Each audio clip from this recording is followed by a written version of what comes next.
yolu olarak da vurgulanabilir. Ee,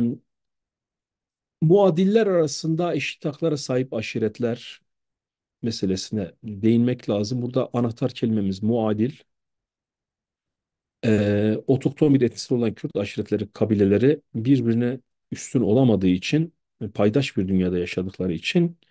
ve Osmanlı ile Safevilerin arasında bir güç savaşına tutuştukları için bu dönemde daha da mahallileşmişlerdi. Daha da aşiretli yapıları güçlenmişti. Ee, Bitlis hakimi Mirşeref tarafından Safevilere karşı birlikte savaşmaya ikna edilmeye çalışıldığı süreçte Kürt aşiretlerinin bu bölünmüş halleri ve bir araya gelmez tavırlar Osmanlı Sultanı'na arz edilmiş ve onların başına onlardan olmayan biri atanmıştı. Dolayısıyla bu eşitlikçi durumu aşmanın bir lider hanesi etrafında birleşmenin birlikteliği sağlayacağına dair inançlar vardı. Aşiretlerin kendi içerisinde buna yönelik gayretler had safhadaydı. Bunun için aşiretlerden sivrilmiş kimi hanedanlar diğerlerini kendi hegemonyalarına ya da tasallutları altına almak istemişler ve bir kutsiyet inşa gayretine girmişlerdi. Ee, iktidarı elde etmek ya da geçmişten bir anlam üretmek itibariyle köken elde etmek, bu anlam etrafında bir araya gelmiş kabileleri yönetmek becerisine sahip kişiler tarihin kutsama özelliğine örnekleriydi. Ee, Bunun devamına baktığımızda PowerPoint'imizden buraya kadar resmettiğimiz tabloda 16. yüzyıldaki geleneksel yönetim anlayışının özellikle Kürt birliklerinde kutsamaya bir alan açtığı sonucuna varılabilir. Bu açıdan birliği sağlamakta önemli bir birleştirici unsur dini mistifasyon kutsamaydı. Kürt birleri manevi otoritelerine kaynak olsun diye şerif ve seyitliğe ya da Arap şecerelerine özellikle siyasi açıdan diğer rakiplerine göre daha yukarıda konulmak suretiyle müracaat etmişlerdi. Emevi ve Abbasi kökenleri çok önemli bu açıdan. Abbasi ya da diğer Arap fatihlerine neseben ve bedenen dayanan bu rabıta bir şekilde güçlü ve kullanışlı bir meşruluk sağlıyordu. Ee, Eşitlikçi soy sistemindeki kabilelerin ve bu birlikteliğin vücut bulduğu aşiretlerdeki kutsal köken hanedan etrafında toparlanmayı sağlardı. Özellikle bu kutsal gücü elinde tutan lider büyük bir otoritenin kaynağı olabilme ayrıcalığını elde ederdi. Kürt aşiretlerinde kabileleri işbirliğine ikna eden otorite ve dolayısıyla olgu uluk kişiydi. Kutsal bir atanın manevi gücü etrafında bir araya gelen aşiret yönetimi böylece diğer aşiret ve kabilelere karşı bir varlık gösterir. Hatta onları kendi bünyesine katabilirdi. Maneviyatın yarattığı etkiyle bir araya gelen kabileler reis ve hanesinin liderine sadakatle boyun eğerlerdi.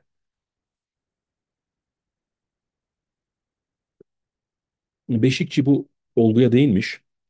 Kürt elit zümresini teşkil eden bu hanedanların kutsal kökene bağlanma sürecine değinmişti. Kendisinden bir iktibasla da anıp hocayı geçmiş olalım. Buna göre anılanlar bu işi Nakub-ül Eşraf müessesesi aracılığıyla yaparlardı. Şöyle diyor,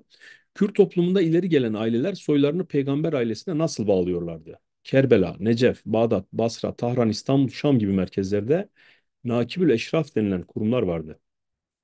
Bu kurumlara belli bir para veren, bağış yapan sahte soy ağaçlarına kavuşabilirdi. Bir taraftan da zamanı kontrol ediyorum. Bu peygamber ailesiyle ilgilenen bu aileden gelenlerin rahat bir şekilde yaşamaları için çalışan bir kurumdu. İslam'da Hazreti Hüseyin'den gelenlere Seyit, Hasan'dan gelenlere Şerif deniyordu. Örneğin Mekke Şerifi Hüseyin. Arapların başkalarının Seyit veya Şerif olması mümkün değildir. Ama nakıbül eşraflar sahte belgeler isteyen herkese bu ünvanları verebiliyorlardı. Bizim bu olgu bağlamında örneklendireceğimiz bir hanedan Cizre Azizanları, özellikle o 3. Mir Şeref ki bambaşka bir dönemde. Müsaadenizle bu bölümü de hızlıca okumak isterim. Mistifike edilen hanedanlardan en güçlü örneği 16. yüzyılda Cizre Mirliği'nde gözlemlemek mümkündür. Azizan hanedanına mensup beylerin manevi liderliği Halid bin Velid'e dayandırılırdı. Öte yandan bu ismin Yezidi inanca ya da daha eski Mecusi kökene bağlı Haldi ismiyle benzerine dikkat çekenler de olmuştu. Şerefname'nin Azizan hanedanının kökenli ünlü bir fatih ve aynı zamanda sahabe olan biriyle anması Azizanların muadili oldukları diğer Kürt aşiret ve hanedanlarından ayrışmalarının bir örneğidir. Şeref Han'ın tam da bu kayda düştüğü yıllarda neredeyse bütün büyük Kürt aşiret ve kabileleri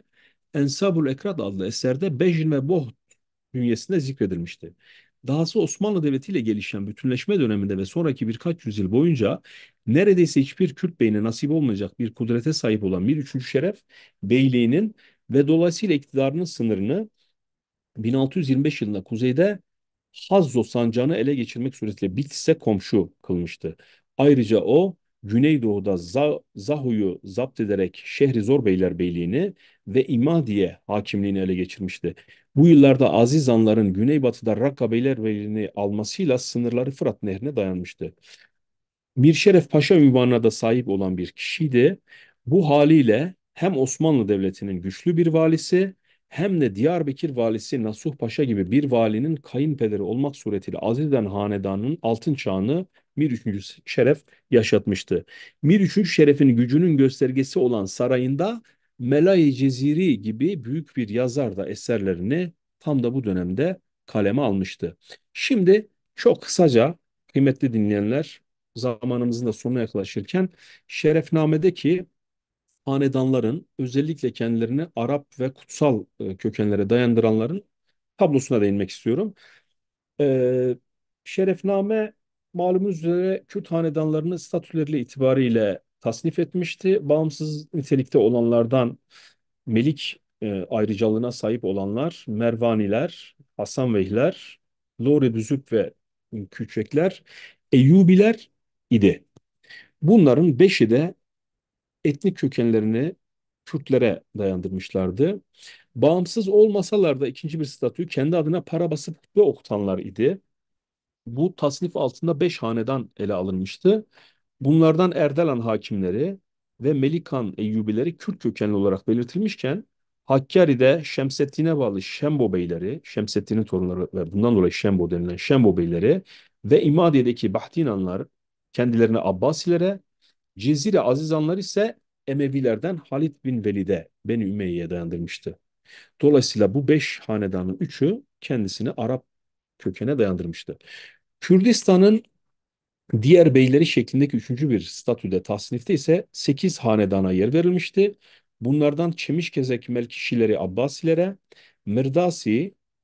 hükümdarları Abbasilere, Hazzo Sason hakimleri İran Kisralarına, Hizan hükümdarları Bilican Kürtlerine, Kilis hükümdarları Abbasi Araplarına, Şirvan beyleri Eyyubi Kürtlerine, Zırki beyleri Derzini, Gırdıkan, Kürdigan, Hetak, Atak tercilden müteşekkildi. Bunlar Şam Araplarına, Süveydi beyleri ise Bermeki Kürtlerine, Süleymani beyleri ise Emevi Araplarına kendilerini isnat etmişti. Güneydoğu ve sınır beyleri şeklinde dördüncü bir statü altında 10 hanedana yer verilmişti. Malumunuz olduğu üzere Zerza, Ustuni, Dasni hanedanları eserde tamamlanmamış bölümlerde. Mukri hükümdarları kendilerini Mukri Kürtlerine, Bradoslar, Hasan ve Kürtlerine, Mahmudi beyleri Mervani Kürtlerine, Dümbili beyleri Şam Araplarına, Kelhor hükümdarları Goran Kürtlerine, Bane beyleri de Kürt kökene dayandırmışlardı. İran bölgesindeki dört hanedanın dördü de Kürt olarak tanımlanmıştı. Son statüse Şeref Han'ın kendisine ayırdığı bölüm idi. Kendisinin mensup olduğu Bitlis Beyleri başlığıyla kaleme aldığı bölümde kendisini Nuşirevan aracılığıyla İran kistasına dayandırıyordu. Bundan dolayı da kendisinin özel bir e, vurgusu vardı. Yani yazar kendi hanedanını hiyerarşide diğer tüm Kürt hanedanlarının tepesine konumlandırmıştı. Zamanımızı doldurdum. Sonuçta birkaç cümlem var. Müsaadenizle onu da okuyup sözü diğer arkadaşlarıma bırakacağım. Şerefname'de iktidar erkine ve yerleşik düzene sahip kurumsal idareleri bulunan 35 hanedandan 6'sı olan Şembo, Bahtinan, Çemişgezek, Mirdasi, Kilis ve Soran yöneticilerin Abbasi Araplarına, Dördü olan Cizre, Zirki, Süleymani ve Dümbili hakimlerinin ise Emevi Araplarına neseplerini izafe ettiği sonucuna varılmaktadır. Yani Kürt aşiretlerini yöneten idare merkezlerinin neredeyse üçte biri, demin bahsettik 35 demiştik hanedanlara, o 35 hanedanın şubeleriyle falan 50'ye çıktığını söyleyebiliriz. Üçte birinin kökenlerini mistifike etmek suretiyle hakimiyetlerini tartışmaz kılmaya çalıştığı anlaşılmaktadır. Safevi hanedanı bağlamada baktığımız zaman Kürt aşiretlerinin içinde bulunduğu bağlama anlamak adına buraya baktığımızda bunlardan ilki olan batısında bulunan Kürtlerin Osmanlı Hanedanı başlarda kendisini Gaza misyonunun taşıyıcısı olarak bir kutsiyete ulaştırmışlar. Sonra Oğuz Turan gelenekleri üzerinden Selçuklu Hanedanı'na bağlamışlar. Nihayet sonunda son dönemlerde Osmanlı Hanedanı'nın Seyit mertebesine dahi ulaştığını söyleyenler olmuştur. Son olarak Osmanlı Kürtlerin doğusundaki Safevi Hanedanı ise rakibi olan Osmanlılara karşı elini 15. yüzyılda yüksekten açmış ve doğrudan Seyit ve Şerif orijinli oldukları iddiasında bulunmuşlardı. Bağlam genel olarak böyle. Beni dinleme zahmetine katıldığınız için değerli dinleyenler hepinize teşekkür ediyorum. Şimdi soru cevap kısmını sonraya bırakacağız. Şimdi Mehmet Rezan Ekinci hocamıza sözü vermeden evvel hocamızı tanıtmak istiyorum. Mehmet Rezan Ekinci hocamız bugün bize Meşrutiyet dönemi Şarkı Anadolu'da ve Garbi İran'da Kıyam, Tedip ve Tenkil adlı metnini sunacaklar. Kürtçe olarak sunacak hocamız. Rezan Hoca Ankara Dil Tarih Coğrafya Fakültesi Tarih Bölümünden 2001 yılında mezun oldu. Master'ını yine DTCF'den aldı. Özür diliyorum 2000 yılında ben yanlış söyledim. 2001 yılında mezun dedim. Doktorasını ise hocamız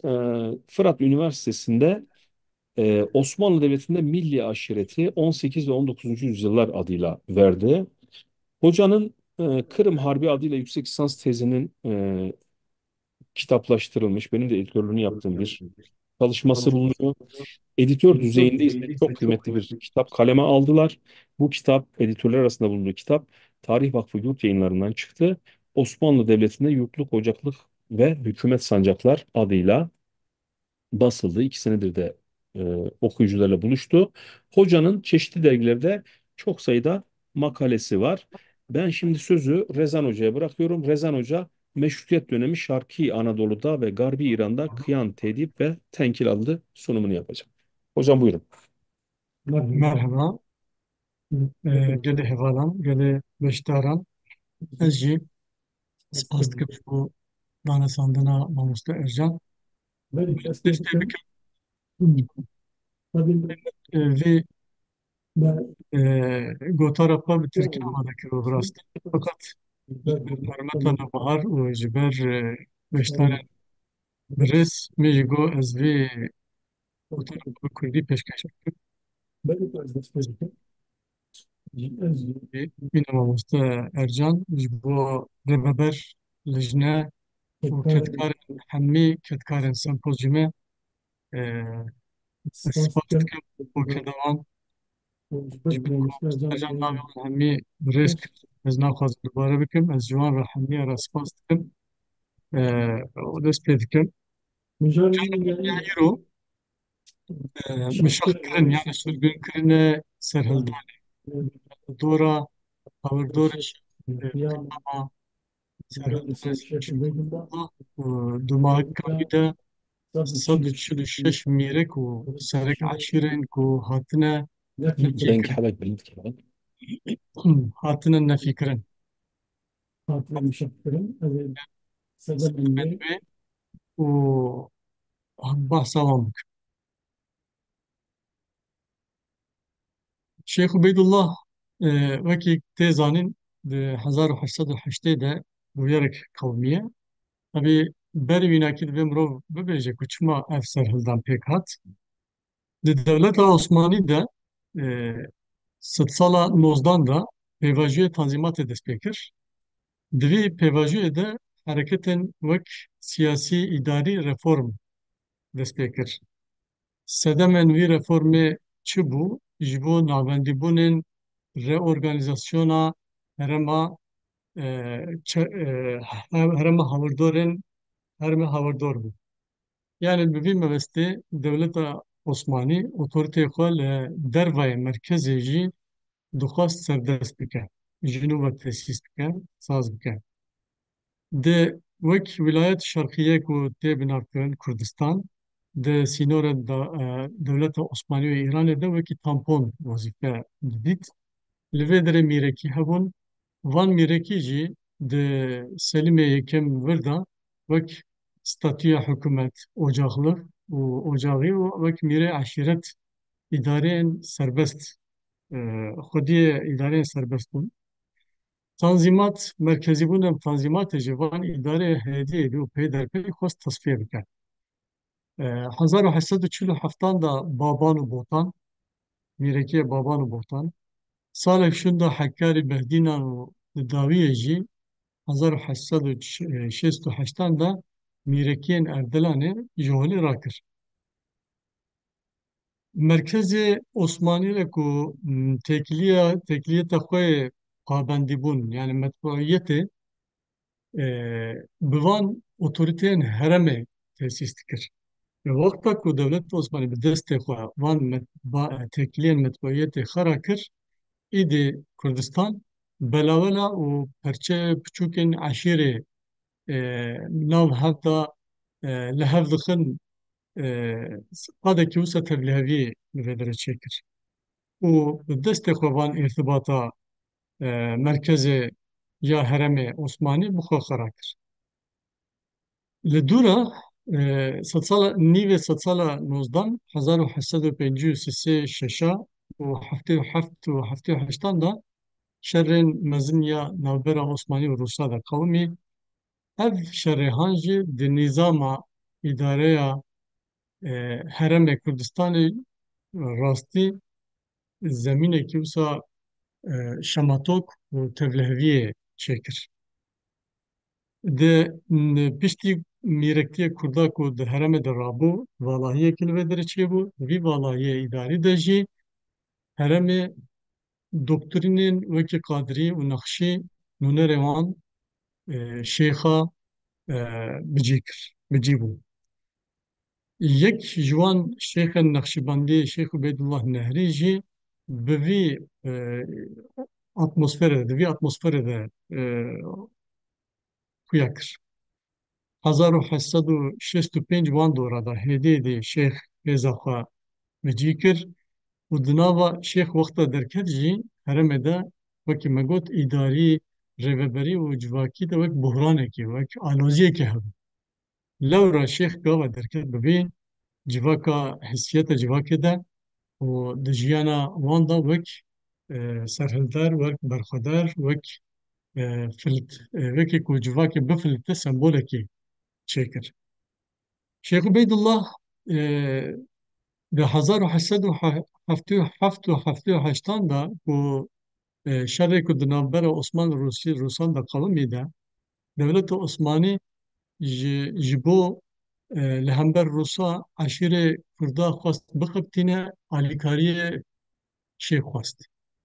Bi vî şerê de şêx bîranînê xwe de û pirtûkê xwe de dîwana xwe de dinivîsîne gelekî alîkarî hêzên Osmanî dane. Lêbelê berambera vî ya hêzên Kurda ra ihtiyaca wan e xwarinê, tayînê wan, çekê wan yan jî em bêjin alavê û silahê wan yan jî fîşenga wan, mermiyê wan û kêm dibû tu carî serfermendarên Osmanî alîkariya wan nedikir ser vê yekê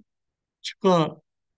heta Rûsa çavkanî Rûsan da jî û di hinek Osmanî de jî heqê Kurda tê teslîm kirin ku pir jîr in, swariya wan pir jîr in, şerker in, şerê de metirsin.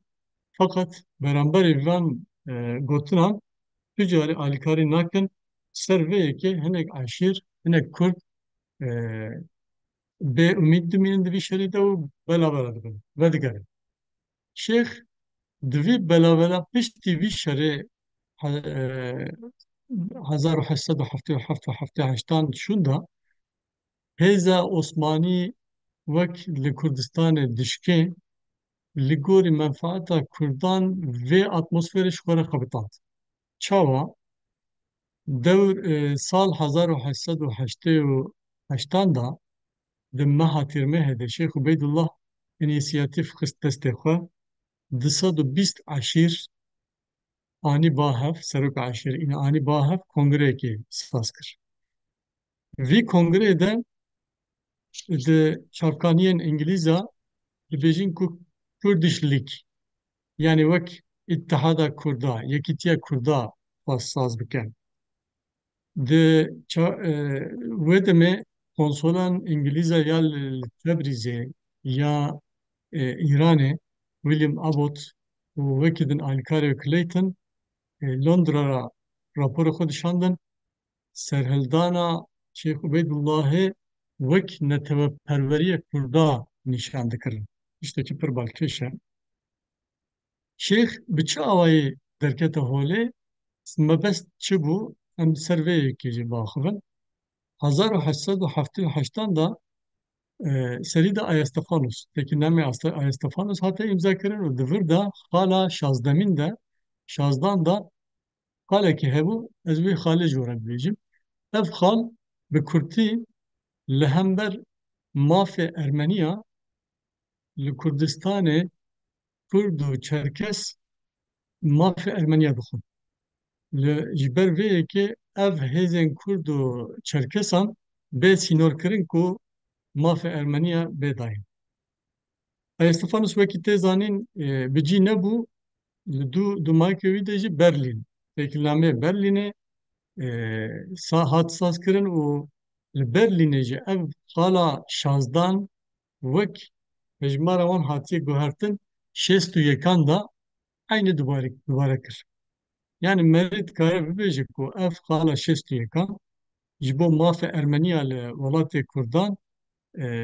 bi cî bibe maf bêdayîn ev jî di navbera nava Kurdan da gumaniyekê xist dilê Kurda şüpheyekê xist wekî hêzên navneteweyî parastina Ermeniya li vî welatê bikin û wekî dewletekî ji bo Ermena saz bikin. Fikrekî wisa di nav mejiyê Kurdan de çêkir. Ji ber vê yekê berteka herêma Kurda û ev civîna 220 serekên eşîrî ku Şeyx Ubeydullah çêkir li hember dewleta Ermeniya û alî müttefikên wan ku navneteweyî ra wek refleksekî millî ye. Yani eva îspat dike ku refleksekî millî bû. Ev serhildan jî beramberî ku hinek nivîskar hinek nêrîne ku dibêjin neteweperweriya Kurda sed sala 19 da pir prîmatîf bû, primitif bû, ilkel bû, nebû. Ev tiştên ku em dibêjin ev vî tiştî betal dike. Ez bi mayika viya da ez hêdî di mişaxtî serdema mişaxkirina serek eşîrên Kurda hekî bahs bikim. Piştî ev xalên ku tespît kiridine Berlîn Vekîlnameyê Berlînê de di sal şûnda 1880 da heştêyan da Valiya Edeneyê Abidîn Paşa wekî komîsera Serkomîsera Kurdistanê bi navê Serkomîsera Kurdistanê li vê derê tê tayin kirin. Ev îbare ne îbareyê min e di Wesîqeya Osmanî de aynen vê îbare derbas dibe Serkomîsera Kurdistanê. Nex Serkomîsertiya Kurdistanê çi wezîfe bikira? Tedbîrê çi bikira? Vê yekê tiştekî pir balkêş e. Wekî tê zanîn ku Şeyx Ubeydullah piştî ku van eşîrê Kurda anî bahev û li Îranê serî de li Îranê xist. Li Îranê çend şer qewimîn di vî şerê de jî bi ser ket. Fakat hinek konsolên İngilîz e ku xeberên nexweş, xeberên xapînok jê re şandin ku bisekne, di vî seknê de jî Îranê hêza xwe carekê din xurt kirin û pişta serhildana Şeyx Ubeydullah li Îranê xistin, şikestin. Di vê şikestinê de Şeyx Ubeydullah berê xwe da Osmanî. tam دوی وقتی ده مرو فهم دکه کو شیخ عبیدالله وقتا وی سرهلدان پیک تینه tam دوی وقتی ده ev hareket gavate kirinde İngiliz bi tu avayî alîkarî xwestina Şeyx Ubeydullah re erenî bersiv neda û İngiliz tu carî di vî serhildanê de ne İngiliz ne jî Rûsa kesekî destek nedan vî serhildanê. Xwestin prosesa heyî û muhafazakirina îdareya berê aynen devam bikin ser vê yekê devam kirin. Îcar mijara me li ser taybet piştî vî yani tam di vî wextî de 146 merivê serok eşîra çawa hatî mişafkirin bi çi ve alaqedar e bi çi ve tekildar e mirov vêya tespît bike baş balkêşe. Di wî demî de Dewleta Osmanî vî Abidin Paşayê dişîne ku li Herêma Kurdistanê navê wan berê de çawa hatî tespîtkirin van serok eşîrê mîrê eşîrê Kurdan hemiya çawa hatî tespîtkirin bi carekî de Heleb û Sivasê re nefî dike, mişaxtî dikin yani sürgün dikin. Abidin Paşa bi tedbîrên tund vistîne û berê de van tişta hatiye tespîtkirin xuya dike ji em van tişta ji ku derdikin di wesîqeya Osmanî da derdikeve ku raporekî derdikeve dibêje ku e, waliyê Mamuretil Aziz yani îro xelpête ev Elazığ Abdülaziz Paşa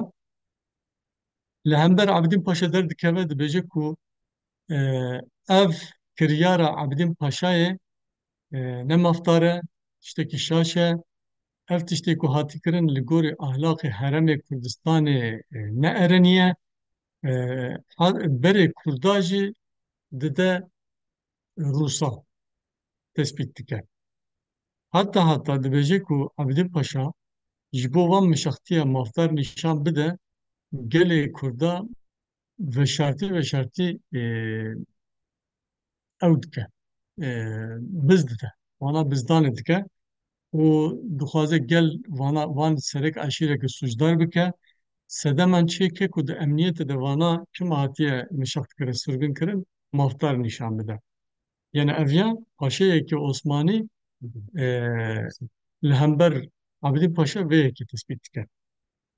û tiştekî pir giring dîsa di wesîqeya derbas dibe dixwazim vê yekê jî bala we bidim kişandin. Dibêje ku Abidin Paşa vê yekê pêk tîne ji ber çi ji bo ku Kurd ji wir bê rakirin û asabiyeta qewmiyeta wan bila bê ew kirin. Yani wana motive neke. Ev jî dîsa nîşan dide ku asabiyetê qewmiye yani çi ye netewperweriye. Ji ber vî netewperweriya wan bê şikandin vê yekê pêk tîne. Yani ev sürgün pêk tîne, pêk aniye. Ez dema min pir nema hişyar tê kirin ez bibirim. Ê ku Bu 146 beş cami came Serok serok Aşiret eşîrek hatırı pêşxistkirin ki bu kî bûn mana. bana. Sêr tê bûn, Gerza bûn, Heskêfê bûn, Şêrvan bûn, Sason bûn. Hinek eşîr jî behs dikim Rişkota, Pencînar, Elikan, Millîs, e, ji Bêşîriyê û ji eşîrê Milliya, ji Qeregeçiya, ji Kifircewzê gercuş li Wadira û Şernaxê û Tayî. Ev tiştê ku em dibêjî ji pir tiştê balkêşe herem Serhildan Şeyh Ubeydullah Herema Hakkari ve Peyda Velat Kurdistan İran İranê oldu. dixwamî. Yani el tişi disa nişanında Şırna Askir Alpa Bittiler yani Çima van Serok Aşiret hatırı bir şapkırı. Saat Serok kaçmış? Dura vanaya most si saniye değil. Hadi 6 saniye demet. Sedena 6 saniye olmuştu. Tiştek tespit biken tê gotin ku Şeyx Ubeydullah serhildana Şeyx Ubeydullah ne ji hêla netewperweriyê de bên nirxandin ama ev tiştine ku wesîqeya ku me dîtiye pesend dike ku serhildana Şeyx Ubeydullah bi sed û bîst û du eşîretîne bahev hereketekî dixe û Dewleta Osmanî jî dixwaze vê seroka eşîrê belav bike, serokê yani civakê ji serê wan navber bike خویا دike ku ev hareketeke neteperweriye. Ya diyen jî siyaseten bişkirin Mamusta mamoste. 30 saniye derbas bu. Son ama tek. Kadînim. Son ravi. Siyaseten bişkirin tê gotin ku hêla Komeryeta Tirkiyeyê de mînakî destpêkirî xuya dike. Halbuki ev wesîqa jî xuya dike ku ev siyaset, ev edeb, ev adat ji berê de Dewleta Osmanî ve hatiye kirin û têkirin, hatiye kirin, bi dora hatiye kirin. Ji ber vê yekê mirov vê mişatkirin jî ser vê yekê ji bo guhdarkirina we Saat mamoste ji bo kaç? sabra we Benim spas saat. dikim. Sağ olun. Dem mamusta jimartiye emni karın zede tecavüz edeme bikin. Peki Rezan Hoca'nın ağzına sağlık. Teşekkür ediyoruz. Mamusta dikkat edin gitme gereği. Mahmut Rezan bize Şeyh Ubeydullah Nehri hareketini ve Osmanlı Devleti tarafından sürgüne gönderilmesini, İngilizlerin bu konudaki etkilerini ana hatlarıyla anlattı. İnşallah yakın bir dönemde metninin yetişirse bu çalışmanın bizim sempozyumun kitap şeyinde bölüm olarak yetiştirecek, yayınlatacak ayrıntılara oradan ulaşılabilir. Biz çok uzatmayalım. Hemen Caner Yelbaşı hocamıza geçelim. Caner Yelbaşı hocamız kimdir? Hemen ana hatlarıyla tanıtayım. Hocamız lisans eğitimini Eskişehir Osman Gazi Üniversitesi'nde 2004-2008 yılları arasında gerçekleştirdi. Yüksek lisans doktorasını University of London'da 2011-2017 yılında yaptı. Ağırlıkla hocanın kimlik üzerine, göç üzerine ve Kafkas halkları üzerine çalışmaları mevcut. Türkiye Çerkezleri adıyla iletişim yayınlarından çıkmış bir kitabı. Yine The Circassians of Turkey adıyla bir kitap bölümü yurt dışında yayınlandı. Hocanın çok sayıda makaleleri mevcut. E, ilgili arkadaşların Dergi Park'ta ve diğer yayın evlerinden ulaşması mümkün buna. Caner Hoca bize bugün oryantalizm, kolonyalizm ve sömürgecilik bağlamında 19. yüzyılda Kafkasya'yı bize ana hatlarıyla anlatacak. Hocam buyurun. Evet, teşekkür ederim hocam. Hem size hem de sempozyum düzenleme kuruluna. Caner Hocam sesiniz gelmiyor. Biraz ses açmanız, arttırmanız mümkün mü? Şimdi geliyor mu?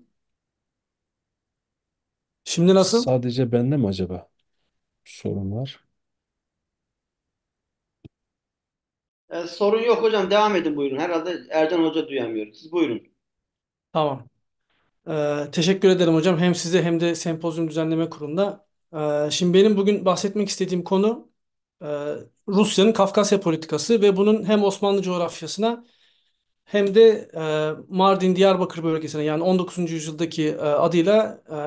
Kürdistan vilayetine olan etkisi. Yani bunun şöyle dolaylı bir etkisi oldu. Rusya'nın izlediği bu yayılmacılık politikası hem büyük bir nüfus hareketinin Osmanlı Devleti'ne ulaşmasına yol açtı. Yani sürgün edilmesine birçok yerde. Hem de Osmanlı'nın İskan politikası gereği bu insanların bir kısmı Mardin bölgesine, Diyarbakır bölgesine yerleştirildiler. Bu da bir anlamda Osmanlı'nın işte hem uygulamaya çalıştığı Tanzimat politikasını hem de bu aşiretlerle kurduğu ilişkiyi daha da çetrefilli bir hale getirdi. Şimdi ben bir ekranla paylaşmak istiyorum. Yani en azından haritayı da paylaşırsam belki daha böyle bir şey olur. Tam coğrafyayı da bilmeyenler için. Şimdi Kafkasya dediğimiz bölge Karadeniz'le Hazar Denizi'nin arasındaki bölge. Daha çok biz pardon daha çok biz yani Türkiye'de bugün Azerbaycan ve Ermenistan da buna dahil ediliyor ama daha çok biz e, bu şeyden olan itibaren yani Gürcistan'ın kuzeyinden olan bölgeyi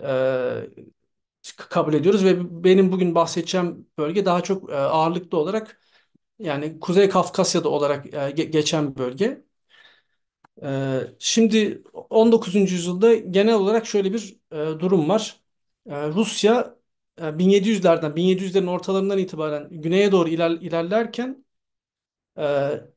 bir anlamda yani bu bölgeyle aslında tam olarak ne yapacağına karar vermiş durumda değildi. Ruslar işte Avrupa'nın en büyük ekonomik ve askeri devletlerinden bir tanesi olmaya başladıktan itibaren özellikle 17. yüzyılın ikinci yarısından itibaren büyük bir yayılmacılık şeyine geçtiler aslında politikası izlemeye başladılar. Ve e, aslında adım adım işte önce hepimizin de bildiği gibi Kırım Hanlığı vesaire üzerinden yani Orta Asya'daki e, yani Orta Asya'ya doğru olan ilerlemeyi de bir anlamda arttırırken Kafkasya bölgesine de ulaşmaya başladılar. Bu bölge biraz daha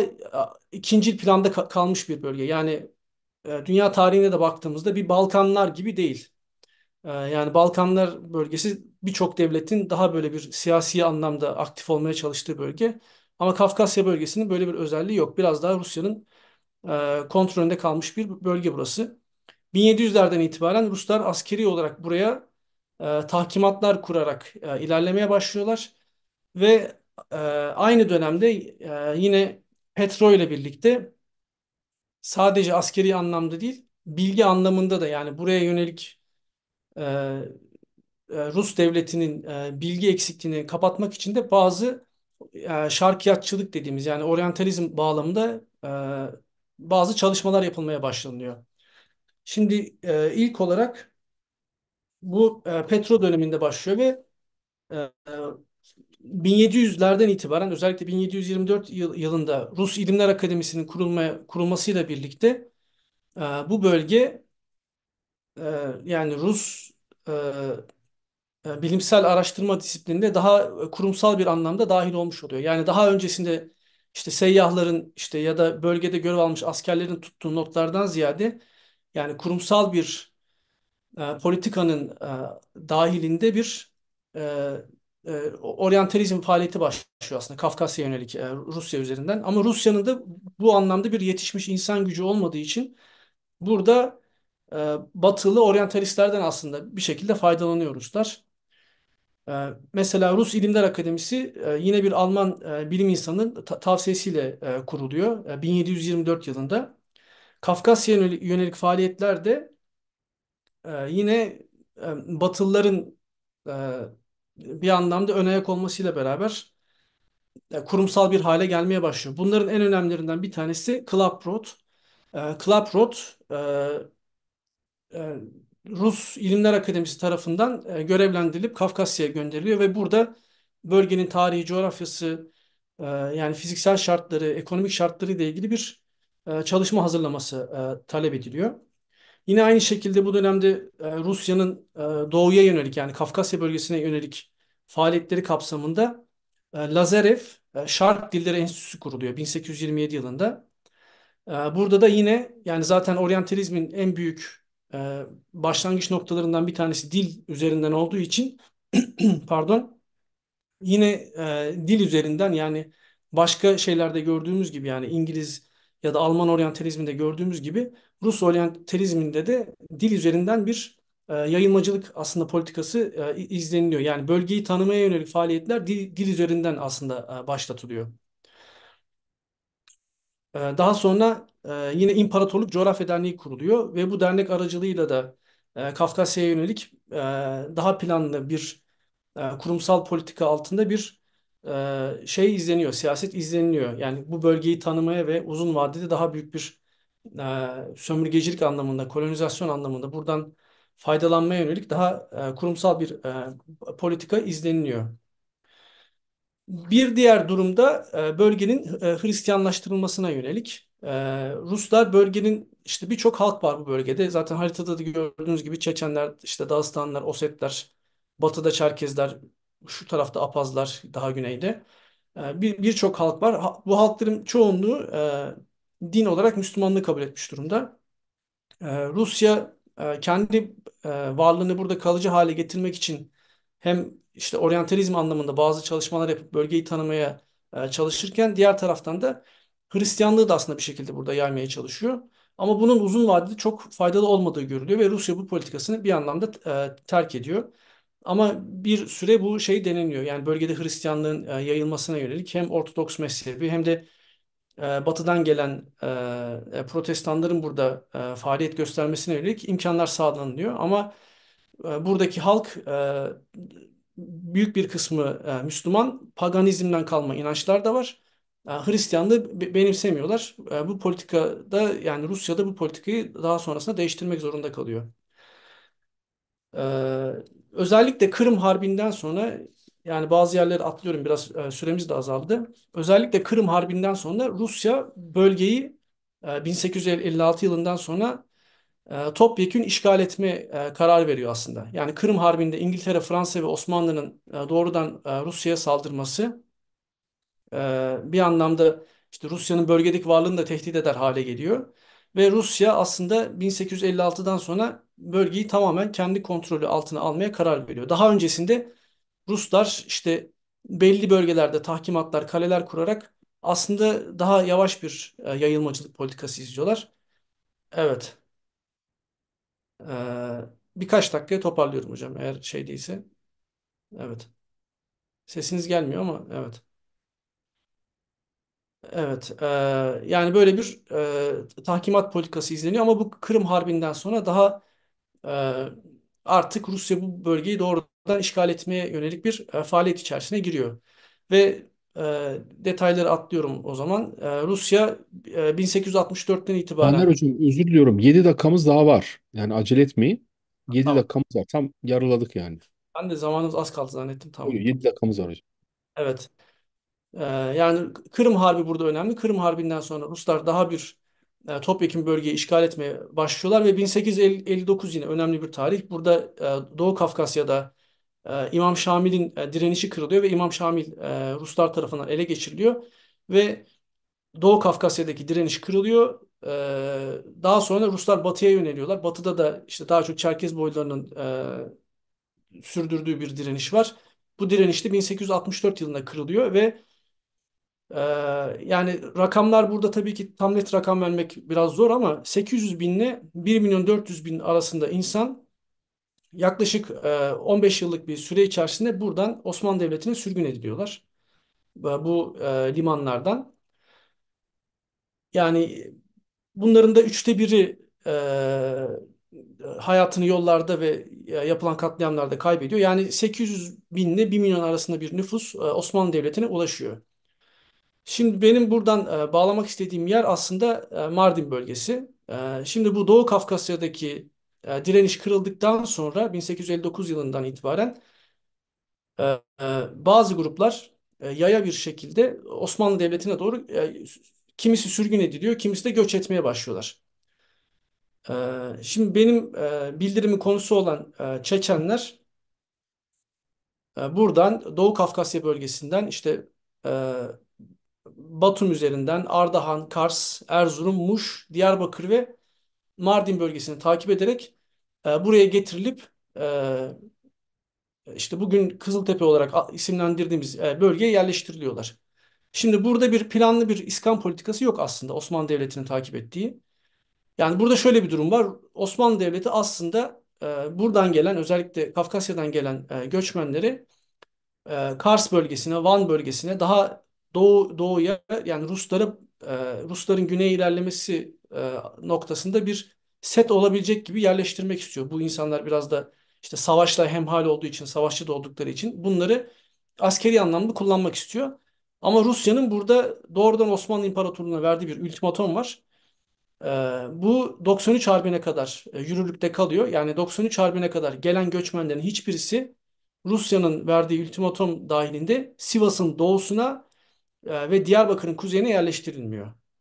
Şimdi bugün işte Kars Ardahan bölgesinde Van'da ya da bazı işte doğudaki bölgelerde işte Kafkasya'dan gelmiş nüfus var ama bunlar daha çok 93 Harbi'nden sonra yani 1876'dan sonra bu bölgeye yerleştirilenler. 1860 ile 76 arasında bu bölgeye Ruslar herhangi bir Kafkasyalı nüfusun yerleştirilmesine müsaade etmiyorlar. Yani müsaade etmiyorlar derken bunu Osmanlı'ya ultimatom olarak veriyorlar. Osmanlı da bunu kabul etmek zorunda kalıyor. Yani Ruslara karşı bir direnme ya da karşı koyma şeyi çok böyle bir gücü ve politikası olmadığı için bunu kabul etmek zorunda kalıyor. Hatta ilginç bir şekilde bu Kızıltepe bölgesine yerleştirilen Çeçenler şeye giriş yaptıkları andan itibaren yani Batum üzerinden Osmanlı coğrafyasına giriş yaptıkları andan itibaren yanlarında Rus konsolosluğundan bir görevli de var. Yani bu kafile ilerliyor işte o dönemin şartlarında. Yanlarındaki Rus konsolosluğundan görevli de onların nereye yerleştirileceğine doğrudan müdahil oluyor. İşte bununla ilgili Osmanlı devletiyle yapılan yazışmalar var. Mesela merkezdeki İstanbul'la işte bu bölgedeki valilerin yaptıkları yazışmalar var. Yani bu doğrudan egemenlik haklarına aykırı bir şey ama Osmanlı Devleti karşı koyamadığı için Rusların doğrudan İskan politikasına müdahil olmasına engel olamıyor ve hiçbir plan, hazırlık vesaire olmaksızın Çeçenler Kızıltepe bölgesine, Resulayn bölgesine yerleştiriliyorlar. Yaklaşık 4-5 bin haneden bahsediyoruz biz burada. Çok büyük bir nüfus yok. Ama geldikleri zaman da Osmanlı Devleti her ne kadar baştan bir İskan politikası dahilinde onları buraya yerleştirmemiş olsa da sonrasında o dönem kendi uygulamaya çalıştığı tanzimat politikaları dahilinde yani işte aşiretlerin yerleşik hayata geçirilmesi, verginin doğrudan toplanması, devletin daha merkezi bir hale gelmesi, işte güvenliğin arttırılması gibi konularda bu gelen göçmen nüfustan faydalanmaya çalışıyor. İşte bu bölgedeki Caner Hoca aşiret, özür diliyorum. Özür evet, diliyorum. Bir iki buyurun. dakikamız kaldı. Toparlarsak seviniriz üstadım. Hı hı. Evet, özellikle bu bölgedeki Şammar ve Anezi aşiretlerine karşı Çeçenler bir şekilde Osmanlı Devleti tarafından kullanılmaya çalışılıyorlar. Çünkü bu aşiretler işte yazın daha kuzeylere, kışın da daha güneye doğru işte bu bölgenin hareket ediyorlar. Buraları otlak olarak kullanıyorlar. Osmanlı Devleti de bunları yerleşik hayata geçirmek istediği için Çeçenleri burada bir itici güç olarak kullanmaya çalışıyor. Yani bağlayacak olursak bu politika yani bir Osmanlı burada tabii ki bir şey kullanmaya çalışıyor. Doğrudan bir e, yani baskıcı bir politika kullanıp aşiretleri kendi istediği çizgiye getirmeye çalışıyor ama bu çok işlemediği de anlaşılıyor belli bir süreden sonra. Daha çok müzakere üzerinden bir süreç başlıyor burada. Yani aşiretleri sürekli zorlamaktansa kimi zaman Osmanlı Devleti'nin de belli tavizler verdiği bir politikaya dönüşüyor aslında Osmanlı Devleti'nin buradaki aşiretlere yönelik politikası. Sonuç olarak yani bugün bölgede şöyle göstereyim mesela Kızıltepe'de bir Çeçen mezarlığı var. Ee,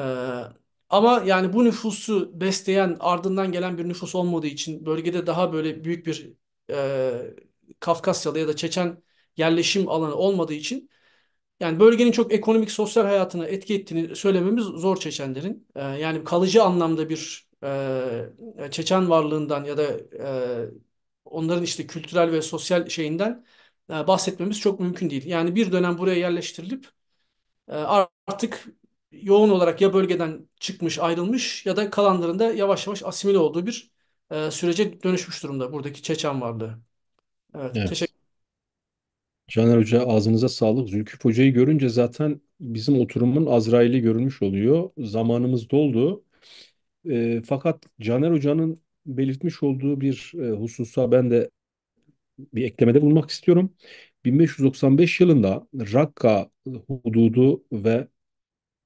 belki Hakkari'ye kadar set çekeceğimiz güneydeki çöl mıntıkasının Osmanlı tarafından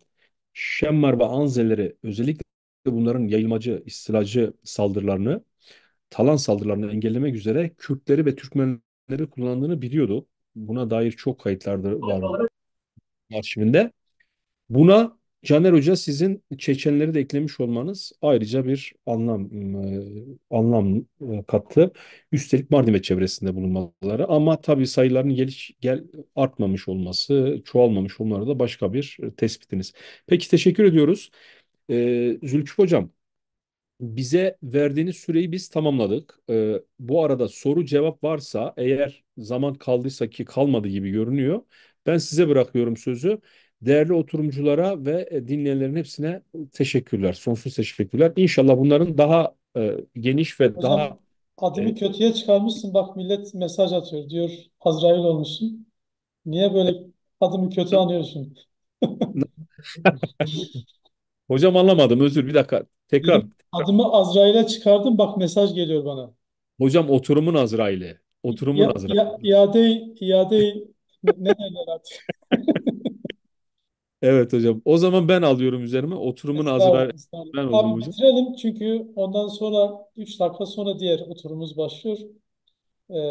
Herkese teşekkür ediyoruz. Diğer oturumları izlemeye devam edeceğiz zaten. Eyvallah hocam. Selamlar herkese.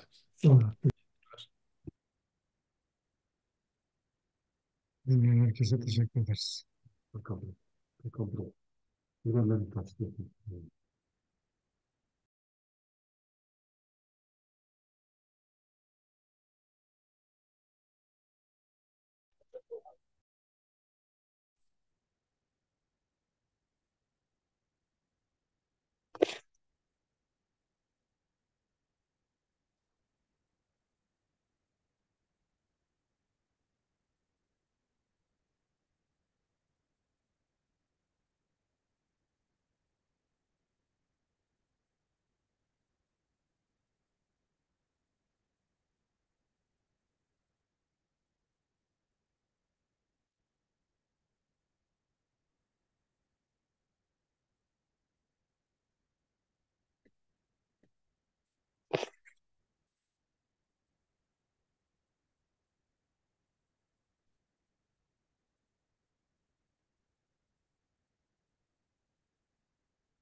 Mustafa Öncü hocam,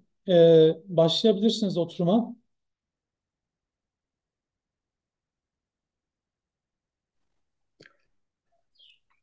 Mamusta Ali Rahmeti Cihatiye, Kek Mustafa. أي ما شاء الله. Vay السلام selam عليكم Kerem kesmek ورحمة sağ الله olun. وبركاته. شاوة بخير. Ve hele bir Kerem Keko konuştuğuna ve destekli. تمام من هر هبن خارج رازي. هوال ما هاتنا هر دوجي خارج زنه. Mamusta Ali Rahmeti Liser okey. أجازت ماموس Mezetkin Yasin Mamusta Yasin. أسات ماموس السلام عليك. Tamam, evci de böyle. Aleyküm selam. عليكم السلام أهلا وسهلا ورحمة الله وبركاته. أجي من هوال و تعقيب دكمة دست بي كده رونشتنا وکرن آخافتنا وجه گداری کرد اما سازر کرد هوار اپی او تعقیب کرد اجی بری دست به که از أنا ماشي. الو نه الحمد لله والصلاة والسلام على رسول الله صلى الله تعالى عليه وسلم أما بعد رب اشرح لي صدري ويسر لي أمري واحلل عقدة من لساني يفقه قولي ربي يسر ولا تعسر ربي تمم بالخير آمين أما بعد أمنها بله ببورن از اوی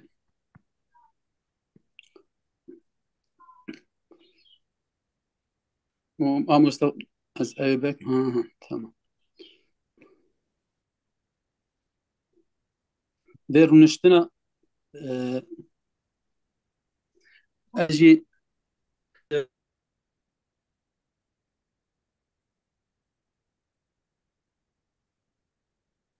یک مصطفى دنگی تنای تا دنگی خود گرسیه گرم با خود دنگی خود کل جیر تمام تمام بله مفکر تمام مفکر و از بلی دست بک خاطر خیره و مزون بکه ماموستا زلکه و نوبیهار و خبات اکا هیجا و حقیقتا احتیاجی به اجی وقتا مدی از ترکیه خواست میش و از امکارون چوا میشه اوکی تشتگی او بکن ایجا از پر وقتا او نستیرم وقتا پر نگیرم هم دست بکن او آخا رونشتن آخا ماموستا علی رحمتی و ماموستا یاسین دوران ام او دو ایوان ها تبلیغ وان هنه ماموستا علی رحمتی تحلیل بر جغرافیا کردستان خراسان کردستان شرق شمال شرقی ولایت کردنشین از عصر صفوی تا پایان قاجار من او فارسی هم چیزکی نپر دولمنده غلطی همون عفو بکن محتم بحث خراسان بکجمه خراسان کردستان بکه فرمو ما مستا علی رحمتی کرم کن 15 دقیقه اوه من 15 دقیقه 20 دقیقه نه بله 15-20 دقیقه 20 دقیقه 20 دقیقه عزیز سلام علیک عزیز سلام و سپاس عرض کنم خدمت جنابت و میدان عزیز و گشتی کرد دنیا از به نمایندگی کرد خراسان سا تک تک و خانگبری کرد چارپاشی کردستان سلام بگیرم باشه اهلا وسهلا تشابه موزی مقاله من خوب تعدیل هم جغرافیای کرد خراسانه که خراسانه که معروف به کردستان خراسانه تاریخ کردستان به کردستان یا کردستان خراسان کردخانه یا کردستان باکور و رجولات یعنی کردستان شمال شرقی معروفیه در تاریخ در دولت صفویه یا 500 سال بره تا 100 سال بره و باکور خراسان به وی ناوا هاتیه ناس کرنه جپرتوکان سفرنامه نویسان آرشیو دولتی آرشیو هلبسته که نویسینه بنا هاتیه نویسینه خب اول موزیم خوب چکیده و ام دخوازانی پرسکری که اصلا با جغرافی کردستان خراسان دکویه چه ولایت لورا هنه خب بناشی خب برسی اکنی خب با کردستان باکوری خب 5 ایل مزن که بنا بره اینجا با کردستان باکوری بنا به کنفدراسیون چمشگزک خاطر ناس کرنه کنفدراسیون چمشگزک خاطر ناس کرنه بنا بره لویونه بعد کنفرانس بنا 5 تا که بنا خب به نام زعفرانو یا زاخوری کیوانلو یه بعد قرچولو شادلو امارلو بنا بعض یک سری طایفه هنونه به نام کرد کلهور هونه سیام مسور که بنا جدا هاتنه بنا هاتن لولاتی خراسان باکور خراسان اول که هاتن در منطقه آخال اسکندر گرفت بفرمایید بنا داخل بررسی که حتی ولایت بنا کندیه خب مقدمه با او که خزانی که خراسان ولایت خیلی مزنیه که برای به خراسان نگاه نویه. خراسان شامل خراسان سه ایالت خراسان شماکور و باشور و رضویه و حتی ترکمنستان، افغانستان و خود پاکستان بنا بخش که خراسان مزنونه که بنا دوره قاجار ایران جدا اونه بونه ولایت هند که لمقدمه کتاب ما به اشاره کریه بدوگین خب پیشینی کردان در خراسان هم بکنه. پیشینی کردان در خراسان خب وقتی بررسی بکنی خب باوری منا وایه که آیا کرد چه دوره حاکمیت خراسان آیا واقعا برای کرد خراسان هونه یا تنونه. خب هم تاریخ کردان در خراسان وقتی بررسی کنیم برای کردان ها حتی پیش از اسلام در هویت دولت مردک به نام دولت اشکانی یا پارتی که در خراسان هونه به زمانه ما به پهلوی خیلی نویسکاره من ایران بوی باوریانه که اصل پهلویان اصل وان کردونه جلی وان کردونه چه زمانه وان و جز زمانه شمال غربی حساده به زبان کردی بنا نیزکترونه. اما خب دوره ساسانیان حضوری کردان در خراسان پرتر داره که سلسله ساسانی که زانه اصل وان کردونه خب در جنگ پشهری که پر ترکان ده که نه خیلی خلکی کرد جماعت کرد بنا کوچبر که نه اونه در خراسان مزن اسکان دانه سکنا دانه کوش دانه. بله اما دوران اسلامی خب منابع من دوره اسلامی ترتر توجه کنه حضور کردان در ولایت خراسان ایالت خراسان بگیر جبلخی افغانستان حتی لبخارا حتی لنیشابور حتی لقائنات حتی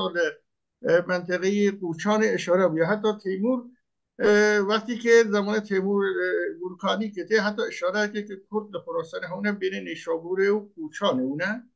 کلابیخو اسپانیایی ابجی دوره تیموری اشاره که کرد دوی ولاتا هونه که بنا کل نشان ده که حضور کردان قبدر خراسان هونه بخصوص یک دوره محمود غزنوی که از لشکری و عسکری سه طایفه بونه یک کرد بونه یک ترک بونه یک جی عرب بودن نشان داره که حضور کردان در دوره محمود غزنوی لورا و مسعود پرونه نشان داره در منطقه کرد پرونه. اما اصل آیا پیشینی کردان پرتر در دوره صفویه پرتر رنگتر داو یعنی و ناب نیشانتر داو. خب وقتی که در سال 907 یعنی 1514 دولت صفویه به طرف شاه اسماعیل تشکیل داوه خب بین دو دولت عثمانی و ایران که وقتی تنش و شرده که به خب اولی کاره که نظری دولت صفویه شاه اسماعیل که اولی کوچه که کرده که بنا لسال 916 هجری قمری که پیش ازبک هم بگیرن چند هزار مال کرد بنا کوشبر که نه خراسانه که بنا یک جوان خلکانا کو اشیه شادی هیزول که الان هیزول منطقی باکور پرهنه خلک اشیه هیزول. بعد حرکت دودیان به خدمت عرض که در سال 950 بود که شاه طهماسب بود که هم دوره شاه سلطان حسین بود شاه سلیمان بود لیسا چند هزار مال کوشبر خراسان و بنا در از تبعید کرد به زور هانی. اما حرکت مزن که زمان شاه عباس بود که بین 1007 تا 1011 هجری قمری به چند هزار مال کرد باکوره بنابراین باکور ارمنستان کوشبر خراسانه کرده و بخش یک جوان کرده منطقه شامات و سوریه اون که بنا تحت لوای کنفدراسیون چمشکزه کن بنا اول هانین اونی دوربره ورامین و تهران بعد جوی کوشبر خراسانه کردن بنا منطقه آخار یعنی منطقه آخار یعنی کشوری نکای ترکمنستان اون که بنا اسکانده کردن که وقتی که بنا جوی منطقه اسکانده کردن خب بعدها بنا در دوره شاه سلطان حسین تین در باکور خراسان اسکانده کردن چیا چون زانی کرد پچیان برانه همیشه غم و شادی کردان پچیان هم که منطقه باکور خراسان کل که دست کردان و دولت صفویه که به خاطر خدمات کردان کردن که فرمان ایالتی منطقه کردن به کردان محول ذکر منا که عنوان کردان از جوی تاریخه که دوره صفویه سال 1128 اولین کسی که نویسکاره که به نام مصطفیه مصطفی در زمان شاه سلطان حسینه که اشاره دکه به کردستان به ایالت کردستان به خراسانه که دی جوی ایالت ها چند ولات هنه 4 ولات هنه یک ولات خبوشان یا قوچان دو ولات بجنورد سه ولایت را دکاند ولایت اف فارسینی ولایت کردینی ولایت اینجا چهارنج ولایت کناران 1,900,000 کرد خراسانی بنا زندگی که اشاره بکن که چون دولت صفویه ضعیف داره افغان حمله خراسان رکن تعداد که به کرد بنا مجبور دارن بنا به کردستان باکور برگردن که الان بنا کردستان باکور یعنی باکور ترکیه بنا به اونا خراسانی تنهاز کرده بنا پری علوی نه دیدم نه بنا که الان که هنه در خراسانی شمته هیزور هنه خیلی اشیر کرد بنا که در خراسان کرد تنهاز کرده بنا علوی اصلا کرد خراسانی که بنا تقریبا 320 سال برای بگیری خاطر باکو بعد دوره افشاریه دیسا بنا به ایالت کرد اشاره کن دوره افشاریه به ایالت کرد دیسا اشاره کن مروی استرابادی اشاره کن باکور خراسانه بنا به ایالت کردستان ایالت کردستان تناس کرده که ما ایالت کردستان حتی چندین بار پرتکی دوره صفحه حتی دوره شاهروخ که آخری پادشاه شیعه افشاریه به عنوان کردستان بارها اشاره کرد دو ولایت بوجنور که آلاداغیه خبوشان که قوچانی اشاره کرد که ولایت بوجنور 20,000 مال خلق کرد هویه خبوشان 3,000 مال خلق کرد زندگی کنه و حتی چناران ممشکانی که حکومت حتی مشهد به فرمانه وی اداره او که بنا نشان داره اما خیلی واژه کرد و کردستان بنا کلا نشان داره که کلا دوره قاجاره که تقریبا قاجاریان 240 سال برای تا 100 سال برای نزدیک 35 سال ایران حکومت کنه بنا که بارها باکور خراسان به عنوان کردستان یا کردستان شمال شرقی یا کردخانه نابرنه که بوتیه جوی باکور خراسان که به عنوان کردستان تناس کنیم کردخانه تناس کنیم 5 ولایت هونه که یه بوته ولایت بوشنور دویه که ولایت بوشنور که شامل باجاره بوشنور مانع سملغان گرمه جاجرم راز و جرگنان و اسفرین داره یعنی اونا 7 باجار که الان در حال حاضر هنه بنا برای جز ولایت بوشنور ده هونه ولایت بوشنور ضمن این که نزدیک 25,000 کیلومتر مربع 25,000 کیلومتر مربع مساحت واقعی و نخواهی ولایت بوشنور ده بنا حتی ایالت جورجان یا گرگان یا استرابات بنا جیز فرمانه حکومت ایل مزن شادی بنا چهونه اداره دویه یعنی جغرافیای تحت لوای فرمان ایل شادلو یا شتادی که ریشه شتادیه نزدیک 55,000 کیلومتر مربع مساحت جغرافیاییه که 25,000 کیلومتر مربع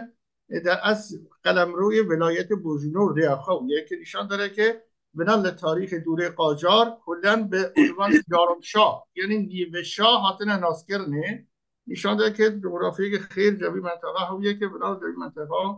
بنا حکرانیه که کلا مورخه می که الان پریجی که هاتنه مورخه دوره قاجار کلا گوتیه با ایالت بزرگ که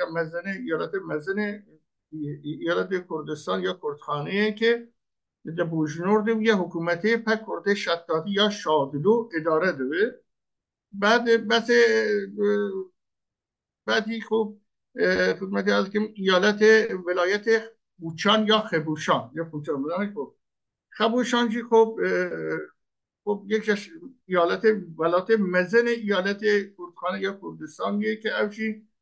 در حال حاضر شامل باجاره خود قوچان و فاروج و شیروان داره که بنابراین منابع خوب دوره قاجار و دوره افشار جز ولایت خیلی مزن هاتیان هستند که بعد از باجاره مشهده مزنترین باجار که ایالت خراسانه هاتیان ناسکره و نابرنه گوته باجاره خبوشانه که ایره زفرانو لورا سخنا گرفتن که با ایره زفرانو کو نبوزه وان بین 90,000 تا 200,000 کس در تاریخ آتیه نویسینه که با نشان داره که بالا تبریم و نشان داره که جمعیت خیلی پرش کردان در منطقه خبوشان زندگی که بله بعد مامۆستا ولایت که کلم که مامۆستا قسوور ببۆرە قسوورە نانەری ئەواتە بری دناوە سێ چار داقا دەکاری کۆمە سەر هەفکی ئەوێ هەم وەک ملخصەکێ چند دقیقه و وەک 3-4 دقیقه کورتە بناوە 3 دقیقه ناوە سێ چار داقا دە خلاص بگەن خب ولایت قسوورە نانێری ولایت سیستان ولایت درگذیه که کرد اساجلو بینه اونا دوره صفویه تا آخر دوره قاجار دبرا حکمرانی دیکنه خب جز 3 ایالت مزن کرد بودن یعنی بوجنور، کوچان و درگز. ایالت چناران و ایالت اسفرایجی جز بوجنور دیگه که بعدها تقریبا 150 سال بره بعدها با یه ولایت که مستقل یه ولایت که جدا بود. اما ولایت رادکان و چنارانه که بنا دو ولایتونه بنا دوره سال 1250 که کرد خراسان پس دولت قجر شرط کردن بنا استقلال خواهش دستان کتنه به دست حکومت مشهد یعنی استقلال خواهش دستان خودمختاری خواهش کتنه به دست دولت. اما جغرافیه کردستان خراسانه که 5 ولایت مزن در حال حاضر شامل 11 باجار دارن. خب جغرافی حدود 50,000 کیلومتر مربعه که نفوذه بنا دوره صفویه تا پایان قاجار. دوره صفویه بوده 1,900,000 کسر خونه، دوره قاجار دوره افشار بوده 50,000 مال خواه 50 یعنی نزدیک 250,000 نفر نفوذ خونه. دوره قاجار جی نفوذه جمعیت کردان جی بین 150 تا 250,000 کسانی که 25% جمعیت خراسانه که الان در حال حاضر 2 میلیون کس به خراسان در 11 باجارن و ضمناً غیر از اون باجاره که منابر کرد خراسان در ولایت مشهد و ولایت کلات و ولایت نیشابور جوین جویت های سبزوار خاف و تربت هیدرگه در جهانه که بنا جز خارج حوزه جغرافیایی که ایالت کردستانه که منطقه اون پری فارس یا ترکن که وانش باجاره که اول گفتم 11 باجارن که یک بوجنورد و درگز و حتی کلات و چناران و رادکان و اوشان و فاروج و مانه و سمرقان و بعد اسفراین و اونا پرتر کردن که الان به خراسان به عنوان فرهنگ کردی دناس کرده. از به خدمتی بگم مامۆستا هون هەر هەبن تمام بوو چون در گفت 3 دقیقه 4 دقیقه مثل که یا 3-4 دقیقه برای اگر گپ پرسک باز خدمتی به ادامه بدم کرم ببۆرە چند دقیقه وقت من ماموستا چند دقیقه Mamosta tamamen. Ha تمامه doğru Mamosta Mustafa önce. از لفظ پرسه و پرس کنی که از جواب پرسه و بدم خیلی خوشحال دارم. Yek Mustafa'dan gete girtiye. تمام مامۆستا علی ڕەحمەتی هون هەر هەبن خادە خێر ئەوە مەزن بکە و ئەم لەڤر بنە تام جۆرافیا ئەو جۆرافی دوور بەژی بە قەلب بڕح نەیزە ئینشاءالله ئەرێ ئەز هەمە مامۆستا زولفی ئەزکانم ئەوە دسێ مادە علی ڕەحمەتی هەمە ئەو بکەم کورتە بێژم هەڤاڵارە تشتێک و بەحسکردیان هەمام دەرباس Yeko dema ve unçavap kartinin karbine. Hatta ya duazdan vakti veye. Kefa veye. Kelam kim? تمام قالي جهدارن هجا مامۆستا علی ڕەحمەتی ئێکم هەمە من لێ فام کرد چەند مادە نۆت گرتن ئەزوانە هەمە ژبارە بەحث وان بکن خۆراسان ئەوێ ما فهم کرد و کرد هین بەری ئیسلامیەتیژی بەری ئیسلامیەتی وەن بە عەردا خۆراسانێ جیهنیشین بوونە لەوێ دەرێ کورد هەبوونە yani Khorasan var Kurda berek beri İslamiyeci hatta proje İroji berdavam bir niştecih buna eviyek adı diye hem kak Ali rahmeti bahsa coğrafya Khorasan'ı و tarih Khorasan'ı kirjmera hem coğrafya hem tarih و پر تشت دین کو بالا مکشان د کتاب ما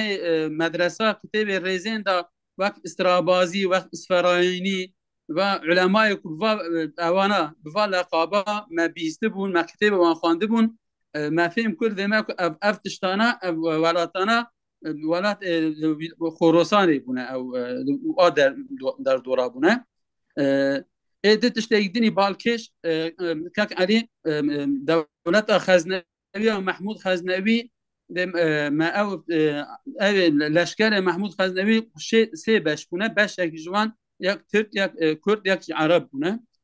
و آدن بحث عشيرة إيزورا كر أجي بخرج روها مجبور فاي عشيرة إيزورا معلومة ويا الأورفا روها سامسورة ملاتية مردينة حتى ديار بكري وبرفرها عشيرة كفر مزنة أمزاروك من جي أنبوا أيوان تيبي رامن بحث ذكر بوزان زلفاقير دوغوتن أو جي يعني بحث تقول چل جنی ویه بیا فی کداری تشتگانی وقت من امیک و اوک دهات ایمه آد دیا چمیش گزک میرو بگی چمیش گزک ذاتش ها میرکتیا چمیش گزک بره به نابو دنگه کدن حال حاضر ده حدود تونجلیه ام درس میده عفوا حدود درس میده بحث چمیش گزک کرد کل وی داره چون هاتن چه بویه هناك عشير لبر دنابر آوان دا وقت دمك ومربانتي آوان هنا چون هاتن چم چبونا هناك چون هناك هاتنه ديسا وبحث ايالات خراسان كرم كوب بينج ولات مزن خراسان او هي وناف خراسان كردستان خراسان ببين نافي بو ما فهم كر وحالي حاضر باقي بسر 2 مليون كاس كرد خراسان دجين ايكو ما فهم كري و50,000 متر قاره كود متر مربع او جغرافيا وهي بله واج هما جهايات اويرا ماموستا زلكف وجهبالا را امكان وقت پیشنیاری که علی رحمتی جی او بو سمپوزیوم کا ناونتوی سر خراسان بتانه پیش روز ده مریا کار بدالخه يعني صرف خراسان یا کردین خراسان یا خراسان او جی اگر کن ام نوت بگرن باکی جمعه پیش روزی ده با او هون هر هبن از گلک سپاس نمج علی رحمتو جب وحداره هیجان را از ام پرسا ام نها پرسن دورانه ما مستزود کرد کیکو بلا تبلیغ بکردین مشتنا خب قادین پرسا ام دورانه ایجا کو پرسا بنام بکن تمام تبلیغ خود تمام کن اگر دم ما و اره بله تمام تمام ما مستعد رحمت هون هر بين زور سپاس لبر حتى في داره خراسان سلاف ورئيس اجا نها در باسا اب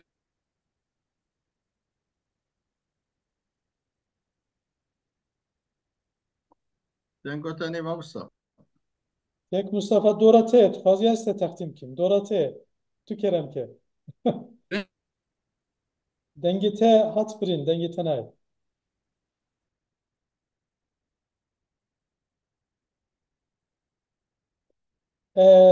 حتی که مصطفى دنگی خواه چیب که ما مستیاسین تو خوازی تو کرم که تو مصطفى دنگته تبلیغ نه به نام فازه دقیقه انده حتی ما مصطفى دنگی خواه چاره سرد باشه مامۆستا از دەست پێ بکەن بله کرم که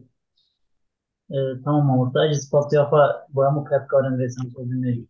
پێشکەش دەکەم سەمپۆزیۆمە من دەنگی مامۆستا پێ سەمپۆزیۆمە من سەر محەممەد ساڵح بەدرخان و bi gotarên wî de hişmendiya nasnameya netewî û pirsgirêkên Kurdan e lêkolîna me ji xwe ji du beşan dê pêkivê serê ewil em ê li ser jiyana Mihemmed Salih Bedirxan piçek bi Kurdî bisekînî paşê jî di çend gotarên wî ku di kovarên wî de mî de hatîne weşandin em ê li ser bisekînîn ka pirsgirêkên Kurda çawa dîtine di çavê wî çi pirsgirêkên Kurdan hene em ê li ser van meselan bisekînîn pêşî em li jiyana Mihemmed Salih Bedirxan binêrî di sala 1874 da di Laskiyê ji dayîk bûye ji binêmala Bedirxaniya ye ناوی بابایی محمود عزت بگه ناوی دایکاوی جی لیلا خانمه نوی صالح و بدرخان پاشایه دناف ترکان دا وک بدرهانی یان بدرهان پاشا زادلر تینه ناز کرن دناف کردار نجوک عماره عزیزیه تینه نازین جیانا محمد صالح بدرخان لسرگونا در بازبویه جبر کن نویسن وین سیاسی گلک جاران هاتیه سرگون کرن جیانا وی لستانبول شام دیمنی هورانه بالبک حسبیه و قدسه بوریه di sala 1913 da ji ber nivîs û xebatên wî hatiye girtin û berdan paşê derbazê Şamê bûye. Di sala 1915 da nexweşiyek li peyda dibe û emrê Xwedê dike. Salih Bedirxan bir anînên xwe defterê amalim bi navê defterê amalim nivîsandîne. Di nav van bîranînên xwe da ji zarokatiya xwe dest pê dike. Behsê malbata xwe, jiyana xwe, rewş û bûyerên siyasî yên dema xwe dike. Ji bilî bîranînên xwe hin nivîsên Salih Bedirxan jî di vê deftera wî de hene. Keça Mihemed Salih Bedirxan Rewşen xanim di sala 1960 da gava ku çûye Stenbolê digel kuşka Celadet Bedirxan Meziyet xanim hemûn nivîsên bavê xwe nivîsandîne defterek taybet piştî ku di sala 1971 li Kurdistana Iraqê otonomî fermî ava bûy Rewşen xanim hemû nivîs bi destê Doktor Kemal Masar hibe kirîne Korî Zanyarî Kurd ya Bexdayê. Niha em li nivîsên wî binêrînin ku kovara hatine weşandin. Nivîsên Salih Bedirxan du kovaran da hatine weşandin. Yek Rojî Kurd, ji wan Rojî Kurd e.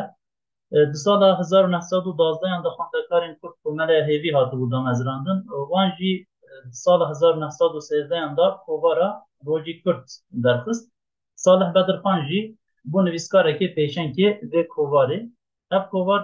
bi Kurdî û Tirkî derdiket. Di beşa Kurdiya kovarê da zaraveyê Kurmancı û Soranî nivîs dihatin nivîsandin.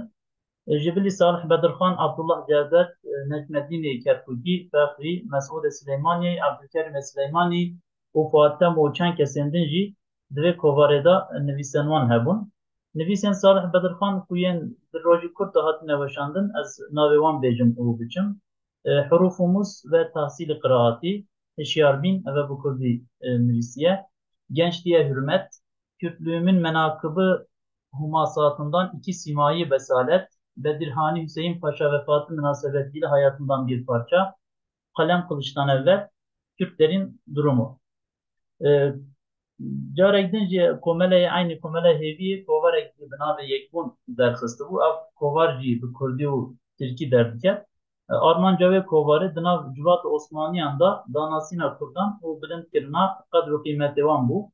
Ev kovar piranî li ser nexandin mezanîna Kurdan disekînî. Nivîsên Salih Bedirxan jî di vê derê de hatine weşandin. Yek ji wan Kürtlerîn mefkuresi ya dî sername. Yek di ji wan Kürdistan İçtimai İlleti Kürtler ve Ermeniler ya dî Nadir Nadum gibidir Kürt gençlerine. Niha em derbazî naveroka wan dibin yani di gotarên Salih Bedirxan da Dişmendiya Nasnameya Netewî çawa bûye û pirsgirêkên Kurda çawa dîtîne. Bi taybetî em ê li ser du gotarên nivîsekînin yek ji wan Hişyarbîn e û bi Kurdî hatiye nivîsîn ya dî jî Kalem Kılıç'tan evvel yani berî şûran Kalem em ê li ser wan her duyan nivîsekînin. Bi gotara Hişyarbîn da Salih Bedirxan Kurdîniyê wek nexweşekê li ber sekeratê dibîne. Vê jî Kurdînî nexweşeke li ber sekeratê eger ku hişyar nebin Kurd ji xwe hişyar nebin çavê xwe venekin bê Kurdî bimire. Dibêje kesê ku pîçek hişên wî li serî wî ye vî halê Kurdan dibîne û ji bo aqibeta Kurdan dil bi tirs û melûl dibe. Wek pêşniyarek dibêje divê em hemî zanayê me û nezanayê me hemî çavên xwe vekin bibin yek û ji bo salamatiya Kurdîniyê divê em bixebitin. Di gotara berî şûran Kalem da jî Salih Bedirxan balê dîçîne ser Kurdîniyê û pirsgirêkên wan di vê derê da jî sebeba herî girînga vê tiştê nexandina Kurdan dibîne. Dibêje her çi qas tu tiştekê me ji gelê din nekêm jî îna me nikarîbûye desthilat û karîna xwe di jiyanê da nîşan bidin. Çimkî bi carê em nexanda û nezanînin dibêje. Mesela gidi ku du gotara nû derbas dibe perwerdehiye Salih Bedirxan du gotara xwe hişyarbîn da sebeba paşvemana Kurdan neyîniya navê Kurdan di nav dinyayê de nexweyîbûna ilm û marîfetê nîşan dide. Di dema em tê de dijîn ji navê qewmên ku ji aliyê ilmî pêş veçûyîn hemî dinyayê berbelav e lê navê qewmên ku ji aliyê ilmî ve paş vemayîn kes nizanît. Dibêje niha di dünyayê de hejmara Kurdan 7-8 milyon Kurd hene. Lê di nav malbata mirovan de wek cismekî kangren tê dîtin Kurd. Ji ber ku ev kangren endamên diyên malbatê nerizîne divê bêhte birîn û avêtin. Sedema vê rewşa Kurdan a xirab jî durbûna Kurdan a ji ilm û irfanê dibîne. Carek din Salih Bedirxan ji bo çareseriya pirsgirêka Kurdan ku paş vemayî yekbûnê da pêşniyarekê dide. Divê jî bikêmanî divê ji sadî çil yan sadî pênciyên Kurdan fêrî xwandin û nivîsandinê bibin. Destê xwe ji jiyana xwe ya jiyan hilgirin, berê xwe bidin çiyayên Kurdistanê û herkes bibîte mamoste ji bo zarokê û milletê xwe bi vî şîklî dikarin Kurd piçek pêş vebiçin. Dîsa meselek dî ya girîn ku Salih Bedirxan dibîne dîrok e dibêje her neteba ku xastî ji bo nasnameya netewê ava bike pêşî divê dîrokek bo xwe ava kiriye. Piraniyan dîrokan hatîne avakirin behsa hengiya netewên xwe dikin. Di nav gelê Kurd de li gorî netewên din li hemberî pariyên xwe xweşbîniyek e. Salih Bedirxan dibêje ji ber ku Kurdan dîrokek nîne nizanin berînha xwe yî çi bûne, İslamiyetê ra çi xizmet kirîne, ger ku Kurdan dîrokek heba zanîba berînha çi tişt kirîne, dê Kurdan ji xwe baweriyek heba û dê bi xwe bawer bina. Dîsa di gotara xwe ya qelem berîşûran de jî ji bîrkirina Kurdîniyê bi nebûna dîrokê vegirê dide. Kurdînî çawa nehête ji bîrkirin? Dîrokeka Kurdan a rêk û pêk wan bidete nasî nîne ji ber vê mesele dibîne. Dîsa Salih Bedirxan bi meselek dî ve jî micûl dibe ew jî ziman e. Dibêje hêmana herî girînga tiştekî ji xwe ziman e. Di gotara xwe ya bi navê hişyarbîn de xwandin û nivîsandina kurmancî dibêje nîne. Heta niha kesekî pirtûkeka rêzimanî ji bo kurmancî amade nekiriye. Dîsa di gotara xwe ya hurûf û nûs ve tahsîlê qiraatî de balê dikêşe ser zimanê Kurdî û ji bo zimanê Kurdî alfabeya latînî pêşniyar dike. Dibêje ez vê baweriyê dama ku ev alfabeye ji bo Kurdî çêtir lêtê. Ger ku ev alfabeye bê bikar anîn, gelek kes bi hêsanî bikarin Kurdî bixwînin. Salih Bedirxan carek divê sihûdû herfan yên Osmanî dibêje têra kurmanciyê nake, ew bi xwe hek herfên dî lê zêde dike û bi çil herfan alfabeyekî pêşniyar dike. Dîsa meseleyek dî jî ku li ser disekine rojname û kovarin. Rojnamegerî Salih Bedirxan gilingiyê dide wê jî. Salih Bedirxan di gotara xwe de neşiyana xwe parastina ji tedayê hîle û desîseya siyasetê bi nebûna rojnameyên Kurdî vegirê dide. Li gorî Bedirxan rojname ji bo her qewmekî dişûna zimanî de ye. Heçî qewmê bê rojname be wek mirovekî lal dibîne, ne dişê derdê xwe bêjît, ne jî dişê halê xwe binêrît. Dibêje îro her qewmekî herî kêm zêde 15 rojname hene, bi van rojnameyan halê xwe beyan dikin û tesrîh dikin. Lê Kurd nexwedî rojname ne û neşin derdên xwe ji bo mirovan bibêjin. Di 1980 de piştî îlankirina meşrûtiyetê li Stenbolê Kurdan dest bi derêxistina hin rojname û kovaran kiriye wek Kurdistan û yên din. Di dema Salih Bedirxan de ev çend rojname û kovarên hatine derxistin wek zimanê gel dibîne û wan pir girîng dibîne Salih Bedirxan. Dîsa rewşa Kurdan li ser rewşa Kurdan sekine dibêje di dewra Osmaniyan de ji bo ku bikarin ser meselên siyasî biaxivin dibêje herî kêm divê 500 zêr bihêne dan. Destê Kurdan da jî ev tişînîne yanî xwedî aboriyeka serbixwe û dewlemend jî nînin. Ji ber vê yekî Kurd neşin rojname yan kovarên siyasî derdixin û li ser meselên xwe yên siyasî jî باخبن bi van şiklan ev berî ku sed û nêzîkî 14 sal e berî niha ev tespîtkirîne ku hêj gelek ji van pirsgirêkan niha hêj li devra me de jî devam dike. Bi vî şîklî min kurtî derbas kir dem bo mamoste jî bimîne.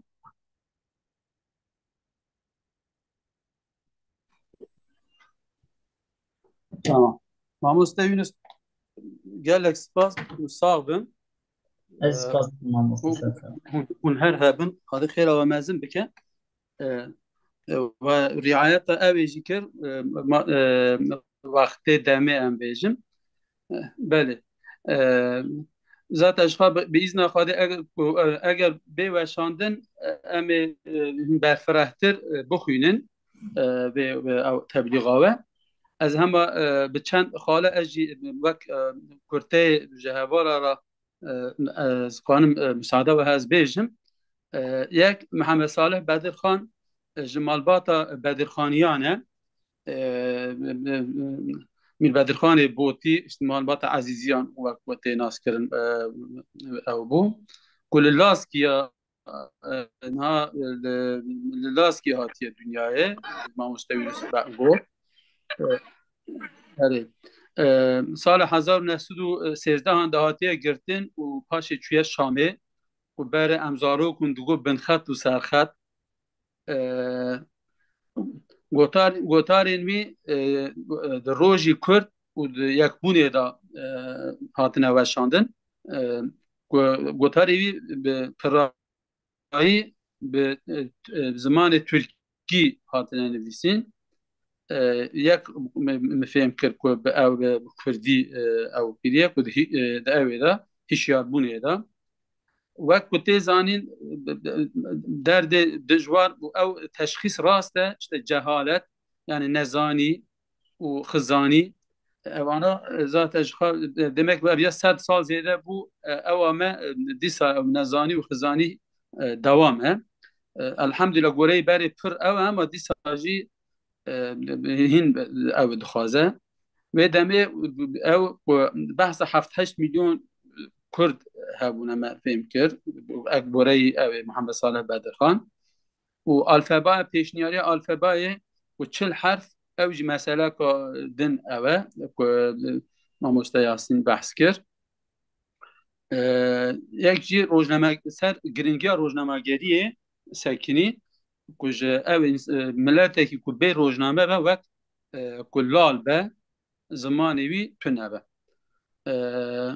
Hûn her hebin xwedê xêra we binivîsîne û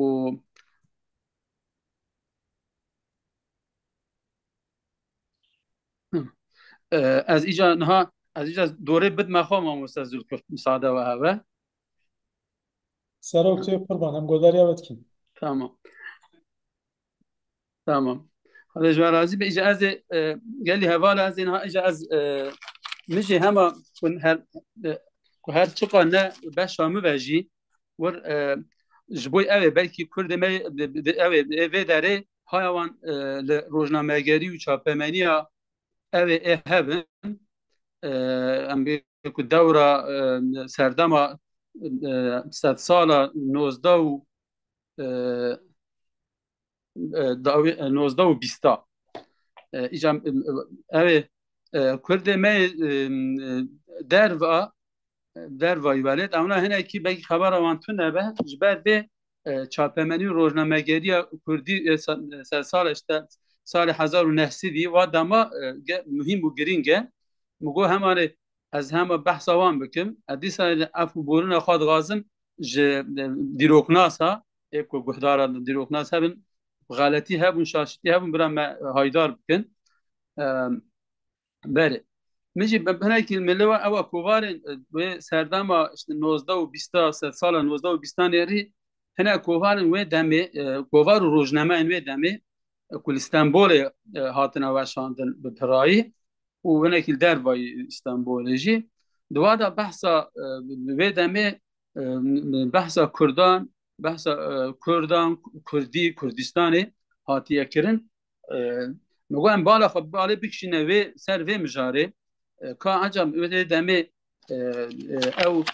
به چه هوایی کیجان روزنامه‌ان ده هاتنه کیجان خواران ده هاتنه او بونه بحثا کردان هاتیه کرن و ام دوی داره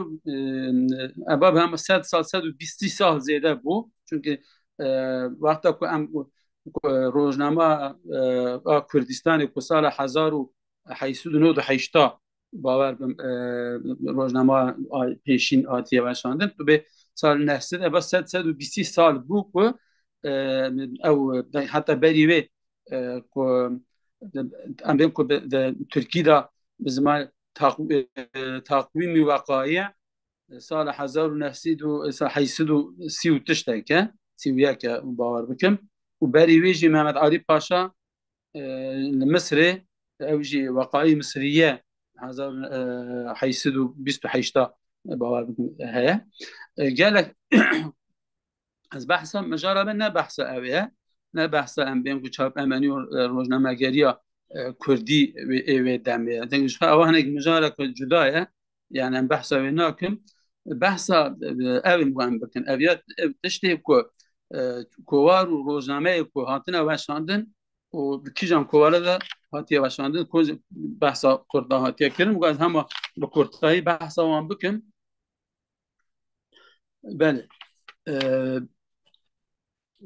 وقتا بعد خواهدتنه که کیجان کواران دا بحثا کردان هاتیه کرن یعنی یک سال 1896 دا بری این که روزنامه کردستان درکه ده روزنامه مشورت دا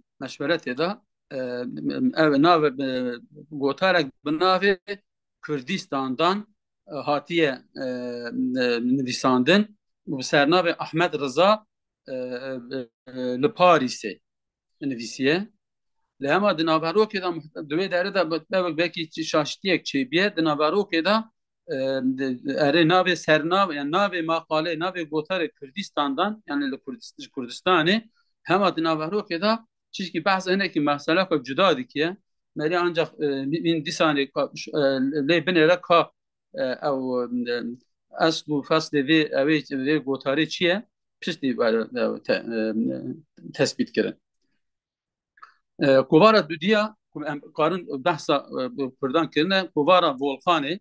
volkan که سال 1909 دا او کریه به گوتاری دا پراهی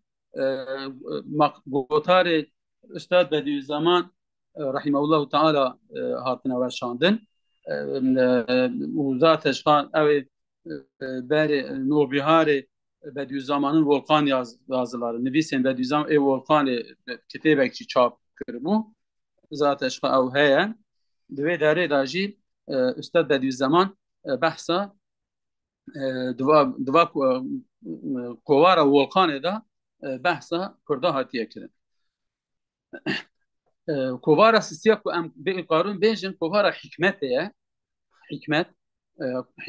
کوارا حکمت کوارا کا خبرین کرد دنویسینه به هایدار دیگه ملت به خبردار دیگه مدوی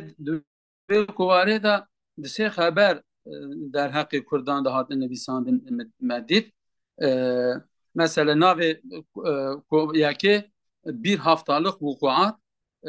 de vukuat em benim ku velatin mayida dibin yekçi işte Kürdistan'da hani gotiye de evet ya da gotarek da gazetein Paris'e de bejin ku Kürdistan'da kargaşa hareketlilik yani Kürdistan'ı ev çeybiye مینا کو برخادان چی بویه هانی دنویسینه غازته پاریسی هم ادوی ایمه جمع دوی چاپمانی آمد دوتش دیگ هانی تونه خبر اکادن کردستاندان تصویرات روس خافیه‌لری اوجی خبر اکادن دوی کو هناك الإنسان أوي بهواك خفي وخفية أوي كردستان سرناوي روسا او دکن وک آجان بین دیگرن او ملت او دکن کووارا آ چارا روزنامه سبیل الرشاد کدی سیرات مستقیم جی دوی داری دا جی بحثا کردان پر هاتیه کرن از همه داویه دا چند دقیقه بارا او میج بیج انشالله بیم کو سرچوا بحث آوان hatiye kirin. Mesela tarihin İslam'a altın sahifeler, Kürdistan Eşreflerinden Bedirhan Aziz Hazretleri tarafından Kürtlere itfaiyen yazılan davetname ve deri de diyor ki Bedirhan Bey nivisiye eva ser evi memleket davetname ka cihadi nivisiye وپاش او کووار اجتهاد دا هيا کووار اجتهاد کردستان بحثا دوی کووار دا جی مقاله گوتارن عبدالله جودت بحثا işte دوی Kürdistan ve Ermenistan mefhumları mefhumi Kürdistan Ermenistan acaba yani Abdullah Cevdet dedi evet çişki yani vakta melba gotara dinlere ku bavaki emin ku neyini bahsa evet ki ev disa kuvar ijtihad da Kamuran Ali Bedir Khan sal 1918 da gotar nivisiye Kürdistan'ın hazaini tabiiyeleri yani evci bahsa devlemendiya benzemini Kürdistan'ı dike وكوباك يعني جاء يعني نشان ده كوارا كاتدا كوارا عثماني دا سال 1900 دا بحث Arnavut Kürdadı ki diyor ki serna ve Arnavutlar ve Kürtler diyor dere de tüşteki acaba diyor ki Arnavutlar biladi Osman evet Garbi Osmaniye Avdikiye hem do Parizye Kürtçi şarkı devleti de Parizye evci tüşteki bu büyük haviye az hem kın darbastım bu eva i'tisam eda disa Şeyhülislam Haydari Zade İbrahim Kürtler ve Camia-i Osmaniye Kürt ve işte Camia Milleti Osmaniye büyük havi evak nibisiye de içtimaat mecmua içtimaiyat eda disa Kürtler hakkında tatkikat Kürtlere dair tatkikat votarat nefsinin kanun esası da İttihat Terakki Evrakil Kahire evkiriye ve eve da ve gotare da resmeka ve ne yaka miktar İttihat Bedirhan başlandığına dukuvara mülkiye da İstanbul Mektebi Mülkiye mezunları İttihat Taraun Cemiyeti de ders diye Salih 1910'da evvelki nabi dese gotare hani yak diyor Dersim ekradının ahvali mezhebiyeleri yani Kürden Dersim'i mezhebi van ve de nivîskare ve gotare müstasarrif Erzincan'ı Şefik bege mütasarrif yani bimana imkanın bejin yani bimana vali navbera vali ve kaymakam da işte kursa demek Erzincan ve demi yani bin vilayet ve serkaza diye ev kiriyet ve evet işteki ev Balkiye demek Dersim Kürtlerin umumi mezhepleri kendi ifadelerine göre Caferidir. İbare kahani heye. Bu ev dedi ki işte ev hene de gayet zeki ve çevik olan Kürtlere sefil bir halde bırakılması dise bahsa var işte ki o da bahsa Kürdistan ahvalı Ahmet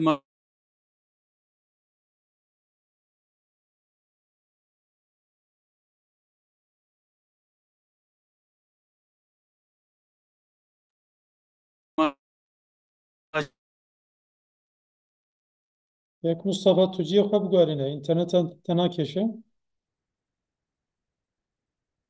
Majid nivisiye disa Kürdistan ahvalı bir havi ev hene de ana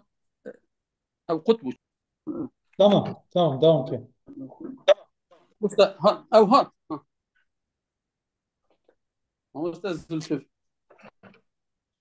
bu ev بریم kutbu mina şu hat اگر توازی zümrüt یک ve دو acı واسطه و گوتنه خواهدی تمام که دی باش بون tamam تو tamam نابدالک شیدی tamam نابدالم az hemen tamam از تمام از همه گوتن خواهی داوی بکن. تمام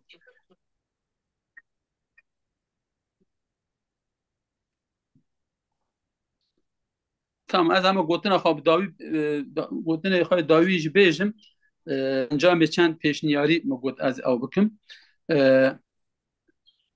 بله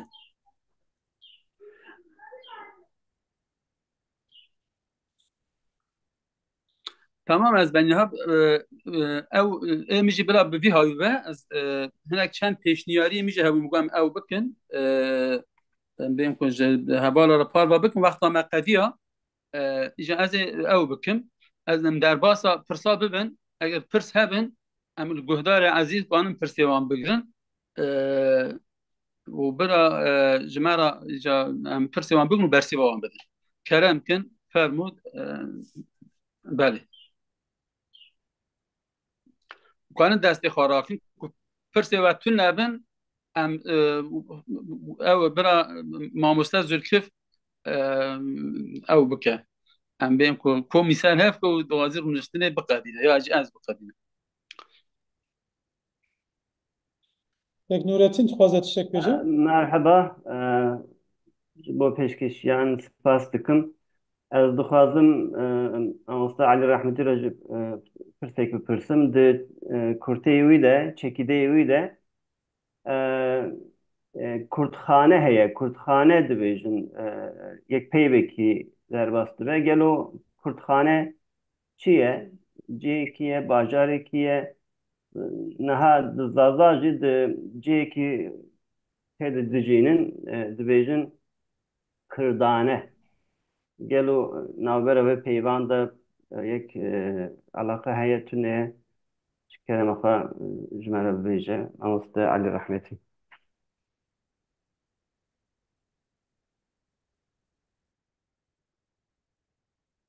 Dengê xwe veke kekê deng دنگی خواه کن ما مستعدی مگو دنگی خواه کن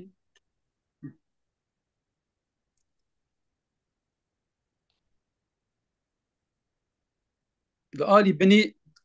مگو دنگی و نه ما مستعدی رحمتی مگو دنگی خواه کن خیر آخوام سلام ها سلام علیکم عزیز ها سلام سپاس از جناب دکتر عزیز پرسکین جنابتان خدمتات عرض کنم بله ببینید یه منابع اشاره کردیم که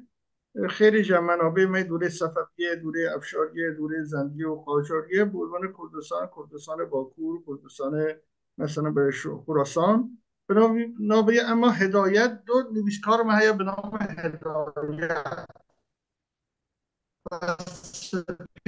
که به نام نویسکار دولتی قاجار به نام خارجی خراسان و چند تا نویسکار داریم به نقل قول این که باکور خراسان که معروف به کردستانیه به کردخانه تناس کننده ای هدایت و سپیر نقل قول دکن که باکور خراسان به نام خراسان به سه قسمته باکوره وی به نام کردخانه یعنی منطقه که ولایت کردانه خانه لپارتی یعنی مال ولایت سرزمین ولایت کردان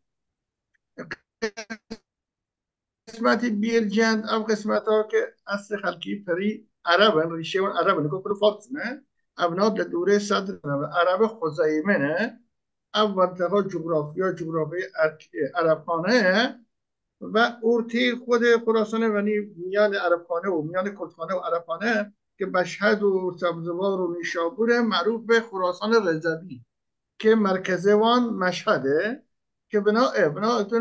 خراسان رضوی باکور که کردخانه یعنی ولایت ماله خانه کردان یعنی خانه کردان که با منطقه که من اشاره کردم که ما باجاره کرد و منطقه چیای کرد و هزار مکیت و چیای صادوق علاداغ و چیای شاجهانه که اون منطقه با چیانا و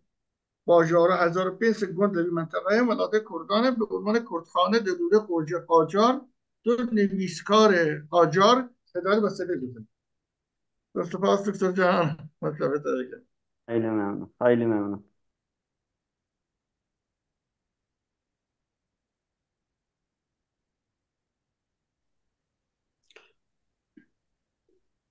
بله کرم کن خدا زنه کس پرس تلن مامۆستا زولکف یکو هم تکارم کردنش کارو نشتنامه اجی یندن ده ساعت یکی ده دست بکه بلا ناولک جبو بین بدانک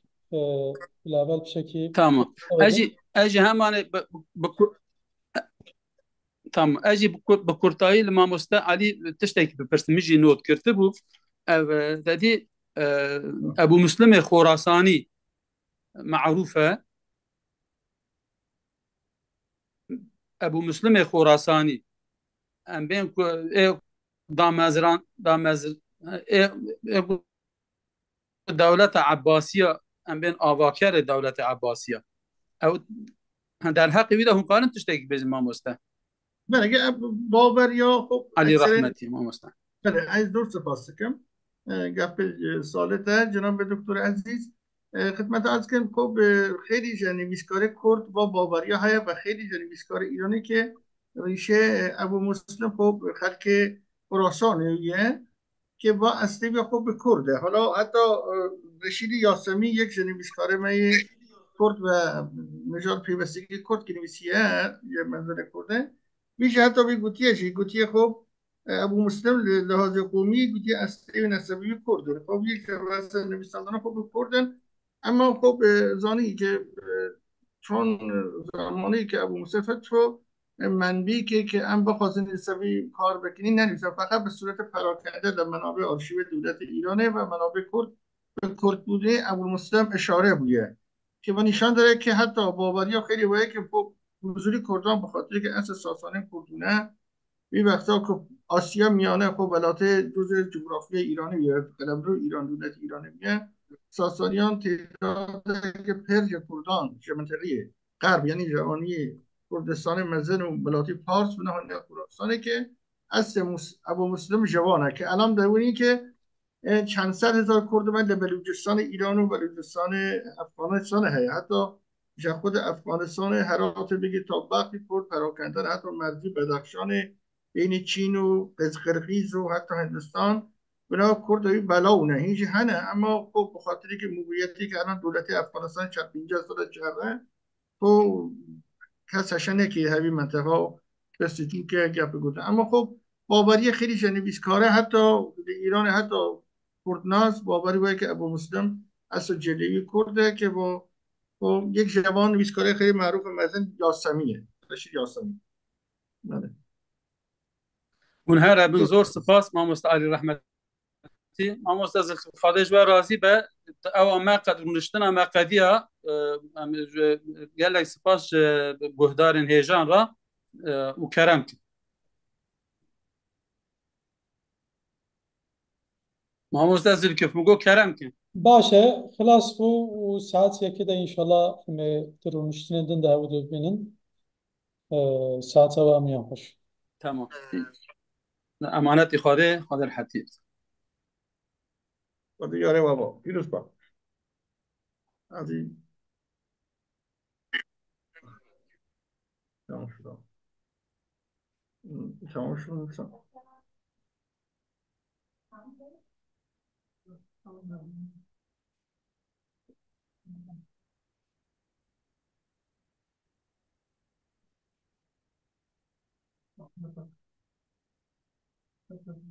क्या बोल गए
سلاف مرحبا روجا بخير.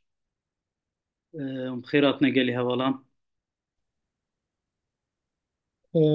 Kenan Can ev aye divê hûn bikevin bêyê وا niha tu ara كاك odalar bitikîne كاك اكرم بخشيجي لبره. elê bila ev شاري jî ji wî re jî tarîf ke hûn vexta ara odalar ditikînin B odası derdkeve bibêje katıl hûn diçin ûr. دقيقي اج Ji hevalê din re jî hûn ê wisa bibêjin. او ده ببین او تلفنی دست کت می دخویا دلبره می çav binin. Yere jêr katılımcılar sohbet ekran paylaşımı döve rezedayı ara odalar ev. Çarxalen el jêr He ere herê. aha baş. Ee, Benî tu biçî ji hevalên pêşkêşkar re jî bibêje. Ekrem اکرم Baxşî ez dibînim niha. اکرم بخشی بخیر هاتی براستی للای ما اکرم ناوی زلامانه من وسع حساب کرد ببوره ببخشن. بخشن aha ماموستا اکرم کی جوه ماموستا اکرم. Nene نه mamoste اما Alî خانم Rehmetî ye. اکرم بخشی خدمت از سلام علیک سرچاو ناموسا خانم بنگ سلام من عرض میکنم. اکرم بخشی با فارسی زمانه به کردی نزانه از حالا به آها درسک خب ها از فارسی گپ کن کردی نه گپ خب کن خب خوش آمدی خانم بخشی. خیلی ممنونم. سلام عرض میکنم خدمت شما. خب خیلی ممنون. میتونی این چی میگم دا مقاله مقاله دانشی میگن چی میگن آقای شهاب. تکیده نشست مقاله بود نشست تکیده مقاله نشست ما نیست. باید یه نشست دیگه چطور بگم این اه، زیر اکران. خانم بخشی ببینید شما از اینجا باید در بیاید بعد بله. روی لیستی که فرستاده شده برای شما لیست آها. به اصطلاح نه چه آقای شهاب Ne ne mamoste. اینطور نمیشه. Herketin havza nake. باید حرکتی نبجا نکه نه Ne. باید زیر اکران یه چی میگن یه لینک داره. بله بله. اونجا می نویسه اگه فارسی کار میبری نه زوم بله را بله. فارسی کنیم. خب بله. اونجا باید اینطور بنویسه اتاق چی میگم چطور ترجمه کرده به فارسی نمیدونم آرا و دلار آقای شاه. اتاق میانی ها میشه با شکل اتاق میانی نوشته یعنی من باشه. صفحه که الان توی این میز گرد هستم صفحه من نیست، درسته؟ درسته. بعد با... خارج بشم بعد وارد صفحه خودم بشم. نه Ma خارج نشه. خارج Kenan نشه. Kenan em telefonê Şeyx Mus bike ew dikare bila rast rast xanima Ekrem daxil bike eger ew nikare. Lê hevalên din du rûniştinên me hene ez ji bo we bibêjim. Ev rûniştina jûra A'yê ye A odası. Li bin jî ara odalar hene. Dema hûn ditikînin B odası heye. Hûn li wir bitikînin hûn dikarin godariya rûniştina duyem bikin. Du rûniştinên me di heman saetê de hene. مامۆستا سەویم ji li bere Cihazî Sevim diya. xanım tu jî qazî derbasî salona dinê be. گلو از چا در باز بم؟ Mamoste Sevim ara odalar jêreye. Ara odalar bitikine li hemberte B odası dertkeve bibêje katıl tu dişî yadin. breakout rooms باوەرم ئینگلیزیya wî ew e. بله breakout rooms Breakout. Zülkü Hoca min mûşan de yani ez dişînim dikarim ji wir bişînim. Ha ez Tamam. dikarî. Baş ez Belê, şey belê. to nabêjim. Azizcan nexwe tu Sevim xanimê jî eger neşandiye bişîne. Min wî jî şande li vir yani ez li virim problemek ve ez vî odê me yani. Tamam bira. Her duan jî tu yê taqîb kî hevalê ku taybetî destpêka rûniştinan da dibe ku Baş. nizam bibin. Heta piştînî royê êdî emanetî te. Tamam problem tune. Tamam. Divê odê de niha rûniştin kî heye Zahir Ertekin, Nesim Sönmez, Mesut Aslan, şuna Zahir Ertekin de az bavarskim de Ayhan Yıldız runštine breve be. Mamosta Ayhan Tuati yana.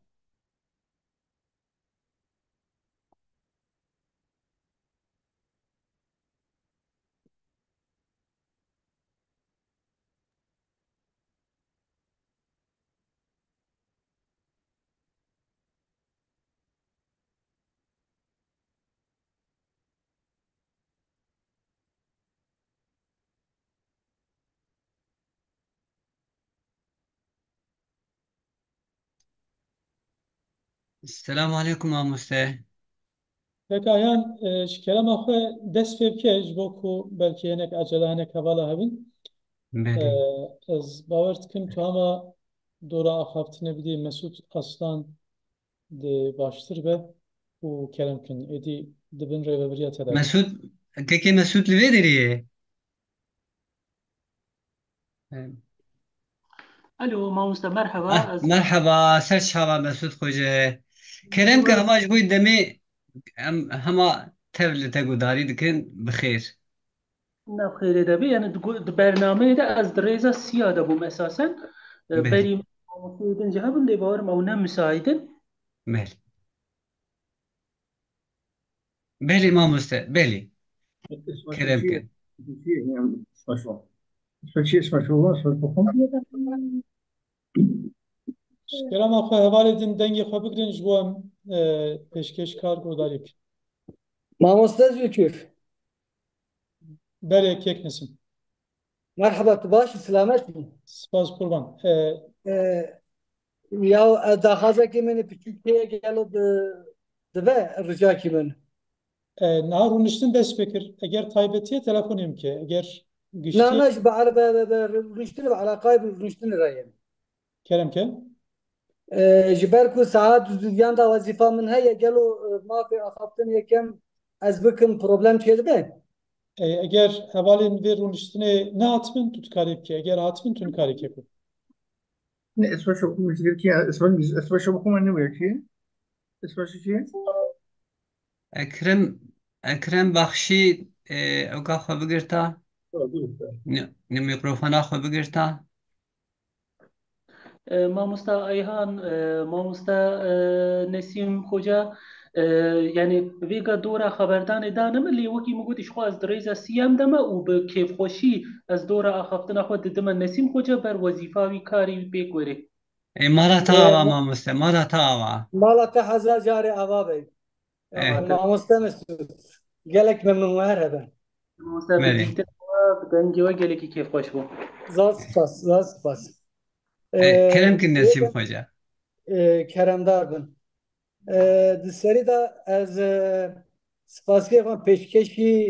kesên ku di vê organizasyonê de keda wan bûye dikim heqîqeten xizmetekî gelek tê baş ji bona zimanê Kurdî dikin. Ez spasiya cenabê we her kesî ku keda wan di vî organizasyona çêbiye dikim. û ez dîsan spasiya xwe nîşanî guhdarvanên ezîz ku wexta xwe veqetandine li me guhdarî dikin. Weke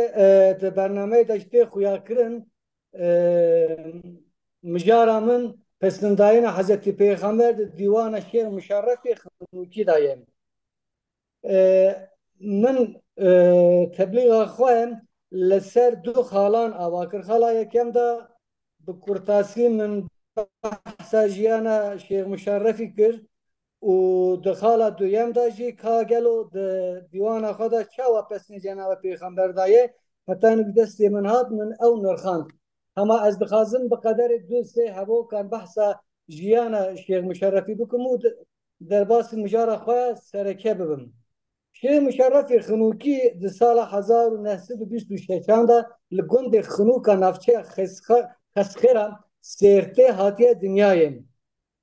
û xwendina xwe di medreseyên devdorê de qedandiye û piştî qedandina xwendina medreseyê li çend gundên navçeya Berwariyê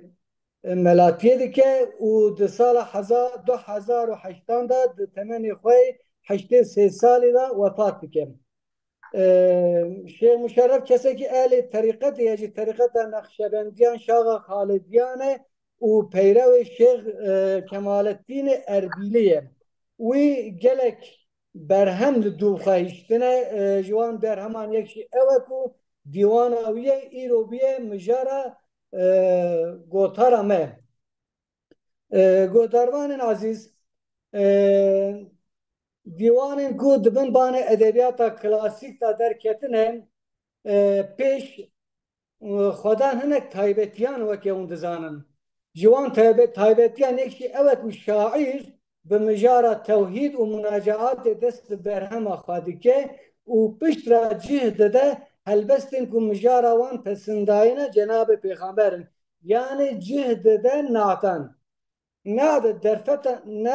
درفتان ددن شاعری کو او د فرم و جوازن استتیک دا لهمبر حضرت پیغمبر عشق هست حسکرن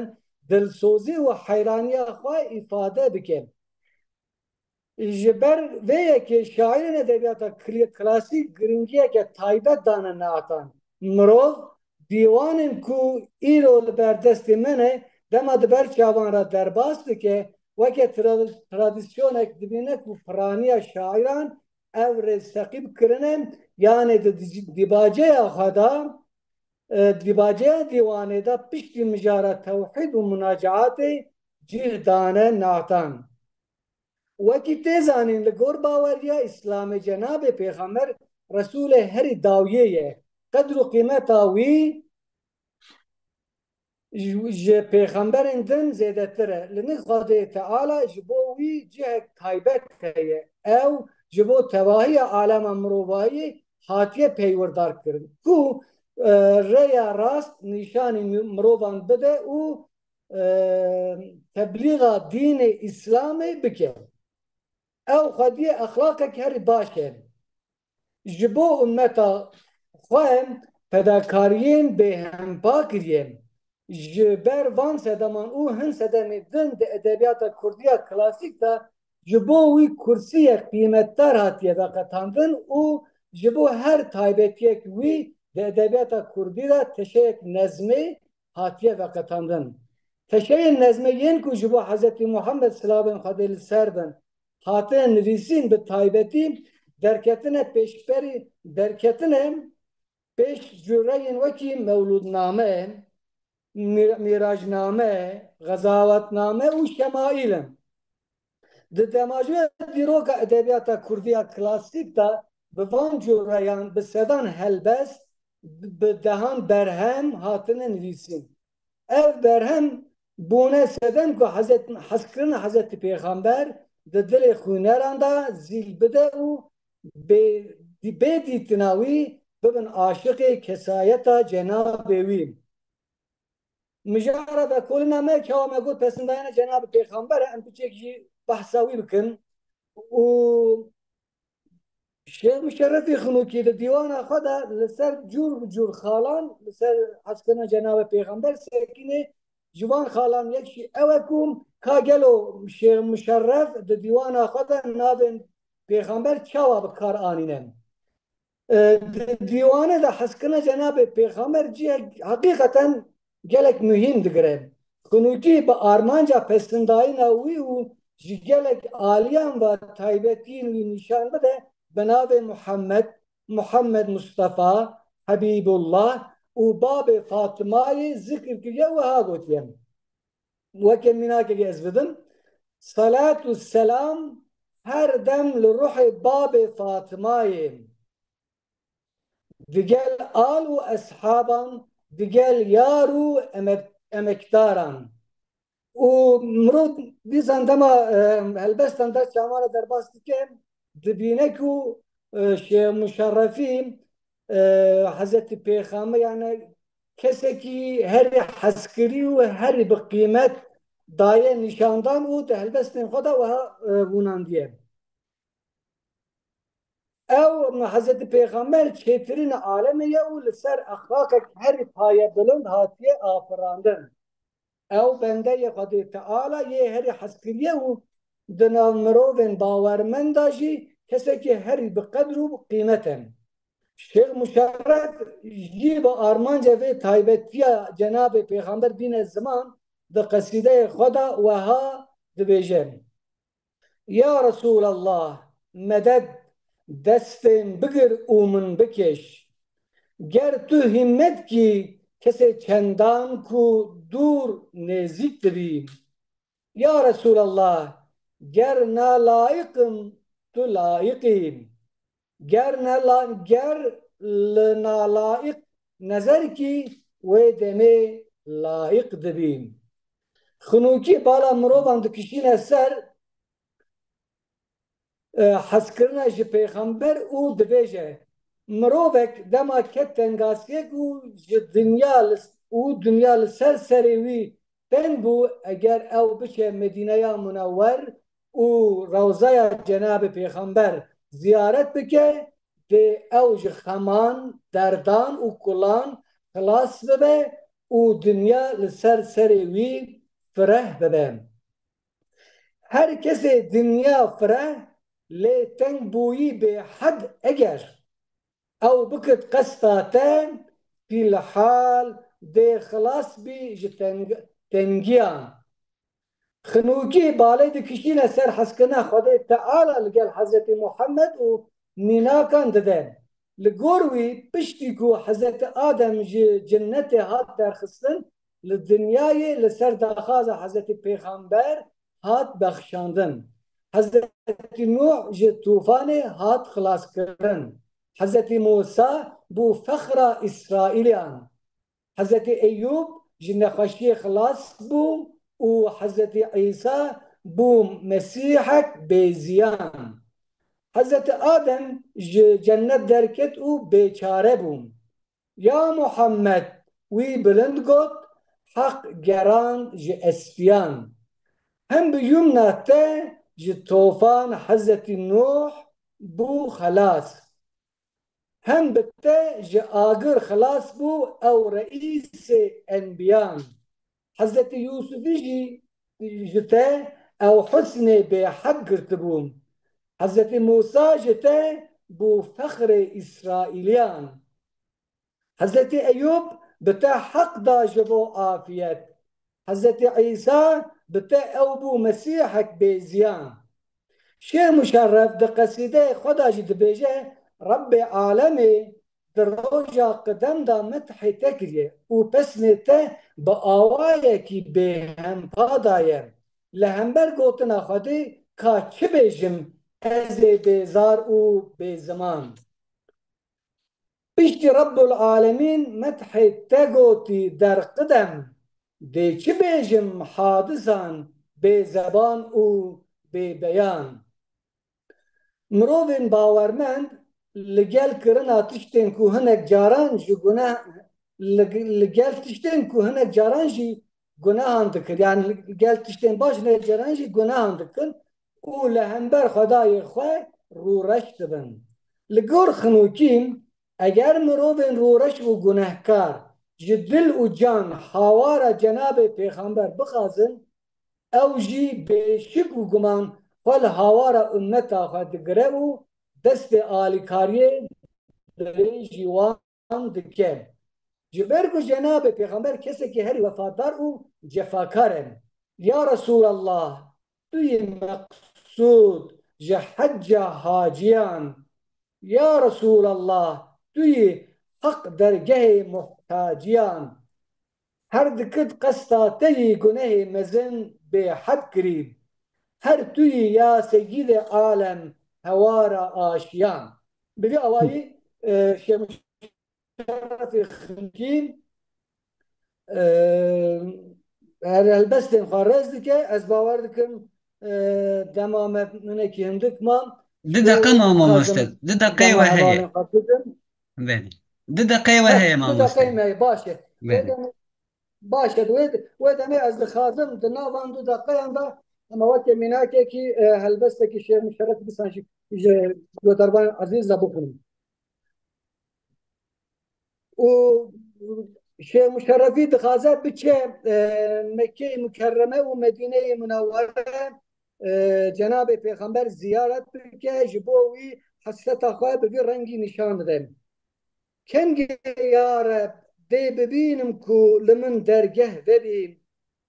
أمجي هر وكوان حجاجا جبو مجي أفري ببين قيد زنجيري دمن بشكي نجح حبسان دركبن دستو لمجي من برحبن جبو مجي دستور هبين از به توزا مکه و آخا مدینه گل بکم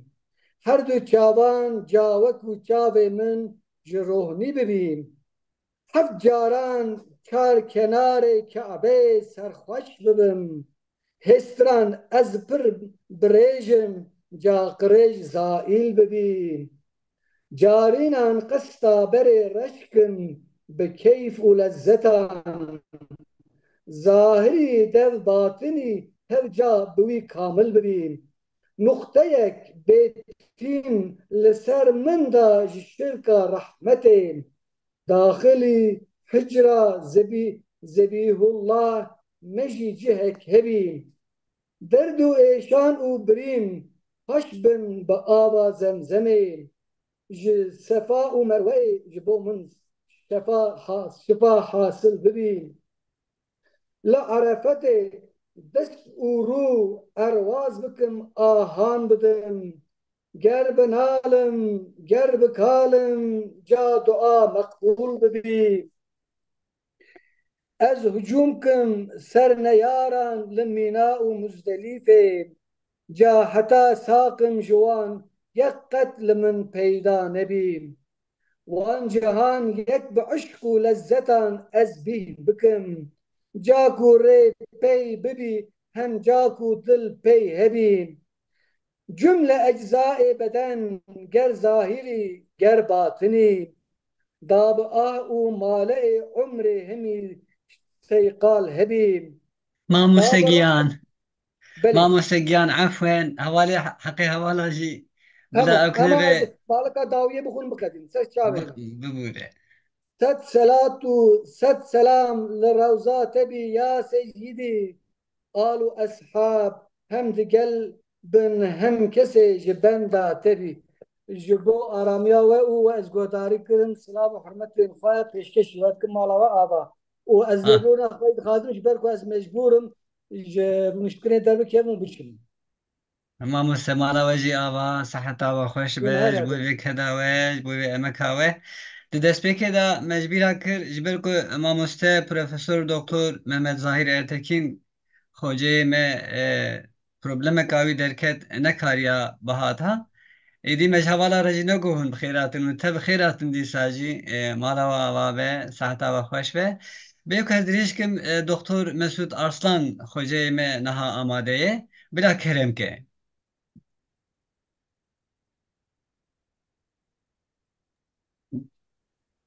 denk girtiye.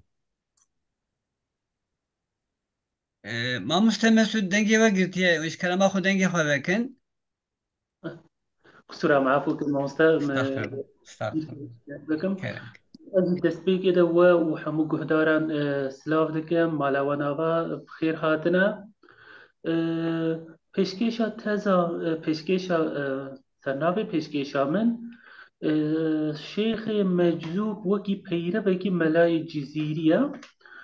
دەستپێکی وەکی ئێتیک دەبێ ئەس ببێژم ئەv پێشکێش ji teza me ya doktorayê ji teza min a doktorayê hatiye derxistin bi alîkariya wê hatiye amade kirin ku ew teza doktorayê di sala 2021 de li zanîngeha Dîcleyê hatibû amade kirin dîwana şêxê mijara wê dîwana şêxê meczûb bû lêkolîna jiyannameya wî bû her wiha lêkolîna helbestên wî bû jaliyê naverokî ve û jaliyê şiklî ve وەکی مزگینیەکی جێ ez dikarim bibêjim ku dîwana şêxê meczûb sala 2023 da jaliyê wezaretê ve bi vî şeklî wekî kitêb jî hate weşandin bi vî rengî dîwana şêxê meczûb bi herfê latînî hate weşandin destpêkê de ez ê behsa kortejiyana şêxê meczûb bikim payre jî behsa têkiliya wî û melayê cizîrî bikim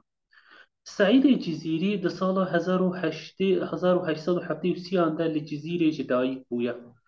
او لجزیره جمالباتك اشراف و خویایی بو بابی وی حسین مظلوم وقت کی شاردار جزیره کریه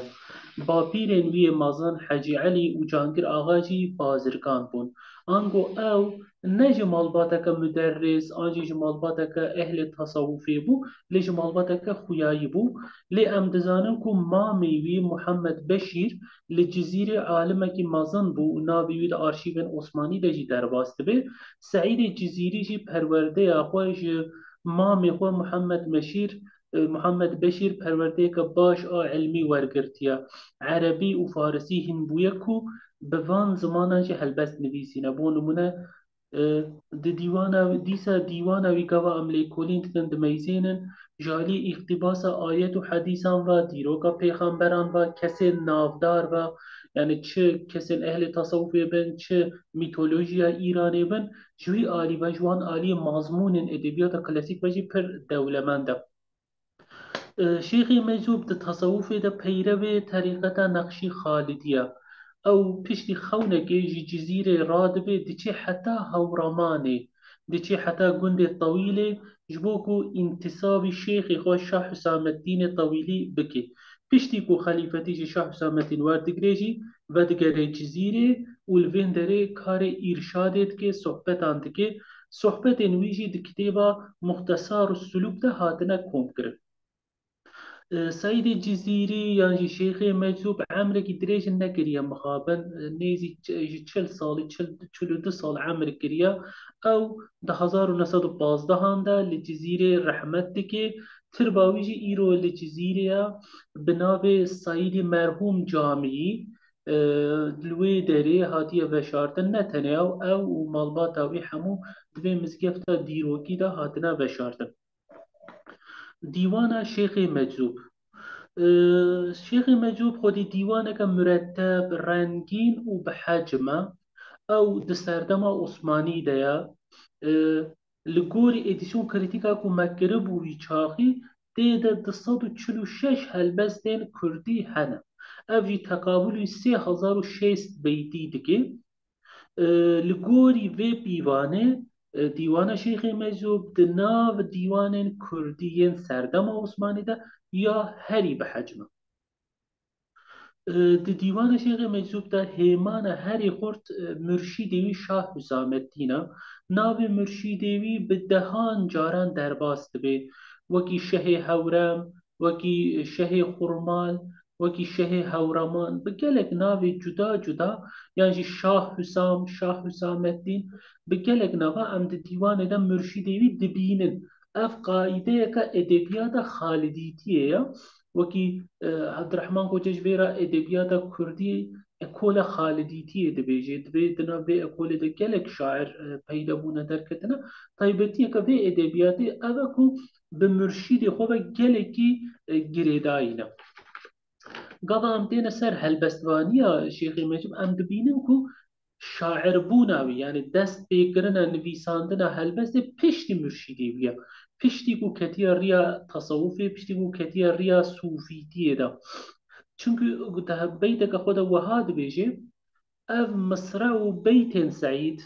در محبت شاه مجید جخونا دلی ویبون بعید داد و مدد ابرو دکر یعنی دوش اف مصرعی ما اف بیتی ما جبو وی شاه مجیدن کو او شاه مجید جی مرشدی بیا التصوف ده لسر بنا مناقشه هي قالوا مروفك بمرشيد دكاري بكبير يا سير وسلوكي ده يجي بمرشيد دبي لسر بنا برسانة مناقشة هاتنا كرن دفي واردة الشيخ مجذوب طرف يخو وهاب اللي كريا قوتيا باي مخالف بپرن دايم أمانة سالكا بمرشيد وبنور عين راه نزان أي سالكا يعني السالك معناه يعني الريوي كسيكو دريا تصوفي ده دمشي كتي ويري ده دبيجي بمرشيد سالك ري نزانه يعني جرا ري برك لازمه قبل هالبستوانية شيخ مجود دميزينن ده ديوانا ويدا ده هالبستوانية ويدا جسري حتى داوي هم جالی ناوروکی و هم جالی شکلی و جه هر واریدا کس شاعری کو هری زیده باندور لگریه ملای جزیریه اساسا اف تشتكي gelekî jî asayî gelekî jî normal e ji ber ku melayê cizîrî bi rastî di edebiyata Kurdî klasîk de bandoreke ew qasî mezin kiriye bi dîwana xwe rêyek ekolek ew qasî mezin saz kiriye tu şairê Kurd yê pey wî re nînin ku li bin tesîra wî de nebin vêce bi taybetî jî Şêxê Meczûb xelkê cizîrê ye يعني دافوكا ويجي دافوكا ملاي جزيريا gelekî ji nêz ve ew xwandiya eşkereye di dîwana wî de em vê dibînin loma di helbestvaniya wî de tesîra melayê cizîrî pir e û loma jî em wî wekî peyrevekî melayê cizîrî di edebiyata Kurdiya klasîk de wekî berdewamiya melayê cizîrî hesab dikin em vê yekê hê di destpêka dîwanê de dibînin بۆ نمونە دیوانە مەلای جزیری هەند دەستخەتانە تابی ناوبەرە دەستخەتان بە فەرق چێ دەبن وها دەست پێت کرد دەبێژێت نەوایە مطربێ چەنگێ فیغانە بێتە خەرچەنگێ وەرە ساقی حتا کەنگێ نەشۆین دل ji vê ژەنگێ ئەv دەستپێکە دیوانە مەلای جزیریە دەستپێکە دیوانە شێخی مەجزوب jî وهایە نەوایە مطربێ عشقێ li min xwande def û nayê ji fezla xwe were saqî bişurbê mey subehgahê wekî ku xwe hatibê eşkereye ku ji helbesta melayê cizîrî re nazîre ye esasen melayê cizîrî û dîwana wî di edebiyata Kurdiya klasîk de şairê ku berhema ku herî zêde li ser nazîre hatiye nivîsandin li ser vê xebateke masterê jî li ser mijara nazîrê xebateke masterê jî hatiye amadekirin di wir de tê gotin dibêjin ji helbestên melayê cizîrî re ji 25 şairên cuda nazîre hatine nivîsandin yek ji wan şairan jî Şêxê Meczûb e hêmaneke hevpar a din di navbera melayê cizîrî û Şêxê Meczûb de jî Şêxê Sen'anî ye wekî hûn dizanin di mantiq û tayrê de çîroka wî derbas dibe û di dîroka tasawufê de di fikra sûfîtiyê de cihekî wî yê taybet heye mela wiha dibêje mey nenoşî Şêxê Sen'anî xelet ew neçû nav Ermenistanê xelet yani ew tiştê ku Şêxê Sen'anî kirin ew tiştê ku hatine serî wî ne bi xeletî bûn ne bi şaşî bûn hemû meعنeyeke wê hebû hemû îrfanek bû peyamek bû ne bi xeletî bûn her tişt bi teqdîra Xwedê bû Şêxê Meczûb jî xwe dikêşûna wî de û dibêje mey nexwarî Seዕdê Boxtanî xelet em neçûyîn bo tewîlanê xelet Tewîl e gundê Mürşîdê wî ye Şêxê Meczûb ji cizîrê radibe biriya kêlekê diçe heta Mûsilê ji Mûsilê jî dîsa bi wasiteyên dî xwe digihêne heta Helepçeyê heta herêma Hewremanê gundê Tewîlê esasen ev ne rêwîtiyeke hesan e û ew jî dibêje ku ev rêwîtiya me ev haleta me ev coşa me ev meczûb bûna me ne bi xeletiye ne bi şaşiye ne tesadüfiye ev her tişt bi teqdîra Xwedê çêbûye û ne bi xeletiye ne bi şaşiye مامۆستاگیان 3 دقیقه تەمانە قوربان تماما di dîwana Şêxê Meczûb û melayê cizîrî de hêmaneke dina hevpar jî Hellacê Mansûr e Hellacê Mansûr jî dîsa di tasawufê de mirovekî xuyayî ye sembolîk e metaforeke bû nimûne Şêxê Meczûb dibêje tenha ne Mansûr hew dixwand remza enel heq her dixwand rindê xerabatê dixwand lewma yeqîn Mansûr e dil di vir de jî dilê xwe dişibîne Hellacê Mansûr ev hêman di her du helbestan de jî heye wekî din Şêxê Meczûb ji helbesta mela a feleka Atlas ra a şeb û rûz ra nazîre nivîsiye ev di dîwanê wî de cih digirin gotinek heye ew gotina Sabahul Xeyr gava em dibêjin rasterast melayê cizîrî tê bîra me helbesta wî qesîdeya wî tê bîra me vê gotinê Şêxê Meczûb jî çend cara kar tîne dibêje Sabahul Xeyr ya saqî were bînahiya Seዕdî هيا بناهي رندي بك بندي جبي رندي وكي او جيكي مرشدي خورا وكي ساقيرة صباح الخير دبيجي وكي داوي استقارن بي بيجم دي ديوان ملاي جزيري دا ودي الشيخ المجذوب دجي براني تشي نظمي غزالة غزاجي وكي هندزانن هل بستا عشقية هل بستا مية ده هر دو ديوانا دجي گرانی لسر غزله او هر دو جي هفبارية كوانا هكذا جعالية بكارانينا عروزي وجي جعالية آهنگي وجي ام دبینن کو گلک هفباري دنابرا ديوانا ملاي جزيري وشيخ مجذوب ده هيا لوما بدلك رحات وبفكرك الزلال دكارم ببيجن کو ملای شیخ مجذوب کود 1912 در رحمت کریا یک جه پیروین ملای جزیریا در ادبیاتا کردیا کلاسیک دا و پشکش همجی ویگا افغاسا اگر پرسا بن آماده ما مسته صحتا و خوش به جبوی بی کداوه جبوی بی امکاوه جبوی خماتاوه دلال بلی بلی ما مسته حواله مید ریزی دا کیه آماده گلو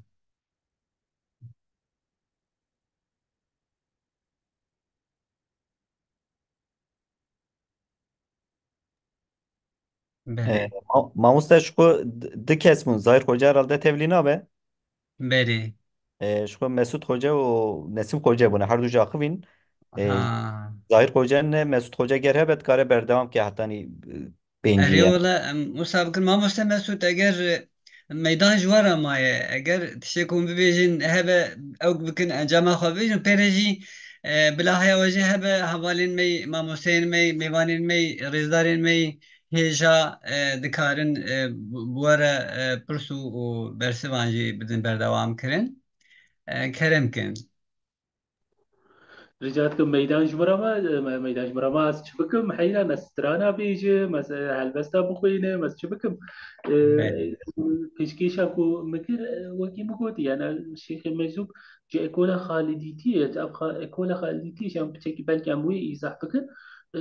دنيفا كسات صالا نوز ده هاندا يعني 1840 هفتان ده إيدي ديرو كم ميركتين كردا دقته میرکتیا داوی میر بوتا بو میر بدر خان بو عثمانی وان میرکتیان همیان تصفیه دکی ایدی میر بوتا جینینا میر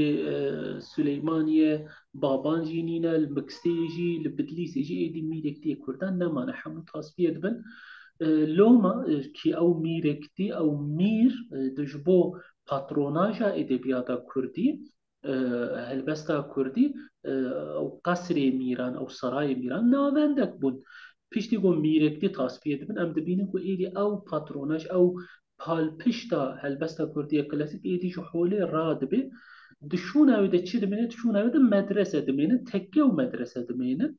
دست سال 19 هندجی قام ام دميزين خالديتي يعني او طريقة مولانا خالد شارزوري لناف كردا پر بلاو دبي و پر خورد دبي مثلا امجن طريقة قادريتي يجي هيا طريقة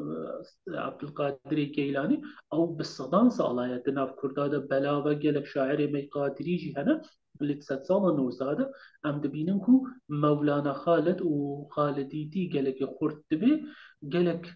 خليفه نوي هنا خليفه نوي لجلك جهان بلاف دبن لحورمانه للجزيرة دبيجن حتى اندونيزيا يجي دچن ولوان دراجي تكيان آبادكن ام دبینن کو دنا وی اکولی دا گلک شاعرین کردا پیدا بونا هلبست نویسینا طبعا به طرز که نو نویسینا يعني ديسا هلبستا كلاسيكا لأن بيش نوكي إيدي أو طارز غزل ملاج إيدي أم زيدا نابينا جرانيا مرشدان هيا دسر أدبيات دا بون منم ديوانا ملا ظاهر تندورة كي دي بيرامن أو جي عيني شكلي بو بوی شکلی ام دکارن ببیجن شیخ مجذوب جی قدی دیوانه که به حجم بالکیشی کوي هاي يعني قبل ما آماده کرجی بالا من کشانده بو يعني وكي نمونه از بيجم دي ديوان ملادا يل بردست يم 118 هل بست هنا د دیوانە شێخی مەجذوب دا 246 هەلبەستەنە شاعرێکی پڕنویسە و وەکی مگوتی عەمرێکی زێدەژی نەکردیە مخابن 42 ساڵی ڕەحمەت کردیە لێ دیسەژی هەلبەستانێکی ڤەلوتە هەلبەستانێکی پڕنویسە و دوێ دیوانەدەژی ئەشکەرەیەک و مە بەحسە مەلا کرد باندۆرە مەلای جزری ئەشکەرەیە تەقەزە ji غەینوی باندۆرە فەقیهەتە ئیران ئەحمەدی خانی و ji edebiyata tasawufê de jî İbn Hazm tesîra wê İbn Faris biborin aliyê tasawufî ve tesîra İbn Faris jî li serê heye. بله مامۆستا دووبارە سەحەتاوە خۆش بێ تەماشەوان و گۆهدارên عەزیز jî dikarin pirsên xwe ji we bikin. مامۆستا مساعدەوە هەبە ez dixwazim pirsekê bikim. Kerem bikin. Ez Abdilqadir melam be li Giyadînê me bi xwe ji Amedê me. Ji teza xwe lîsansa bilind li Şirnexê kir li ser Şêx Ezedîn Xaznewî. Ez dixwazim vê bipirsim li wextê me de ji xalidiya kî Kurdî dinivîse dixwîne an wazê xwe bi Kurdî didin.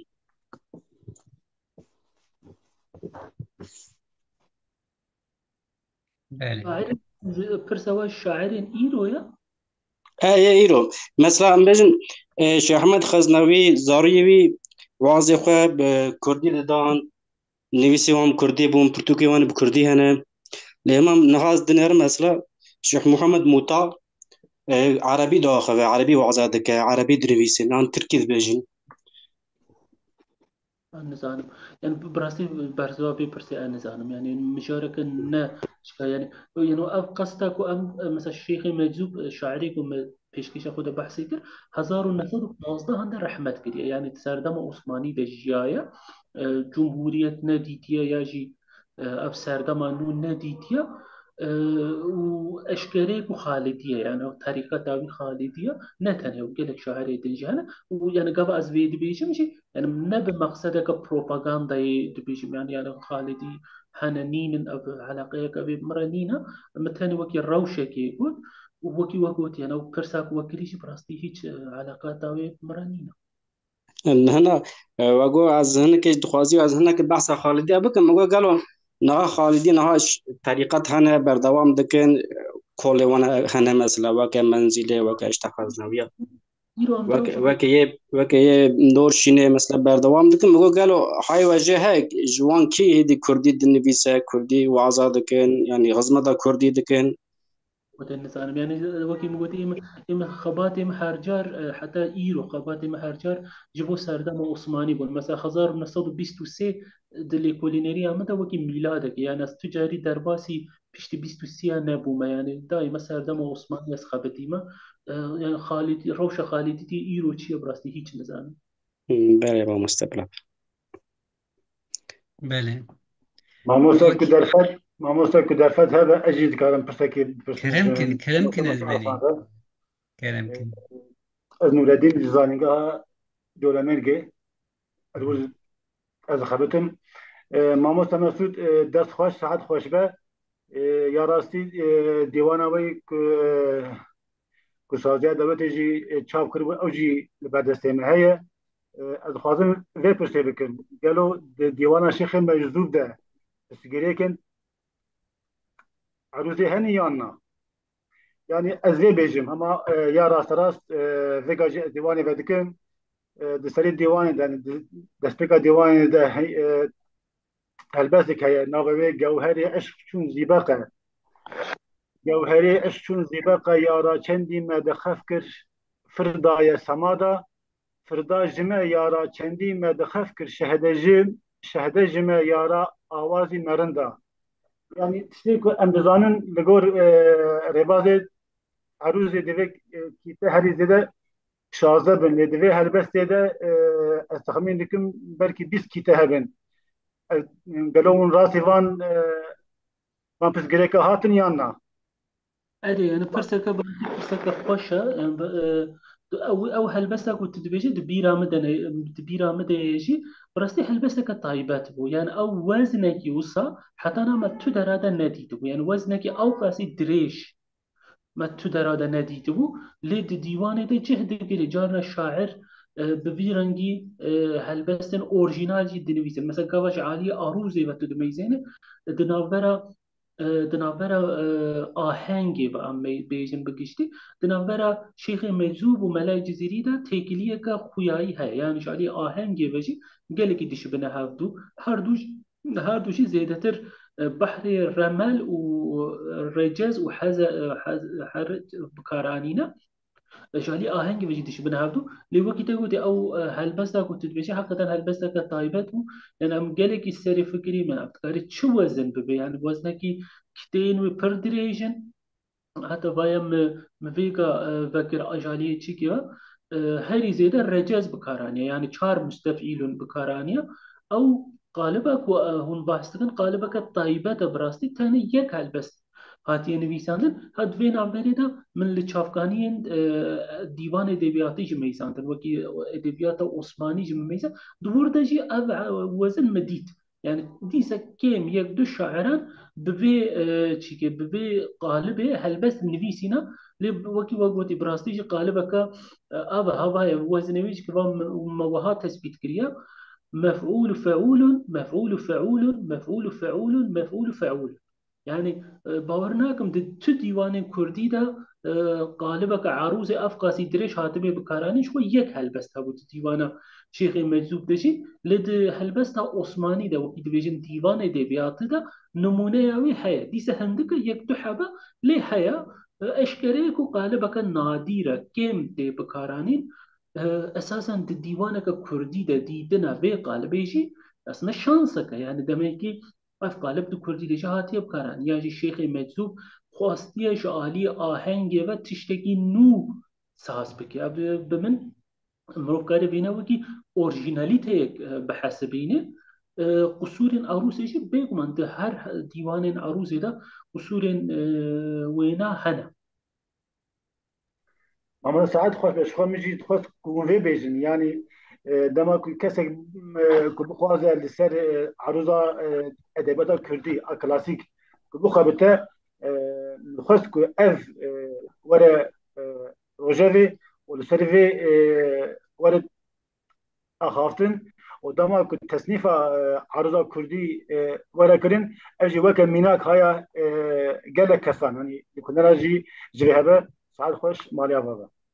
رجعت كم يعني هون خويايا اشكريك وهون ليكولينيرن او كتابك وزارة تشاب كري براسي جبو خلقي جبو عامي هاتبو آماده كرن اگر وكي ليكولينر هون بخوازن ديوان برفرهتر عروزي وي چون مثلا مجبو عروزي مطابلو يك چيكر بود تزامنا دكتور ايدا روپل ويگل فيشيامنا روپل چلو نهان دا مطابلو يك آماده كربو شيخ مجوب زيادتر كيجان قالب عروزي بكارانينا هون تكارن بري خو بدنا ورجي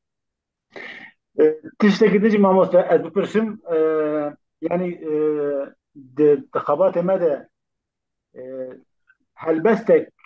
شعرك بري دماغ شعرك بيشتي ويتي كل همبر ويش شعراوي هل بستك دنفيسة ببراني امجد بين نزيرة اكتفاجي هي ده بدأ فارسي ده اكتفاجي هي يعني بهمان تماي بهمان مجاري بهمان قالب عروض دماغ شعركي بيشتي شعركي برياخو كل هذا كده نمشي جرى دمجن اكتفاية دارو جدروا ناديرة اكتفاية بكاربين أوين نخوشتر بقى يعني النظيرة أصلا نظيرة أدبيات كلاسيك ده تشيكا يعني تشتكي بنجهينة يعني مثلا أو نتورك وكيد بيجن أو تيكليا دنابرة الشاعر عندك كيجان شاعر كيجان شاعري بن باندورا ويدا مايا كيجان يرا تيكل داره يعني جبو تثبيت كرن هذا النظيرة جبو ما تشتكي جالكي باشا وده أدبيات ده مثلا أدبيات عثماني دجي النظيرة جالكي هيا تبي شكل نوي هنا مثلا دبي عيني وزني دبي يعني هل بس نابي نظيره دبيكم هل بس تك ملاك قالك الخشام تشوفه مخاصة دبي وكي وي بنفيسه لي او هل بس نابي نظيره دبي عيني وزني دبي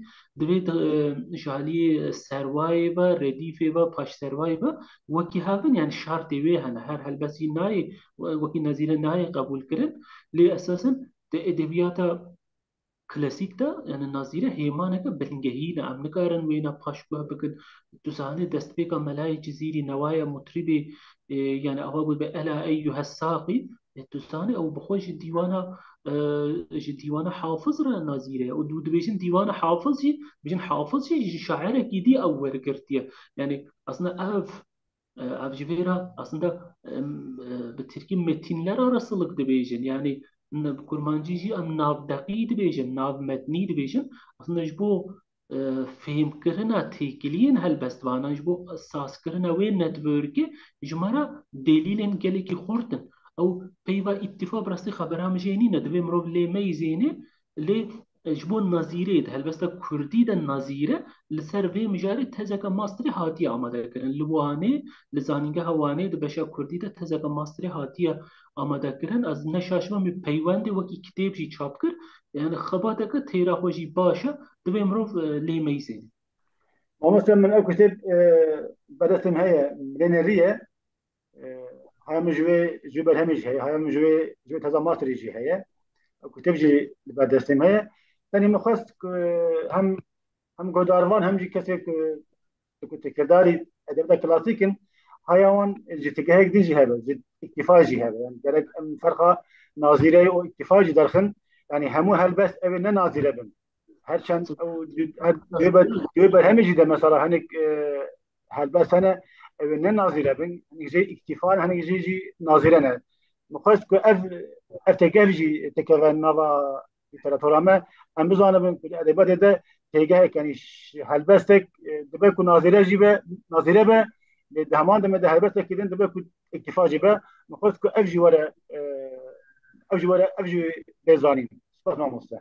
خوش براستی وکی مگودی اف پیوا اتفاق نود بهیزم و زلی میزینم جی براستی کو اگر هونج خبات کل سر بی بکن چه گوتار بی چه تز بی کتاب بی نام کیف خوشی بخوین. دپت هذا ما ان شاء الله بله ما مسعود ما نوردین دکترا خو د ادبیات کلاسیک کردی دا کریه نوردین حوادثی می دکترای بود لبینگولی ما دکتر نوردین ارتکیم كيف خوش بوم نم نورتين تجن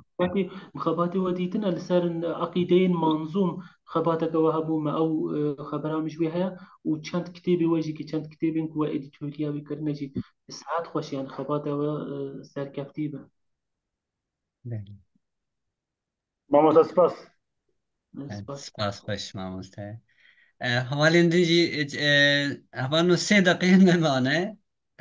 دکارن وی وقت خوشی او بکن و دکارن پرسی خو بکن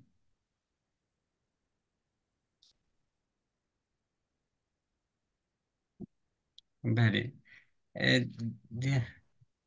Ömer Başar kamera xwekir baş e mamoste Mesûd ji bo vê keda we û ji bo vê pêşkeşiya we mala we ava gelek spas spas boî hemû hevalên beşdar hemû lêkolîner û rêzdarên beşdar em ê bikevin navberê bi xêr saet di çardan da di duan da wê rûniştnameya din dest pê bike bihêviya ku em di wê rûniştinê da hev bimînin di nav xêr û xweşiyê de.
شاب خوجه گر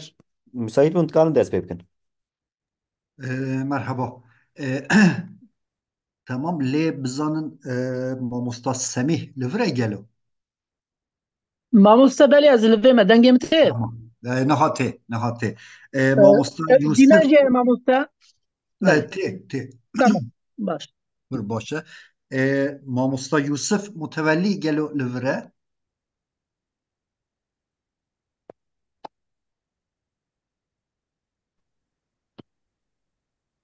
Mamosta 2 deqe ewil li vir bû nihat derketiye vay hat. مامۆستا یوسف متەڤەلی مرحبا خێرات مامۆستا سلام لمامۆستایان مەزنان هێجان کل دوستە هەواڵان کە دەنگێ من ji Xurasanê Îranê guda egirim. زۆر سپاس خێرات Spas ji azîzanekî vî konferanseyê şayîsteyan saz kirin. Ya Gelek. xizmetê we me. زۆر مەمنون بخێراتن gelê hevalin hêja em ê devam bikin bi rûniştenekî din ve di wê rûniştina me de wekû rûniştenin din ji sê pêşkeşî pêk tê ya yekim ya pêşkeşiya min bi xwe ye li ser kawa û alaya wî di şahnamên Kurdî de pişre em ê godariya mamosta Semîh Gezer bikin ji zanîngeha Mûşê tê derbarê şairê Xwedî Xemseyê Xanayê Qobadî û berhemên wî pêşkeşiya xwe bike û ya sêyim jî mamosta Yusuf Mutevellî Heqîqî ji zanîngeha Bojnûrdê Xorasanê behsa Caferqulî Zengelî şairekî Kurd bi helbestin çwar zimanî ve bike eger destûr ebe min bi pêşkeşiya xwe dest pê bikim em piçek bi pêşkeşiya min û mamosta Semîh biçin ber bi herîma goran û Xoramanê her tim li ser çanda tabii helbesta kurmancî tê axaftin min û mamosta Semîh piçekî berê ve bidin bi goran û Xoramanê belê wekû di serenava pêşkeşiya min jî diyar min behsa kawa û taybet alaya wî di şahnameyên Kurdî bikim bi mîtosa kawa berî her tiştê divê bêjin ku digel pênaseyên cudayên ku derbarê çibûna mîtos hatine kirin pênaseyên cuda ku derbarê çibûna mîtos hatine kirin berî her tiştî em dibînin ku di nav ew pênaseyê ku heta niha ji alî gelek teorisyenên cuda û hatê kirin xalekî hevpar heye ew jî ew ye ku mîtos berî her tiştî çîrokek e yani ev çîrokbûn beşa bingehîna her pênaseyeke li ser çibûna mîtosê mîtos çîrokekî kewne baweriyeke ku bi gelemperî ji hêla rastiyê ve nehatiye piştrast kirin ev çîrok xwedê cûreyên cuda ye ku yek ji wan cûreyên mîtosê damezrêner yan mîtosê kokê ev cûre mîtos wekû mîtosekî paralel tê qebûl kirin çawa paralel yanî hûn dikarin di nav her netewê ku niha wekû neteve yan etnî tên qebûl kirin û dîten ev cûre mîtosê bibînin mîtosa damezrêner ya mîtosa kokê di estê xwe de tarîxeke ku hewl dide domdariya neteweyî di nav serdeman de saz bike û îspat bike meşrû bike hebûn an jî afirandina mîtosa damezrêner vekî hevcedariyek ji bo her neteve tê qebûl kirin armanc û mebest û cevhera vê mîtosê jî wê vegotenê jî çi ye hikayeteke ku qedera hevpara ku li ser bingeha çandekî hevpar de ava bûye مشروع بکه اثبات که جبو باورمند یعنی جبو اندامن هر نتوی میتوسا کوکه اولنو یا میتوسا دامزرنر وکی میتوسا کی نتوی جبر و تی قبول کردن میتوس نتوی چینه میتوس نتوی او میتوس او جوره میتوسا که جبو ایدئولوژیا نتوه پروریه وکو بنگه تین قبول کردن و ایدئولوژی به دو میتوسان و دستی خوده گیردایه یک میتوس نتوی ابدی یعنی نتوی جاوید نتوی نمر کو بحثا ماینده بون بردوامی ها حتی داوی بردوامی ها جواکی که او میتوسا باو کالن هفپار شبو هر نتوی اف جوره میتوس ده همان دمیده بهتر و کو میتوسه که سیاسی تی قبول کردن جبر کمبونا وقتی من نخوازم بکویم دناف او پیناسین هر تیگه اما دوام کن انشالله اگر وکو پرتوک چاپ به لور بیتن وکو مگو میتوس بری هر تشتی چیروکه که او دناوندا اوی چیروکه دجی لحنگ جی دگره یعنی کسایتا ناوندیا میتوس لهنگ چیه؟ لهنگ دیسا گلک شیروه و پیناسین جدا لسر لهنگ هاتنه کنن لی بگلم پری هم دکارن بیجن که لهنگ آفریده کی خیالیه که کمک تایبت یا جواکی سیاسی دی میتوس خوده دافرینه و به یکیه که اتوس بینتوه و اتنی آواد به دی تیپولوژیا لهنگی ده اوالنو یکش جورین هری بر بلاوا لهنگی دامزرینر لهنگی کوکه جبو نتوه کسایت کی هم دکارم بیجن بنگهینه که ده حافظه و اتنی یا نتوه حافظه کولکتیفا نتوه خودی جهه کی تایبته و وکو باو دامزرینر قبول کردن لهنگ ده همان دمیده چید که همو فضیلتن زگماکی و جوهر راستینا نتوه پیکتینه یعنی ایدئالا هر نتوه ده کسایتا و لهنگی ده تی دیتن و قبول کردن کردجی وکو همو نتوهیندن ده حافظه کولکتیفا خودی ایدالیزم کی لهنگینه یا ایدالیزم باو دامزرینرن و دوی باوریدنه که یعنی کرد جی نه یندن به ایدالا باو دامزرینری ده صادقن و دلسوزن و خودی باوکی دامزرینرن اف ایدال هوالنو ایدئالو کارم بیشن فکر باو دامزرینر باو هفبارا کردان ده کسایتا کاوی هسنکار یا کاوی آهنگر کاوی هسنکار ده مادی ده یعنی متجسم ده ها جسمی جبو کردان دکارن بیجن که رابردو یکی پر احتشام و زرین ده چارچوه یا چیروکا کاوی هسنکار ده ایدالیزه بویه حاطیه قبول کردن و مشروع و پشراست بویه یعنی هم دکارن بیجن کاوا تیگه ها کسایت کاوا جبو کردان و که میتو موتوره که یعنی دینامیزمی که ده پیواجو یا تاریخی ده دینامیزمی که ده جبو همو تفگرن جواکی این کردی ده ادبیات کردی ده اولنا حبونا کاوا هم دکارن بیجن حبونه که آمنی پرزانت یعنی حبونه که مطلق و هر دریه هر تم ده هر سردمه ده هر جوری این ادبی ده کسایت کاوا و رولا ویا بنگهین و که باو دامزرینر ام دبینن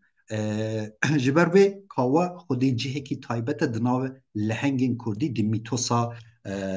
میتوسن کردی ده لی کسایت کاوا گا اگر ام کسایت وی لگور تئورین لهنگی بنرخینین کسایت کی بپرس کره جبر کو اف شرط و مرج و تایبتین کو تی قبول کرن کو آیدی لهنگی کونشوپی یا لهنگی میتولوژی نه ده کسایت کاوا ده ناین دیتن یعنی نه باوی کاوا دیاره نه دیاوی دیاره نه مالباتاوی نه دسپیکا چیروکاوی و نجی داویا چیروکاوی دیاره یعنی جالی تئوریک و کسایت ویا لهنگی کسایت کی پر کevلی هفو نزلان پیشه یاوی حسنکاریه او نج مالبات که آریستوکرات یان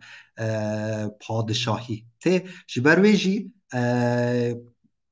براستی کسایتی که تایبت دخویه ده شاهنامه کردی ده هوانو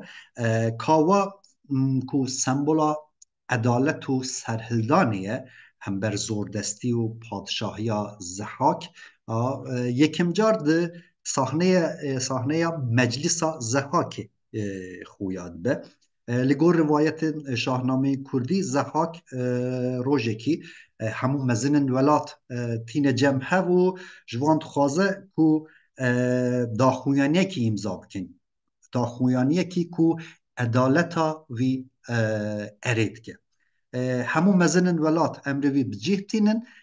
دوی گاوه ده کو هر سایه کی بلند به و تقره و دبیجه کو همو کرن وی آتنه کشتن و فریادی دیگه اف دنگ کاوی هستن کاره که لگور روایت شاهنامه کردی کاوا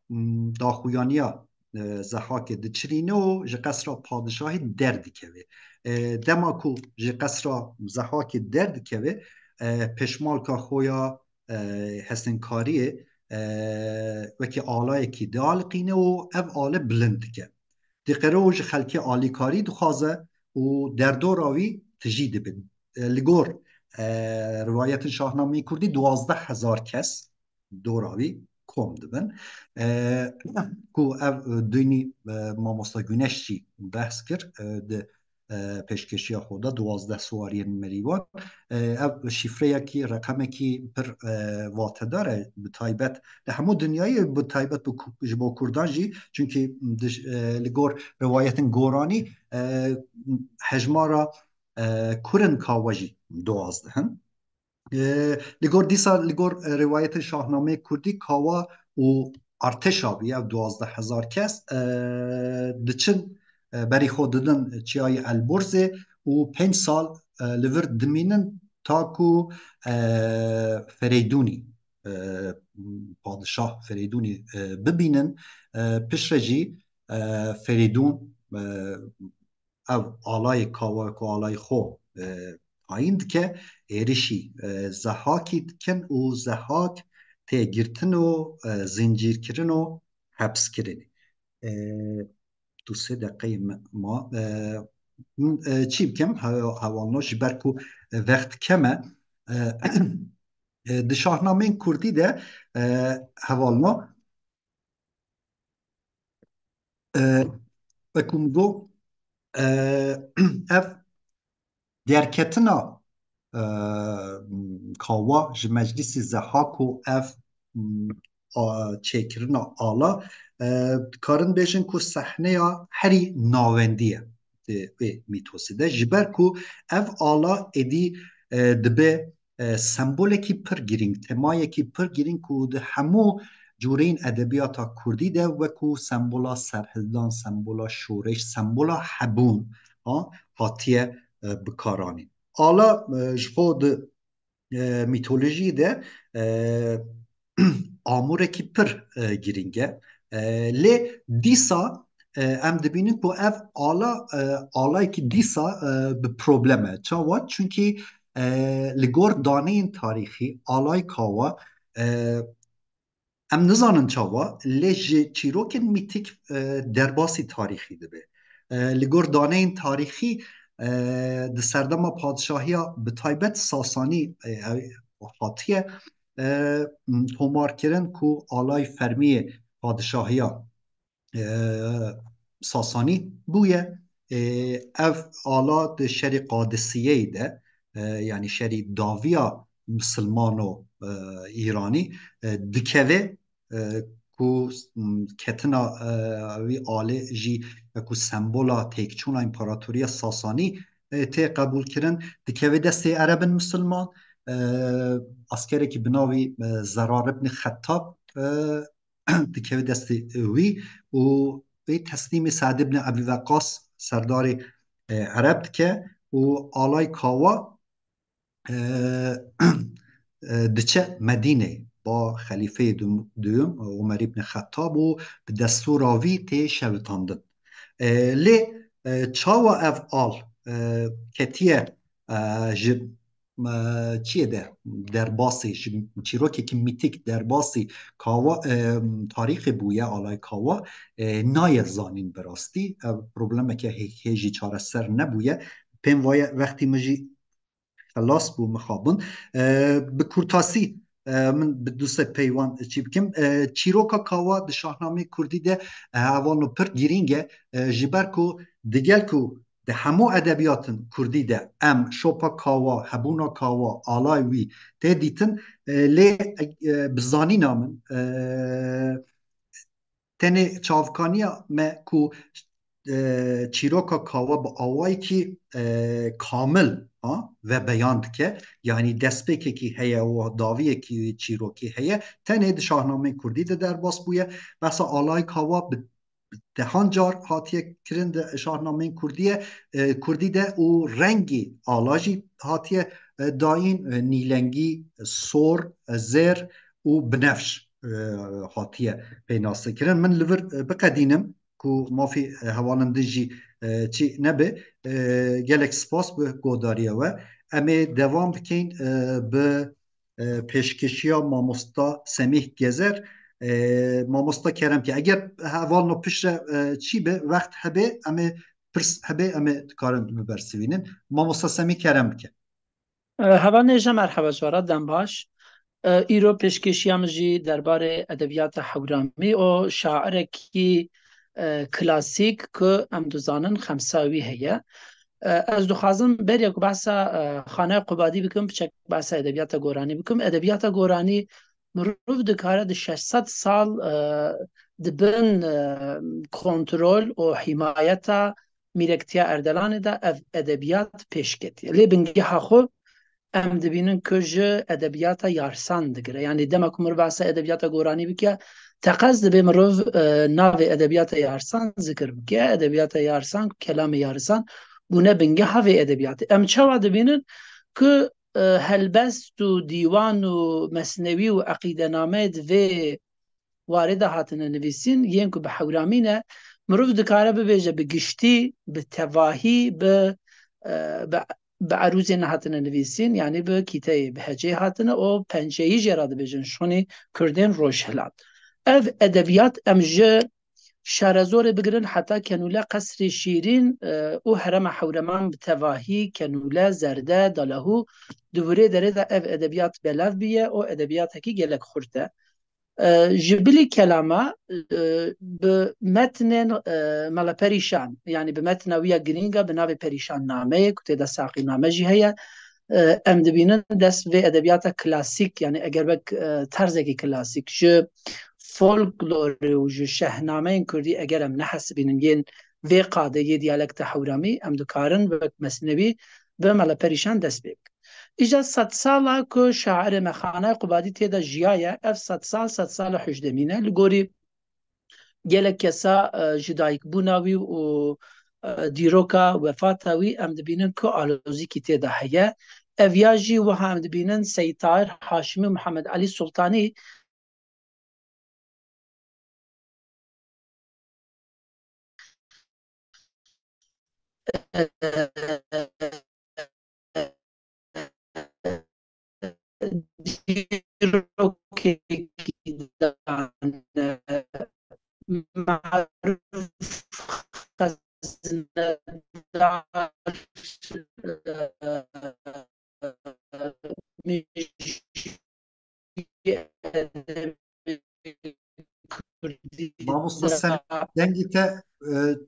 كدايك 1100 ديسا كتابة كو درباري خانه دا عمده كريه تبري دريدا صدو بريكيجي ديرو كيكي دنيا دايا يعني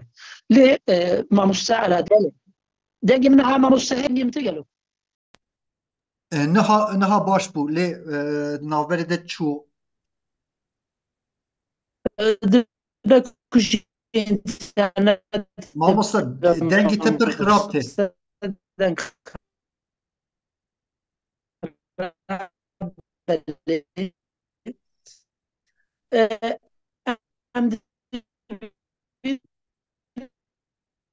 مامۆستا سەمیح دەنگی تە پڕ خراپ تێ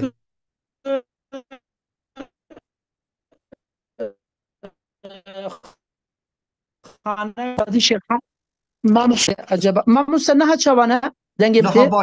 نەها باشترە باش ez ewa xwe bigirim dibekuş interneta min bejî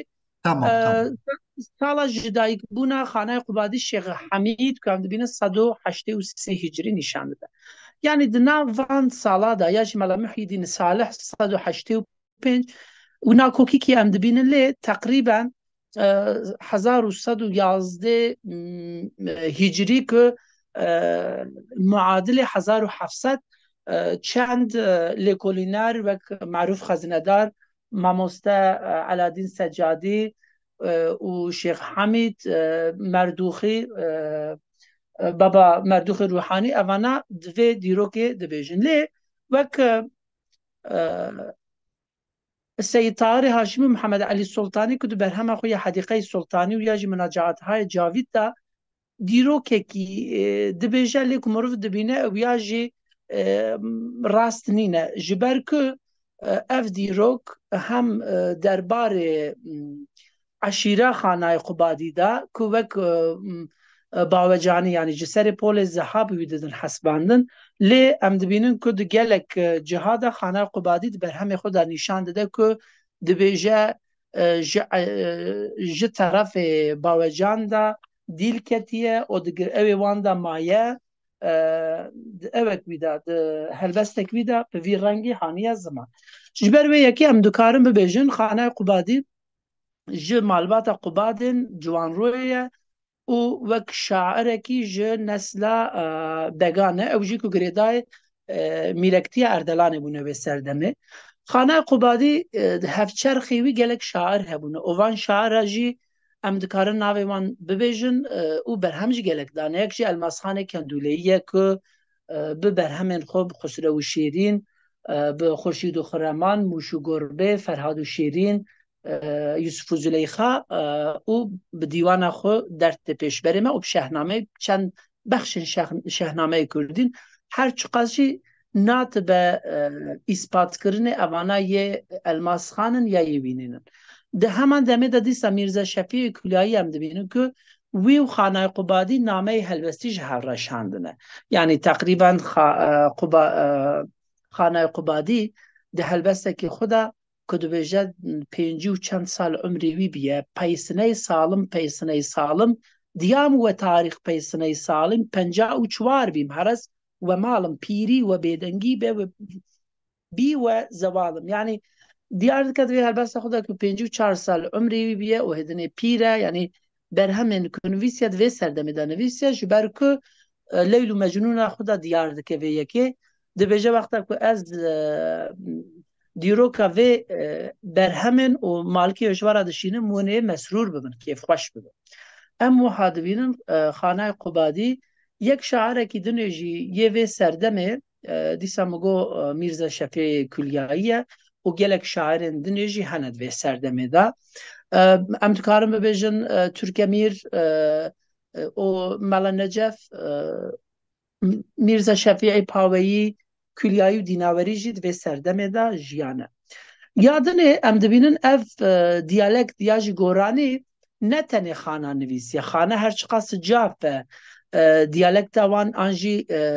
devoka wan cafî be ji ber vê diyalektê serdest de di nav temamên Kurda da wê serdemê Kurdên lek lor caf Mikuriyan Erdelan vê diyalektê wek diyalekta sereke hilbijardine û pê nivîsîne. Em dizanin xana bi xwe jî eslê wî her çi qas hewramî ziman nebe bi hewramî nivîsiye û di vê qadê de jî gelek berhem daye. Xanayê Qubadî berhemên wî sereke ji ber ku ez dixwazim hem dema xwe baş bikarbînim باسا برهمن وی بکم خانه دیوانه کی جخانه گشتی بردستمه یادن هجی و یا ببیجم تمام برهمن خانه به چه هاتنه نویسینه به کیته هاتنه نویسینه کیته یعنی 10 کیته هاتنه نویسینه ام دبینن که باندورا عروزا اسلامی لسر دیالکت حورامی تونه جبر که تمام اف دیالکت به تواهی و کفن شوپیه بکارهانیه جهیلا شکل واجی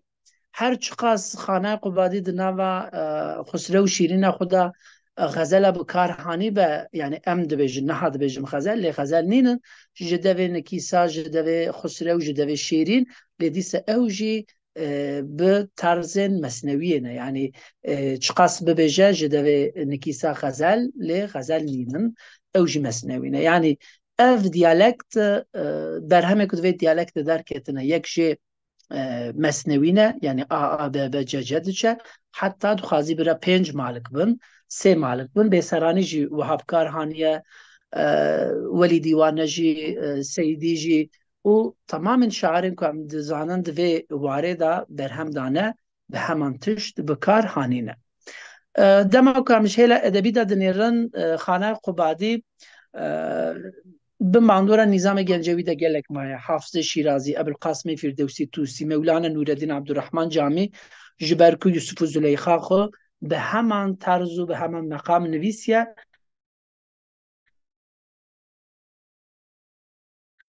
لی دیسا چاندا کردان جهره دکنه امیش خسروی دهلوی مولانا جلال الدین بلخی رومی تاثیر کی مثلا ین مزن جبر کو هم اودا خسرو شیرین اودا دبینن گاه چون نظامی گاه چون مولوی گاه وینه خسرو شعرای دهلوی یعنی دوره دره دا نظامی و مولوی و دهلوی بکار هانیه یادنه دیسا د محراج نامه دا وهذا بجه ندی باجه شوق ای نامه نامی به دستور من دیم نظم نظامی یعنی اف مقام کو نویسیه یعنی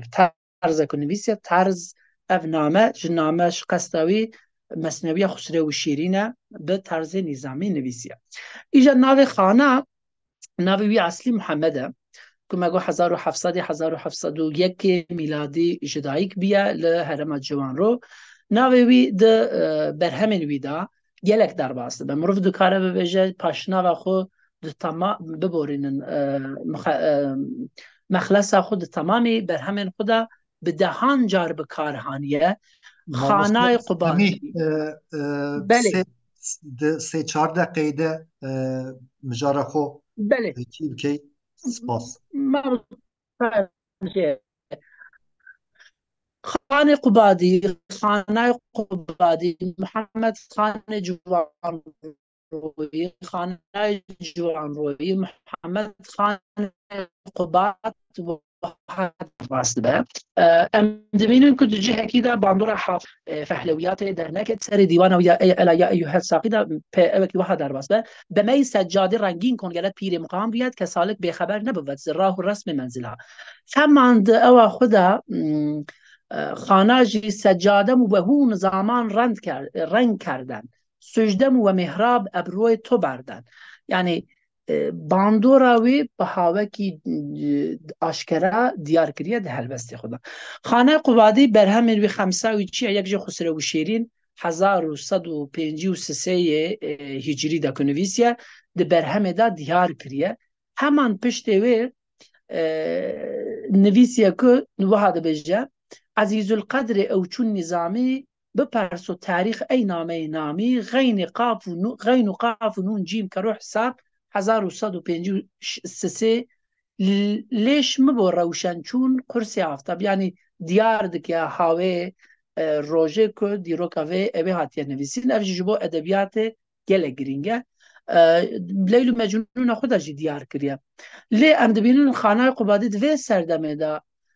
آرمانجه کی ویا وها هيا كد بيجاد ديستد محراج نامه دا راستن مواجم فارسی شکرن کردی فارسی بل شیرین ترن پیچش ندورن ای دنیای بدکش محفوظن هرکس به زبان ویش معلومن هرکس به هر زبان بواچون نظم جهر مکان یعنی راست دبیجم فارسی شکره لی کردی فارسی شیرین تره هرکس لهر دری یعنی خودیه خودی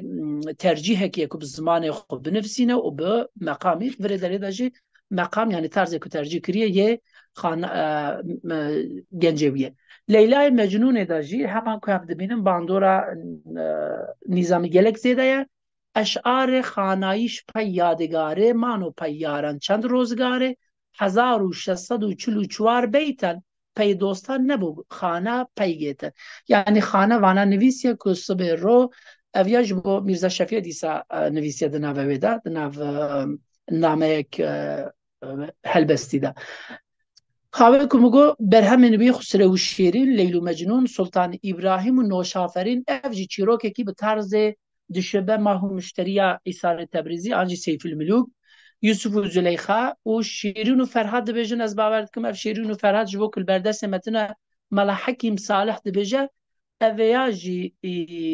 خسرو شیرین همه لی اسکندر نامه وی هیا که نگیشتیه ما گلک ما مستبحث کن ام دوزانو که نظام گنجوی اسکندر نامه نویسیه به دو بیشان و شرفنامه و اقبالنامه افجی نشان داده که خانه قبادی زیادت بمباندورا نظامی دا مایه و وی کم نشوپیه بردوام کریه ما مستدام من خلاص بو لیاز همه بدقیقی بدم ها خانه شاعره که سردم خدا یک جه گلک زیده هلبس آنجی برهم دایه به دیالکتا گورانی نویسیه ام دبینن که ده برهمن ویدا چاند و فولکلورا کردی گلک زیده هاتیه دیار کرین یعنی جوی که شوپیا اویجی درکتیه یا ادبیاتا کلاسیکا روشلات یعنی یا فارسی جی درکتیه ادوی دوری داشت گلک شاعر هنو کم نوی آندزانه لی تو کسی وقت خانه قبادی برهم ندایه اویجی نشان ده دیرو که برهمن وی دیارن بلکه جبو ادبیاتا کردی دیرو که ادبیاتا کردی جه کیویه گلک گرینگ هیه اگر حوال پرس بپرسن از کارم برسوا آمدم نخوازم جو دما حوال دنیا بگیرم لی گلک توش مرفت کاره ببیشم بله ماموس گلک سپاس دست خوش ماموستا سمیح حوالو اگر پرس هبه ام داویا رونشتن ده ببرسوینن نها دورا ماموستا یوسف متولی حقیقی ج زانینگه ها بوچنور ده خراسانه ماموستا یوسف بفرم سلامت بجاره ما مستان در خدمت ما از گبگوته خوا و خواندن چند بیتان جهل بستانه چند زمانه جعفرقلی زنگلی پنج مالکه یا مخمسه که پیشکش اون عزیزان دک دلورا من ملت جارک نظر کرد بی ملال ناوترا مجنون جمن بیگانه و عقل و کمال آقی و زند خال هندو نکته قومیش زلجلال لبلرینده نیشکر دا مر نبات قند و بال یک نظر بر من فکن ای خسرو به فرخنده فال دریاتا قوس و قزه به جانگتا پر شرشور لبیتا لعل بدخشان سنگاتا نالا بلور تو ولی حسنا پریزادی نزانم یا کفور جانمی پروانه تک یافتیم اوتا ای شمع نور مصریان را کرده شیدا یوسف صاحب جمال از یوسف متولی حقیقی ما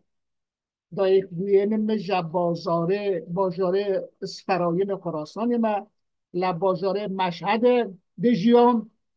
لچند زانگاه خراسان نادر فردوسی مشهد آزاد بجنود آزاد تربت پیام نور ماموستایی اکم لسنفال لیسانسا بلندو دکتریه بیلیم کنه و از کار پژوهش همه و تانکا ده پرتو کن صد بوتار جمن چاپویا هنک جوان و مورد دروک و چنداب و موزیک کردان خراسانه از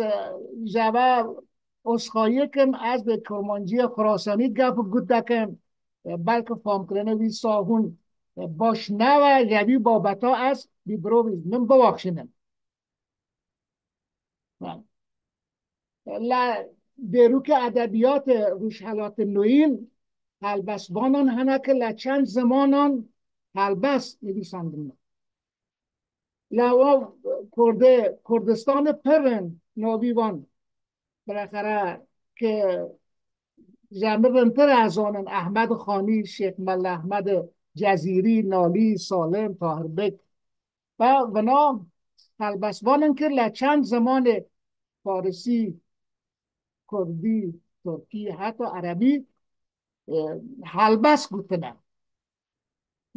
ناب شاعرانه هلبسوانه خراسان جه هاکا هلبسوانان هنه که یا کل گلتر جعفر قلی زنگلیه به ناو بانگه بیچاره و اندلیب که از افازم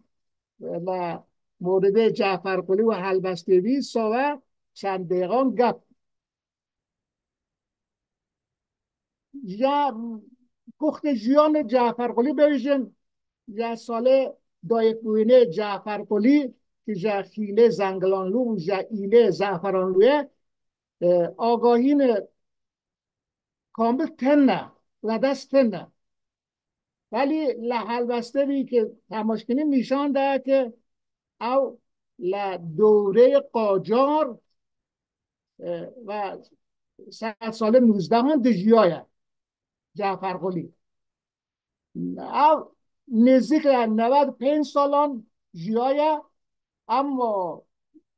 باره دماغ و شونه مرنه بی و دفن کنه بی تو اطلاع متن نزاننی که لکیاره مریه لکیاره دفن کنه دایک بوینه جعفر قلی گندکه به نام گوکان جباجاره قوچانه جعفر قلی لخزانتی خواب باوی خواه جدست دایه و لچند مدرسه لقوچان و باجار مشهد درس خواندیه اما بعد از مدت حاتیه گنده خواه و لشغل شوانی مشغولیه جعفر قلی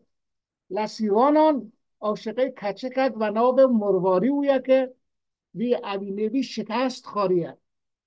و جعفر قلی گشتیه اوینک معنوی و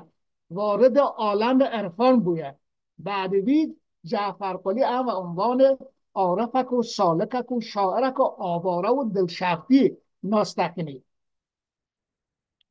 بله شکاری هلبستان جعفر قلی نشان ده که او قرآن شناسه کویه اسلام شناسه کویه چیروکه قرآن اصلا تبدیل به هلبسته کریه او فلسفه یونان و زانی فلک شناسی و عرفانه روشحلات یعنی او اصلا زانی و شخصیت عجیب و غریبه اما در عین حال ببینینی که اصلا وقت گره که توش حساب ناکه انبیسه که شیرانه خواه البستانه خواه انبیسه که از شما بسلا ملن ننم از ملن ننم خود بندم وسی جزمه قرآن یعنی سون دقیقه که از ملن ننم از شخصیت معمولیمه اما در این حال وقتی که تماش تکنی لمحتوی پلبسته جعفر قلی اونی که با هم فیلسوف هم دیروتزان هم فلکشناس هم عارف البته بود شعری جعفر قلی هلبسته شاعران ناله فردوسی سعدی حافظ مختوم قلی تراقی که معاصره بویا هلبسوان اکتربون کاملا آشنا بیا و جبنا اثر گرتیه و جالبه که با شاعر ما و هلبسوانا و زمانه فارسی گپ تکیه یا عربی گپ تکیه که کرمانجی که زمانه دایکه بیویه و ترمانی و ازبکی چه گپ کریه حتی ادک جوشن و زمانه اوروس چه با وارد بیه جعفر قلی گشتیار جهانی بیا و بازار و ولاتان نال سمرقند و بخارا و مرو و اشخاباد و کشمیر و هندوستان و مکه و مدینه و بازاران جور بازار عراق مسافرت کریه و بنا کل و گشت و گذاره بی لحلبسته بی انعکاس هویت. بله ولی جعفر قلی لحلبستان خواه حکمانه آینی و شریفه قرآنی و شرمسار کرنه ستمکاران و رفتار انسانی توجه کریه و با تشتک ارزشمند لحلبسته جعفر قلی یک ویژگیانه تا بینانه جعفر قلی که و 4 زمان حلبست بودیه. البته عرض کردم که همون کردستانی که حلبستوانان که و 4 زمانی شیر بکنه، اما جعفر قلی کارکتریا استثناء که حلبستک یک 4 زمان استفاده کریه و تقریبا استثناء کمتر دیه. البته فولکلور خراسان همونه که مثلا بیت گفینیم که جسه زمان بیت استفاده کریه شاورشه چشم سیاه من ساقرم اینجا بیا من که گلب بلدرم تو وخا برا یمنا همونه ولی کمونه ولی اشعاره لحلبستان جعفر قلی و تشتانا هرون و نشان ده که جعفر قلی واقعا استثناء علکی نبوده که ناو دانینه ملکه شعرهای کرمانش ولی متاسفانه با جعفر قلی با اصلاح حلبستوانه گر آدمک عارف انسانک بی‌توجه لدنیا و ناو بانک و اصلا حلبسته خواب برف نکریه اصلا مکتوب نکریه وفا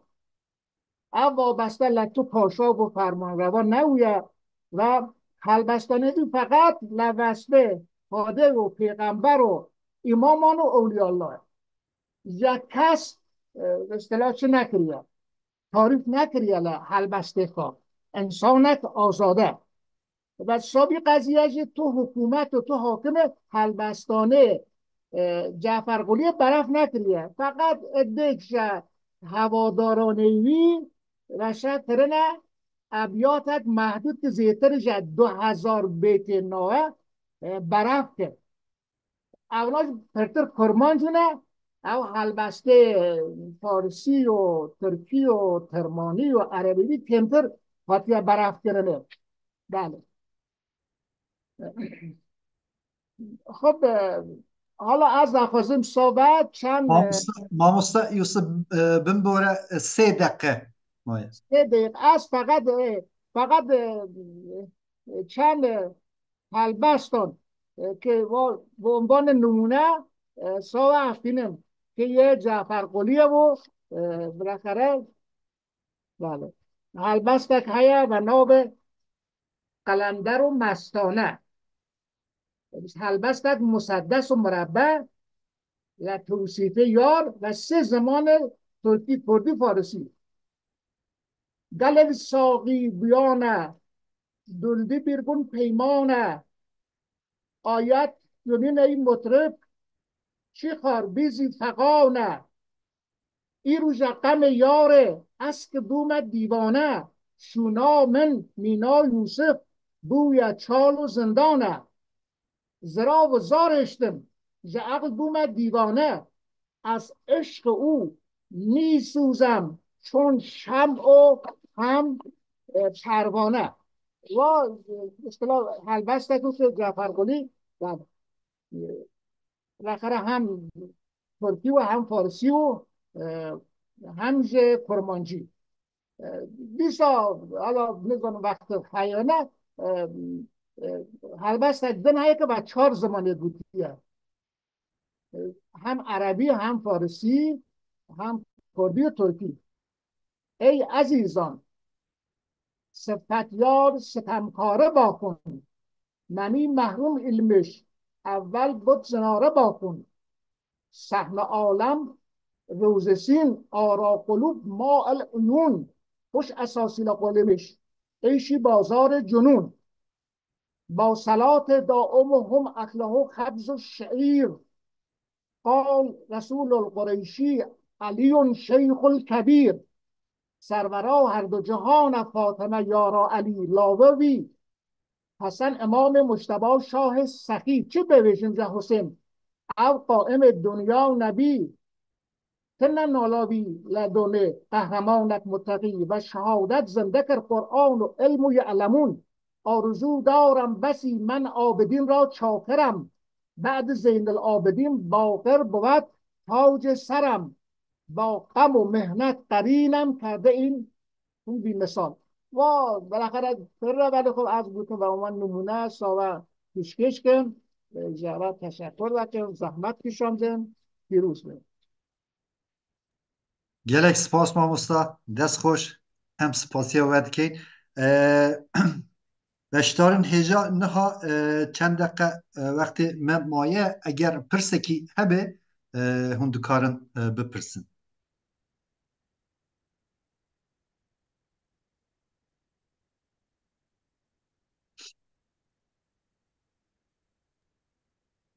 سلام علیک. خدا قوت بده از دکتر رحمتی من در خراسان خدمت جناب آقای دکتر متولی استاد مزن پژوهشگر پر سپاس که من پر استفاده کرد در سک من هو که آیا غیر از جعفر خودی زنگری در خراسان کسکنجی هیه که ناتی جعفر خودی شیر بودا به 4 زمان اگه کسک هیه نوبه چند نفر بگیست پر سپاس گذاردم. بله چشم جناب عزیز دکتر رحمتی یک ابن قریب هیا ابز لحده جعفر قلیه که بی سالانا دیوانه بی چاپویه که ابز هم هلبسته فارسی هیا کردی هیا عربی هیا یک جه هیا بناب مرشدی استراینی جویج هلبسته چند زمانه هیا ولی متاسفانه دیوانوی این پیدا نبوید با 2-3 نفر آنها که بالاخره چون لخراسان ترک هیا کرد هیا فارس هیا بنا معمولا لچند زمانان شعر بوده هلبست دو سپاس تشکر. Pirsekî din heye ji mamosta Abdullah Cekan mamosta kerem bikin. مامۆستا شەهاب پرسێک من ji bo te heye te behsa çavkaniyên ew kir di mîtolojiyê de yên li ser kawayê Hesinkar qesta te kîjan e yani beriya memûzînê çi heye di derbarê van çavkaniyan de Mamosta beriya memozînê bi taybet edebiyata goranî de em şahnameyên Kurdî dibînin kelamın Kurdin yarisan dibînin ku mamosta Semîh jî behs kir ku berî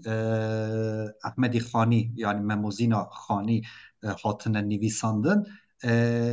van çî kevtirin yani di edebiyata Kurdî de ji xwe bi bawerî min edebiyata Kurdî yani beşa herî kevn a edebiyata Kurdî edebiyata ev goranî xoramî ye ev hatiye îsbatkirin heta mesneviya herî kevn jî dîsa bi goranî hatiye nivîsandin nimûne jî ew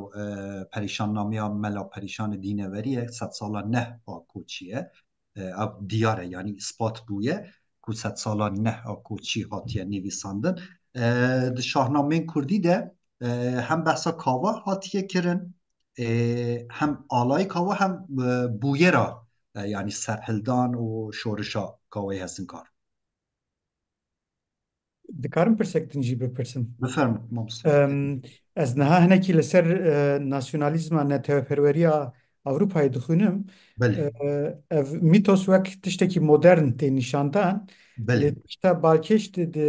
di edebiyata Kurdî de yan jî di nava Kurdan da em dibînin ku ev avakirina mîtolojiyê ji şoreşa Fransayê kevntir e. Rast mamosta ev tiştekî gelek balkêş e yani mesela em ev ne divê mîtolojî de lê mesela di şerefnamê de ji gava behsa sebebê dîroknivîsînê dike dibêje ez dixwazim bira Kurd werin nasîn yani ew netewe يعني هستا نتوه پروری دو دمه هبیه اف يعني تشتكي مقابله يعني زدت تشتين كل في داوية لسر أوروبا لسر شورشة فرنسا تيجوتن يعني بريوان هاتن تسبيكرن فكرو راية تز مراختكم يا جنابي جالكس باست میتوس بخو و گوتنی که پر کونه جخو چیروکن میتیک چاوا دست بید که به پرانی به هبو تو نبو ده همون زمانان ده مثلا ترکی دبیجن بیر وارمش بیر یوکمش ها فارسی مثلا دیسا دبیجن یکی بود یکی نبود اف دست بید که چیروکا میتیکه جخو چیروکا میتیک ده دمکی ندیار ده مکانکی ندیار ها یعنی مکان هیا لب مکان نه مکانی فلسفیه یان دما چیروکامیتیک نه دمکی فلسفیه که ام ایرو دزانن متا تایمه یعنی جوری دم کاتی فلسفیه چیروکی میتیک یعنی آوابونا چیروکی میتیک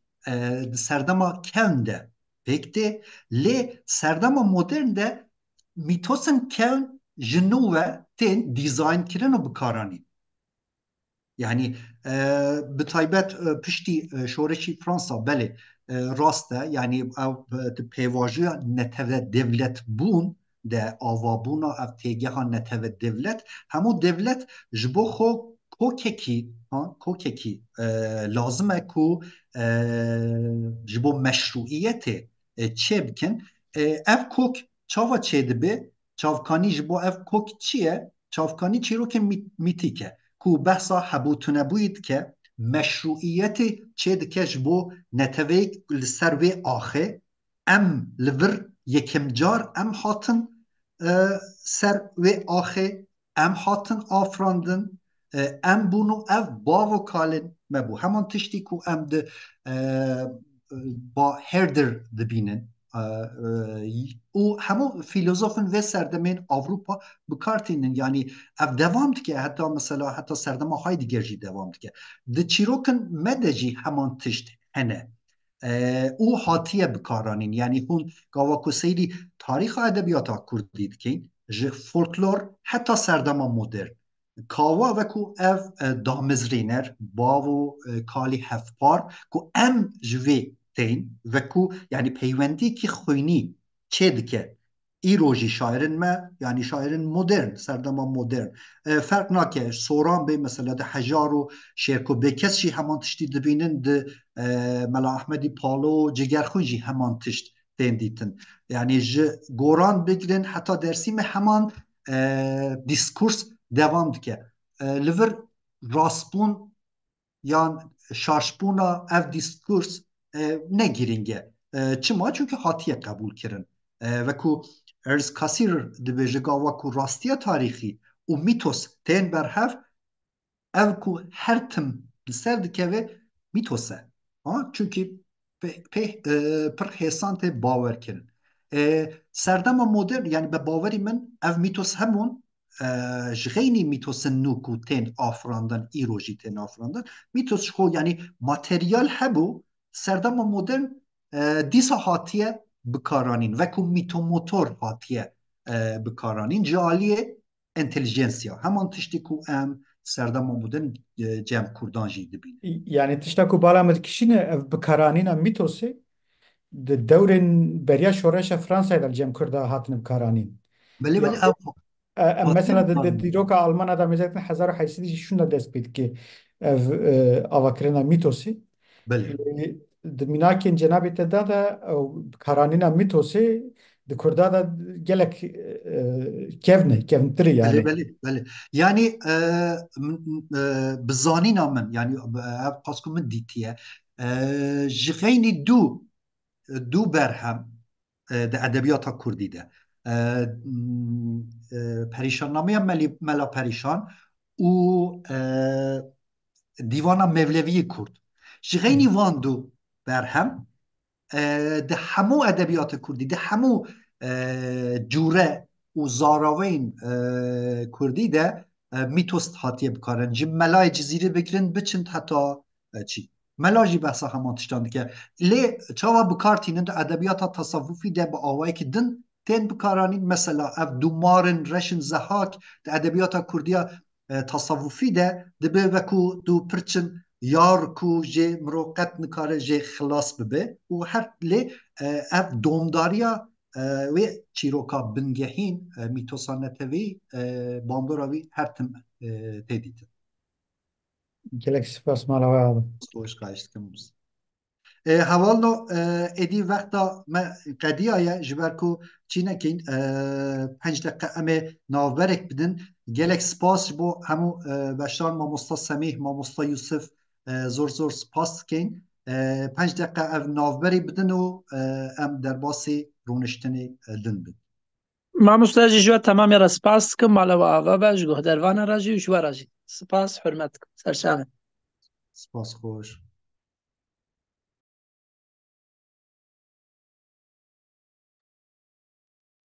از یه سپاس کن اون وقایع دست برم gelek سپاس ماموستا سرچاوا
Merhaba beşdarên hêja.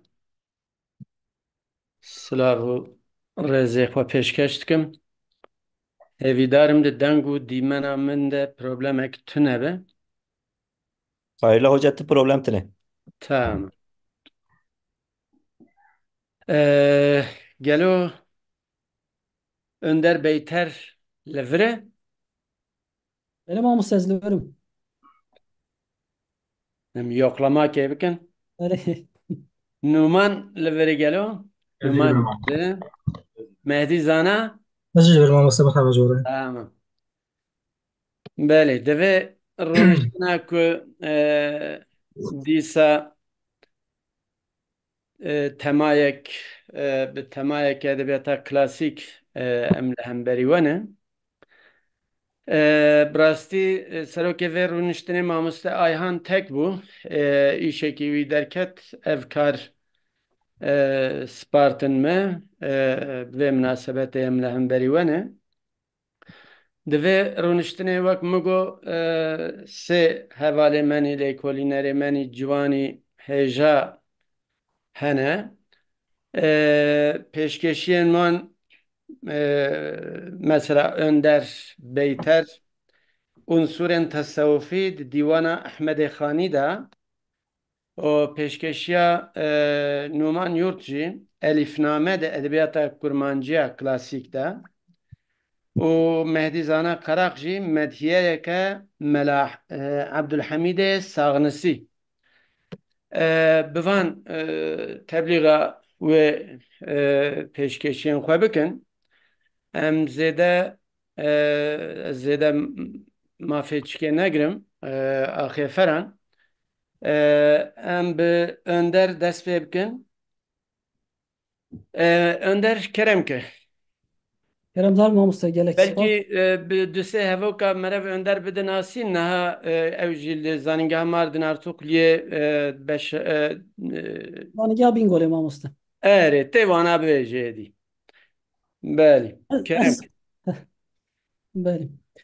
Naxwe ez derhek xuda min lîsansa xwe bilind sala 2013 da li zanîngeha Mêrdîn Artuklê di beşa ziman edebiyata Kurdî da beşa ziman û çanda Kurdî da. Li ser dîwana Melehmedê Heyderî min lîsansa xwe bilind temam kir. Piştî navbereke dirêj ez vê gavê jî îsal ez vegeriyam zanîngeha Bingolê min dest bi doktorayê kir. Îsal sala dersanim. Ez derbasî mijara xwe bim mamoste. Kerem kerem Vaxtên fazla deqê te heye. henge çünkü berê. Berî her tiştî ez dixwazim spasiya Nûbahar Akademiyê nexwasim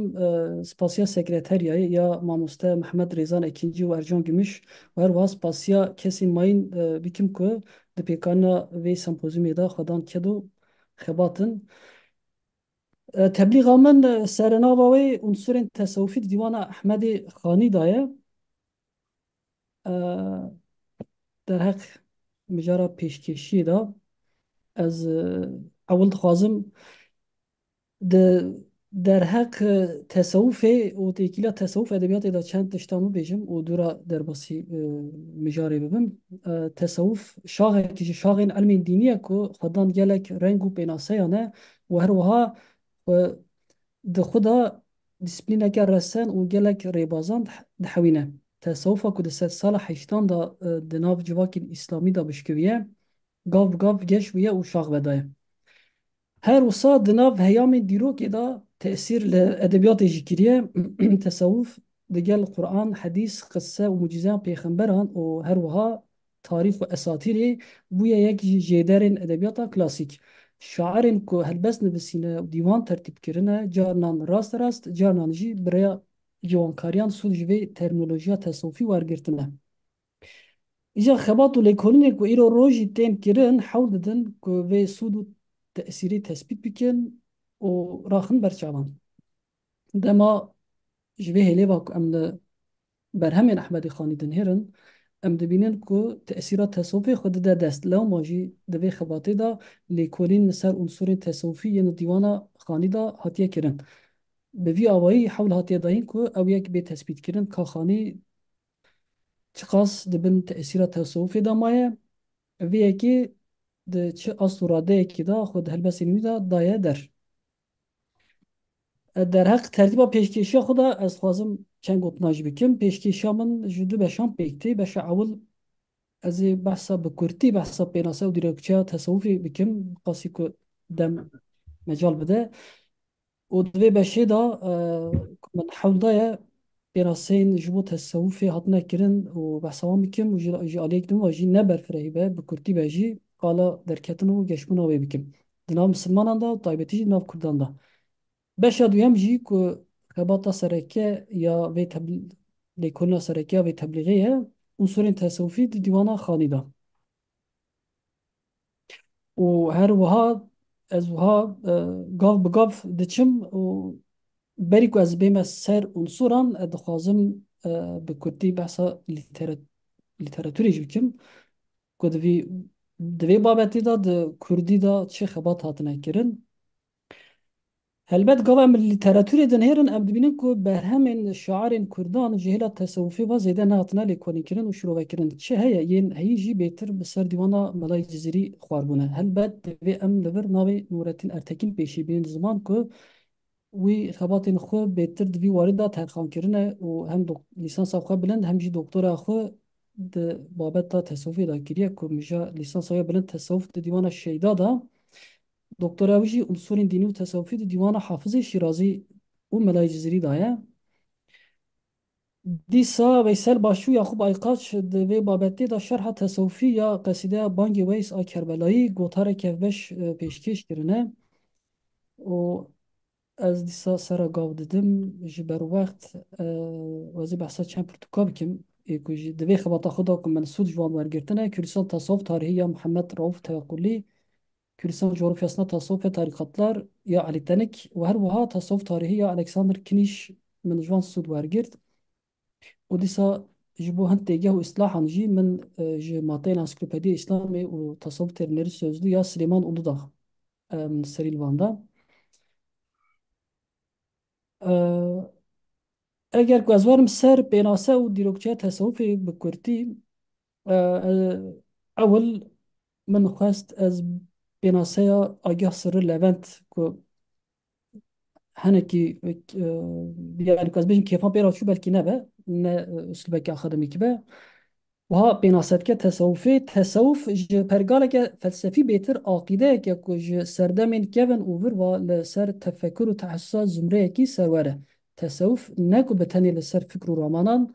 مؤثر بيه هر وسا د وجدان دا جی رنگ ودایه و د قادا ایمان و اعتقاد دا ریا هدایت نشان سالکین خدایه و برانبری مهنت و جفاین لوی دنیا فانی سوز و وعدا مظهربونا سر سعادت که سرمدی دایه و پشتی Önder bigore ez daxileke bikim ji bona qenciya te ez bêjim van panela de 15 deqe tiştekî zêde ye neviye dematê çûyî ji kerema xwe hema ji bona ku nevciya din nemîne yani mijara eslî çi bit tu bu wêna dest pê bikî bêtir bê pêda te çêbe Tamam ez ê nexwe cî ku ez sera gav didim ez wana senavê wan bêjim ez mutasawwifên ewil û peydabûna terîqetan û peydabûna terîqetan di nav Kurdan da ez wana sera gav didim ez tê me beşa duyem unsurên tesawufî di dîwana xanî da di vê lêkolîna xwe da me unsurên tesawufiyên ku di dîwana xanî da hene wekî têgehên tesawufî tîpên tesawufî mecazên tesawufî mutasawwif û her wiha ekolên tesawufî dabeş kirine û bûya wê lêkolîn kir di nav têgehan da çi hene helbet têgeh pirin aniha ji xwe ji ber ku wext têrê nake ez ê nikar bim van têgehan yekbiyek li ser wana rawestim ez ê navê wan zikir bikim û dawî da jî ez ê li ser wek nimûne li ser çend têgehan rawestim û ji xwe yekûn temamê teblîğê înşallah wê bêne çapkirin kesên eleqedar û mereqdar wê bikarbin wê demê bixwînin têgehên tesewufî ê ku di dîwana xanî da min tespît kirin wekî wehdetê vücûd sir qelb û dil însanê kamil dünya îrfan eşqa becazî û eşqa îlahî cezbe sebr tecellî fena û beqa keşf û keramet nasût û lahût gaflet û xelwet أزل وقناعات وأنقى بلا جفاء ومراد بند وعس ودي بين تصوفي جي شيخ مرشد درويش وصا دهم دكن وك عبدال مجذوب عاشق وك مجازا جي مي باده ومي خانه وك متصوف حلاج منصور وك اكولان جي نقشبندیه دیوانوی دا در باسته به و نخواه ده جتگه اول وحدت وجودی با از دست بکن مقاسی که وقت تیری بکه چکا از ایل چه سر چند هوا را بستم Din heval dibêjin deng baş nayê kerema xwe hepkî dengê xwe jî dikaribî rakî baş dibe. Tamam dibe ez dengê xwe rakim وحدت يكبونها از ويجاد اما از دقيرم ده حقيقت دا جي يكبونا خديه كسرت بروا جاوية ده تصوف دا وحدت بيويست ياد ناف كسرت دايا انگو وحدت تيوي معناه كو مروف بي بزان به و ادراك بكي كو هر تشت به قدرت خودي چيد به و بي ميداني دنگي me çana gelon Dengê te baş xuya ya ew hevalê ku دنگ هەیە دەنگ şandî problem di wî de heye. دوام كون دنگ كتي وجود جي جي قاوي شنو در كتي وي يكي قبول كيكو حمو موجودات جي اسماء وصفات موجودة مطلق انغو خدي بيكتي لغوري كاشاني وحدات وجود او يكيكو هبون ويكي مجبوري وممكن ناي باروكرن ده تصوف دا كسي اول ايكون ديرن او نيرين كريا دروبكي سيستماتيك محيدين عربية لغوري عربي وجود ان جي هبون يكي بتاني او هيا او جي خديه عالم جي تجلي وظهوراوي بيكتي خانه چه دبیجه دبیتین خدا دبی شبه ظلمات بإمكان دبت صبح نما آفتاب أحاديات جفلق ديت ظهور أي واحد پنهان ذات تنا پیدا أو كون مكان أرض و سما كن بد خضرا هر یک به وجود آخو وجودات دخوازت بالجمله خریدار جمالاتنا حقا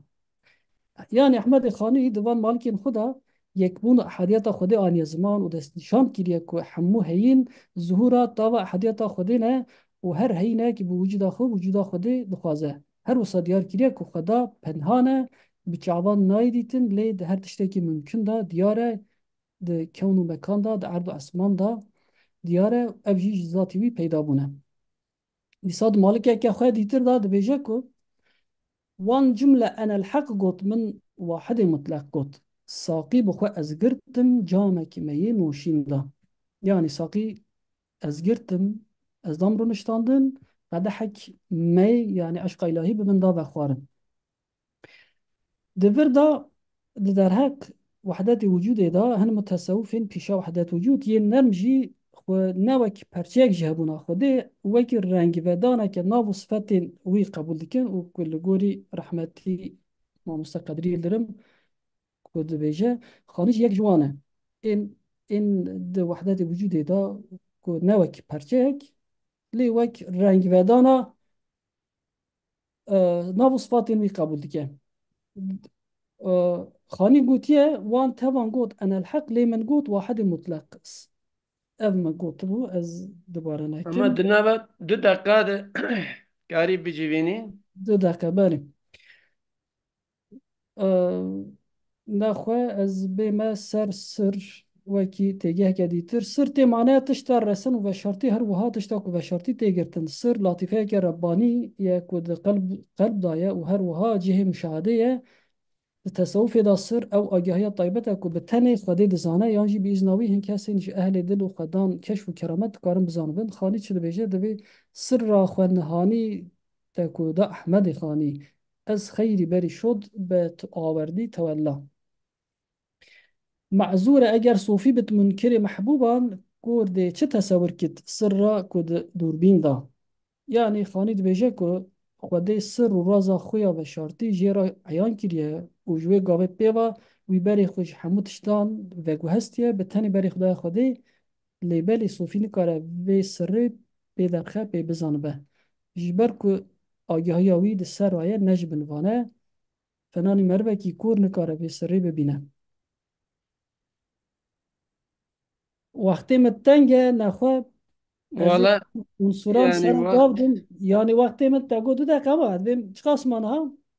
از بیم سر انجام یوسابم ama var ser encamê dinava دقایقێت کاری بێت چێ بکەین بله يعني وقت ام بيجن دي ديوانا خدا خاني حلاجي منصورة فريكيريا وك طريقات از وانا نخواد انجام میده وانا ایدی مالکی نوی داین مالکی بله احمد خالد هر بسین خدا فانا هر شعاره کی کود سود تصوفي وتكنولوژيا تصوفي ورگرتي خاني تيجين تصوفي كرنا واسطه و به فكر رمان خو آلين زمان دما معرف لديوان ويدن هرا معرفت كاره بالصناهي بيجا كو خاني وك طريق بيروي اكولا نقشبنديه ابي ديوان خدا ديار ديكه خاني ديوان خدا وك حضرت تصوفي نيرنا وحدت وجود پاراستیه دیسا مجال ما در حق نیرنا ماموسته قدری دارم و یا دوسکی د شرح دیوان خانی دا اوی نیرنی قبول نکه فرصه نمک از بحثاوی بکم هر وها لگوری خانی جبو هر مریده کی شیخ اک لازمه که بکار به درجات طریقات دار ریویتی که بکه و بگیش حقیقتی خانی دیسا د دیوان خدا وک متصوف قال حلاج منصور کریه و بالک شاندی سروه هیلاوی یا که خدان کشف و کرامته خانی د پیش نیازه که خدا جیبوتیه که و خوندلو پکیج عشق الهی دا که هون ببن دا که هون مسرور ببن به هر دمی آنگو لگوری خانی نه تنی د ادبیات ده هر وسا د ژیان خو شخصي و روزانه د جدوی معرف گوه بده ریباز تصوف و ریگازینوی تطبیق بکه دا کو مرو د ژیان خو شاد و بختوار ببه هر وها انجام کردن آوی گوتارجی او کو طریقت نقشبندی هریکم 103 سال بریا مولانا خالد د ناف کردان دا بربلاو بیه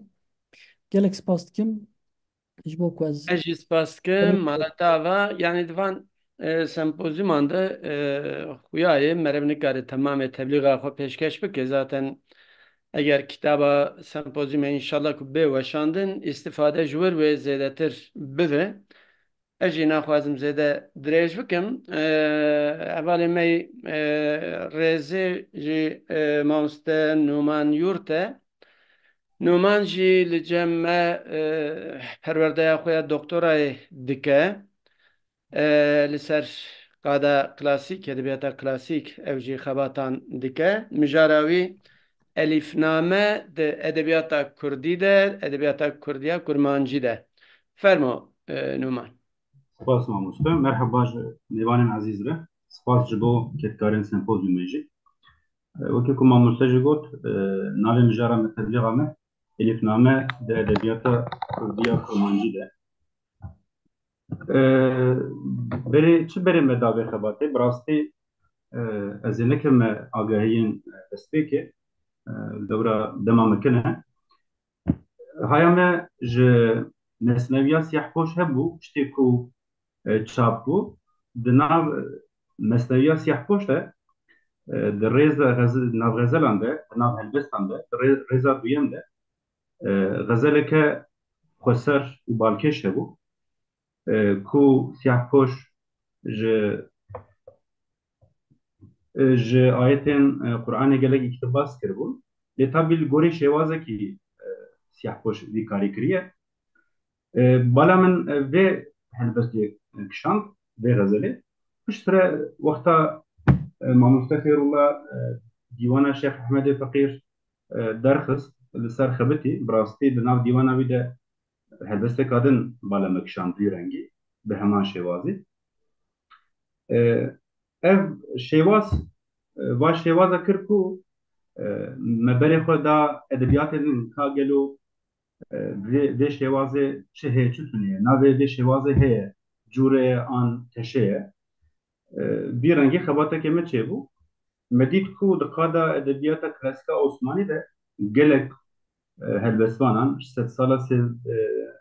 sêzdehem heta sed sala hejdeham helbestên vî rengî hene û wek şêwazek tê bi nav kirin lêkolêrên edebiyata klasîka Osmanî wek şêwaz bi nav dikin tabî curê ne curê teşê ne teşê em nakin wa hûrgiliya ji xwe evî hel kirine û me di helbestvanên Kurd de jî ev dît ev wek şêwazekê edebî dikarin tê bi nav kirin piştre di lêgerîna dîwanan de me dît ku Mela Abdullahê Hezroyî Mela Abdulfetahê Hezroyî jî helbesteka xwe Erebî de vê şêwazê dikaranîye ew jî bi rastî şêwazeke xweser bi dest xistiye û herî dawî jî Tehsîn İbrahîm Doskî di pirtûka xwe di navê Baxê İrem de kesekê bi navê Yusufê Texanî ku me nû bihîst nasandiye û helbestekî bi vê şêwazê dîsa di pirtûka wê de cîrgire. Ez bawer dikim gelek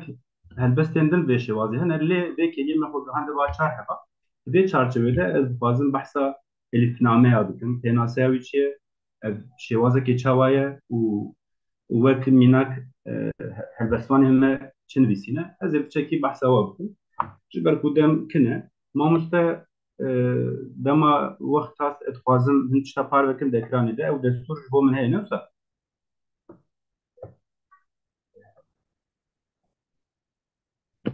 Belê destûr her kesî heye ez neşaş Tamam, dikim. tamam baş. Ji bo Elîfnan parvekirina dokümanê tu dibêjî. belê mesela ew Ekranê destûra her beşdarekî heye. tamam ew de paylaştı her hal ez dikarim ne fa? Yani ewane ez dibêm ne destê min de gerek بله بله مامۆستا Tamam, هەیە هەیە وقتی کو tamam. خواست دکاره ekrana xwe par bike problemî ne Spas, tamam. Elîfname çi ye? Ez behsa pênaseya wî bikim pêşî. Bi giştî elîfname ew helbestin ku tîpên yekem ên sê ristan ji elîfê heta biyê bi terzekî alfabetîk li bin hev tên rêzkirin. Şertê nivîsîna elîfnameyan jî ew e ku tîp ji elîfbeya Erebî bin. Tabii kada edebiyata Osmanî de tîpên latînî jî bikaranîne vê dawiyê lê rast rast em nikarin bêjin ev elîfname. Elîfname li ser bingeha elîfbeya Erebî tê saz kirin. Helbestvan ji tîpa elîfê heta biyê bi şiklên cûr bi cûr helbest an menzûmeyan xwe dinivîsin. Teşe û cûreya edebî çi dibe bila be? Di her form û mijarê de bi şêwaza elîfnameyê helbest an menzûme dikare bênivîsin.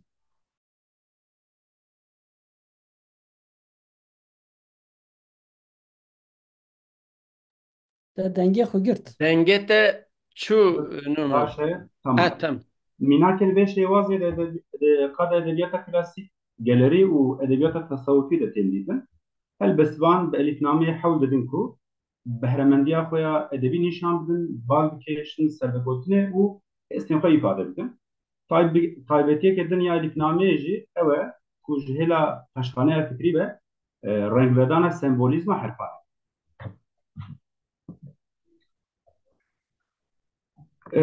Piştî pênase û şêwazê ez dixwazim behsa rêzbendî û mijara elîfnameyan bikim. Lewra lêkoleran li gorî mînakên berdest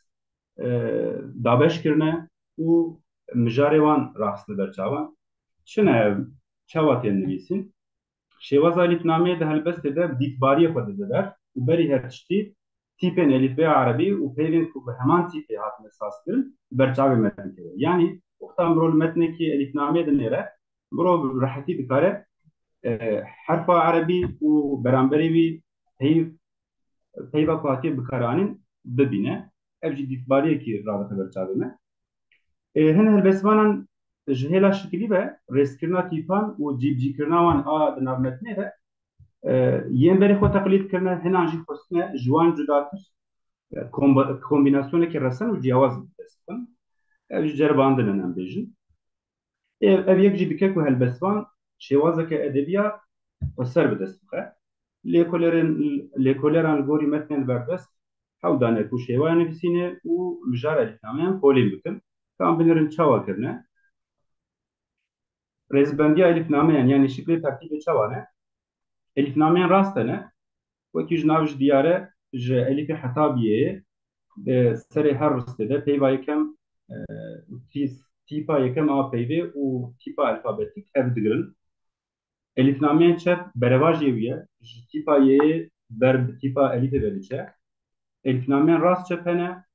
helbestvan vê şêwazê de carna bi şiklê elîf û bê yan di beytê de yan di ristê de paş ve jî bi şiklê yê û lam elîfê helbestên xwe çi cûre be têda rêz dikin an jî çi teşe be. Elîfnameyên ku serwaya wan bi şiklê alfabetîk hatine rêzkirin ev jî li gorî serwaya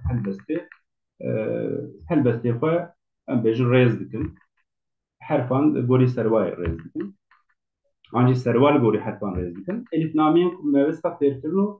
شاهی هاتنه نویسین ev elifname jî mebesta fêrkirina lîstikekê yan jî lîstikeke gelerî hatine sazkirin. Mijarên elifnameyan çi ne? Bi giştî elifnameyên ladînî hene. Ev elifname ji mijarên bilî dîn yanî evîna beşerî û hezjêkirina Suruç tê nivîsin. Elifnameyên dînî jî wek hebûn yekîtiya Xwedê, peslê pêxember, navdarên serdemê ji bo navdarên serdemê tê nivîsin. Elifnameyên tesawufî hene. Ev jî li ser mijar û rêgezên tesawufî rabûstin.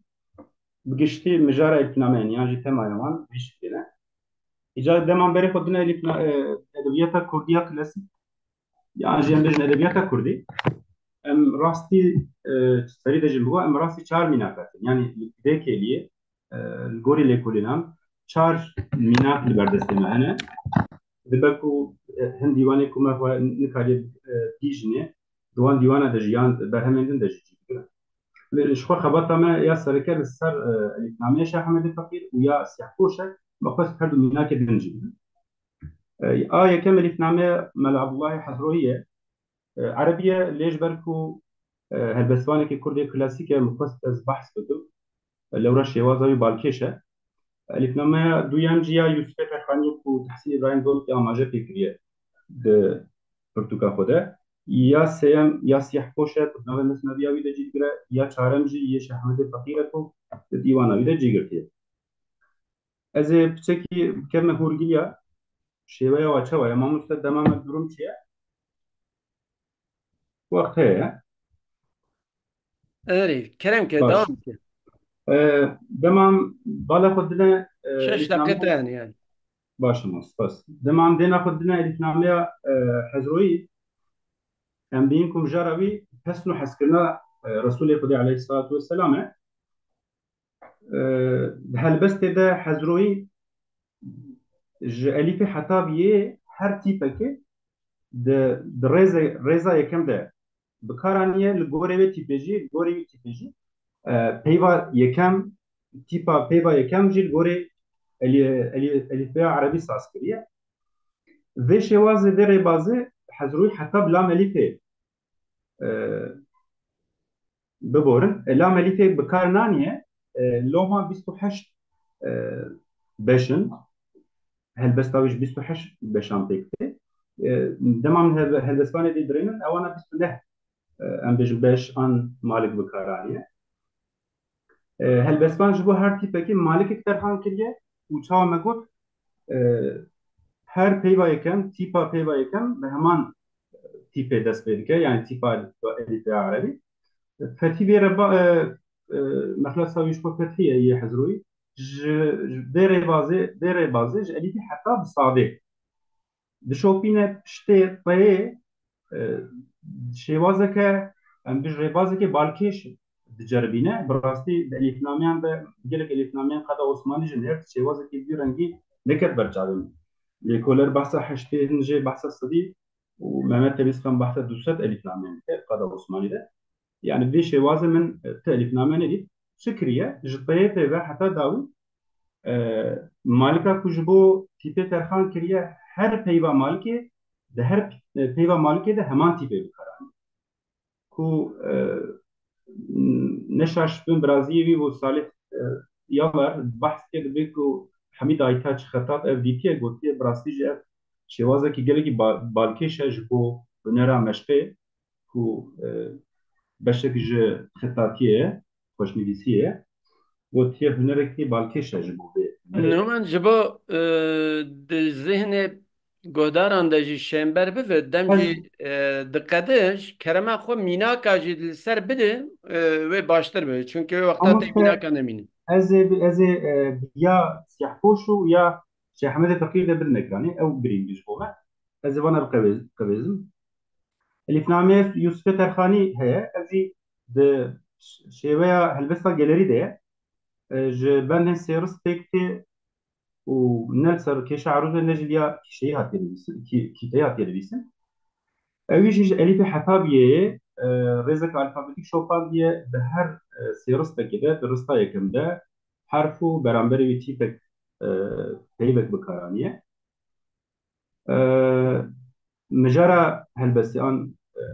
تێمایاوی دیسا ئافراندنە عالمێ مەزموعیە خودێ کردنا عیبادەت ئەمەلێن پێنج پێوشت هەروەکی دن یعنی مجارên دینی ne îcarên behsa elîfnameyê siyahpoş bikin ew bo me zav giring e siyahpoş ji bo yekrengiya mesneviyê monotoniya wê ji holê ra ke bi rastî çardeh helbestan li nava mesneviya xwe de bicî kiriye ya herî balkêş bi min ev bû beriya ku dest bi xezelê jî bike di malikan de malikê mesneviyê de mejê agahdar bike dibe çi mena tê ji elîf û ta biborin çi mena tê ji elîf û ta diyayê ji hubba wehdetê bawî xwedayê bi dil sevda ji elîfê û bê siyahpoş bi înşa kir temamê yek xezel xweş siyahpoş di çarçoveya felsefeya xwe tesewwufê de û sembolîzma herfan de vê şêwazê bikaranîye têşeya helbestê xezel e ji noze malikan pêk tê û di nava xezelê de jî diristekê de dibêje siyahpoş xweş nezm anî temamê herfê hecayê yani ji vir jî ew jî eşkere dike diyar e ku herfên heca yan ji elîfbeya erebî hemû bikaranîye sî û duh ayetên ji sî û duh ayetên Qur'anê iqtibas kiriye ji bilî sadê pêve hemû iqtibasan beramberî tîpekê erebî bikaranîye sadê de seda peyva sedayê bikaranîye belê ez dixwazim helbestê di vir de par bikim mamoste دقیق تمام tamam ez nexwe werim encamê ez nîşandim û ez derbasî ez dibêm di ekranê de niha gerek bêxuyan belê niha li ekranê dixuye mamoste بله بله tamam min di tabloyê de xwest nîşan bidim ji ber ku min gotibû îtibariyekî radixe berçavan binêrin elîf ve Allah dest pê kiriye be beraet te tebarek vî şêwazê heta biyê çûye û em derbasî mesela Şeyh Hemedê Feqîr bin tenê ez du dîsa dixwazim di tabloyê de nîşan bidim lewra dem tenê ez ê derbasî encam bidim elîfnameya Şeyh Hemedê Feqîr jî eva bi rengî biborin belê hema bêjin şêwaza Şeyh Hemedê Feqîr û ya siyahpoş weke bin hevçerxê nevin jî bi rastî min tespît nekir ku kîşkî sûd wergirtiye lê hem ayetên bikaranîne ayetan de hev beşekê hem jî bi rêzkirina elîfnamê de rêzbendiya wî de hevpariyekê ye weke encam em dikarin bêjin elîfnameyên siyahpoş feqîr û fethî yani hez royî mînakên edebiyata klasîk in elîfnameya terxanî mînakekî helbesta gelêrî ye elîfnameya siyahpoş û feqîr û terxanî elîfnameyên dînî ne û mijarê wan hebûn yekîtî û serveriya Xwedê û hin babetên din ê dînî ne elîfnameya hezroyî dînî ye li ser fesna hezkirina Resûlê Xwedê ye her çar elîfname jî dikevin kategoriya elîfnameyên dînî elîfnameya siyahpoş û feqîrî çend istisna netêde li ser iqtibasên Qur'anê hatine sazkirin beramberî her tîpekî ayetekê iqtibas hatiye bikaranîn û ji hêla wateyê de jî hevterêbiyek di navbera sûreyên ku iqtibas wan hatiye girtin تمام قضیه اما بدسه هوا بقدینش کرم اما spas mamoste encamê ji xwe di hevok bikaranîna tîpan û peyvên kurban tîpan hatine nivîsin aheng û musîqiyekî radixwe berçavan elîfnameyên helbestvanên Kurd ji hêla rêzkirina tîpan ve dikevin kategoriya elîfnameyên rast ji aliyê şêwazê ve ya feqîr û siyahpoş dişibin hev helbestvanên Kurd ên navborî nêrîna xwe ya di heqê yekîtiya Xwedê û babetên dînî din ên dînî bi vê şêwazê îfade kirine vê kêliyê me xwe gihandiye çar mînakan û heke helbestvanên cuda sed salên cuda de elîfname nivîsîbin em dikarin ji bo helbestvanên Kurd behsa kevneşofiyekê bikin spas ji bo sebra we em jî spas dikin ji bo pêşkêşkirina te بسالام بری ده سمپوزیوم که ده مامسته که مار لطیفه کری بو گوته بو هنگی که مقدمه خود درێژ کرد ابن خالدون دەرفەت نەدی کو دەست بە دیرۆکێ بکە مەرە وەختێ خۆ شکلێکی ڕانتابلم بێژن بکاربینە باشتر دەبێت وان سمپۆزیوما ده Mamoste ez vim آخی te vere behsa me dikî. سێن بەلێ Ez divêm te behsa dikî. نه te وەختێ خۆت قەداند سپاس کمەندەر مهدی زانا قرق جی به مدحیه که ملا عبدالحمید ساغنسی مهدی زانا جی دی سال بامه مارنارتوکلیه ماسترا خواه قداند لسر ادبیاتا کلاسیک او جید قدا ادبیاتا کلاسیک ده او جی و اندر جی مکارو باروان نی آنها جی منه گوت هر دو جی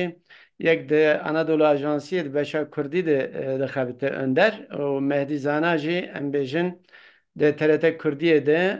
ده خبتل دیاربکر و نومان جی ماموسته لباتمانه بله کرم که مهدی ام پیشی سپاسی خو پیشکش بکن جبو اف درفتا دایما هم کسی که دوان تکتی هم جی جبو بور اکادمی اف باش هلگرتیه و اف کارپی کانیه بله وقت تزانین در ادبیات کردی یا کلاسیک ده کارم بجم بدهان کشکل و مجموعه هنه و دوان کشکل و مجموعه هنده جی گلک شیر هنه که مؤلف وان ندیاره امزانش قلمه که هاتیه درکتن آجی که نویسیه جبو که نویسیه کنگ نویسیه یک جوان جی مدحیه که لسر حضرته يعني الشيخ محمد زيادين النورشيني وفاتاوي 1924 هلبت قال لك مرسيه ومدحيه سريات المسين د بنج نسخين دسخت ين بعد السنه دي ام راستي هلبس كيات نقول بس جي جبوي هاتين نيسين مدحيه هاتي كرن ام بي شوبا به هلبس كاتن قالوا مالي وكي و كندسي وامكان بيجن آلیوی تپوس یه البستچی مدفر دو حرف مبست جبه خباتیه یک جی امکان بجن پیدا کردن مؤلفه یا بیاجی تپوس کردن البسته تپوس کردن رشوه بو البته در آگاهی درباره به البسته ده گله کی کم یعنی ده نسخه عنده تنه دگوت جبو فلان کسی یعنی فلان کس نویسی بله ام نگاشتن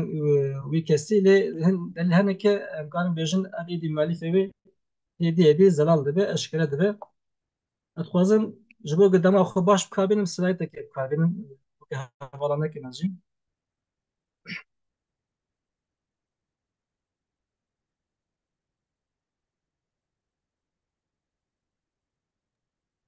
بله کرم که اسفل عليكم نا في هذا بس بوانو عليه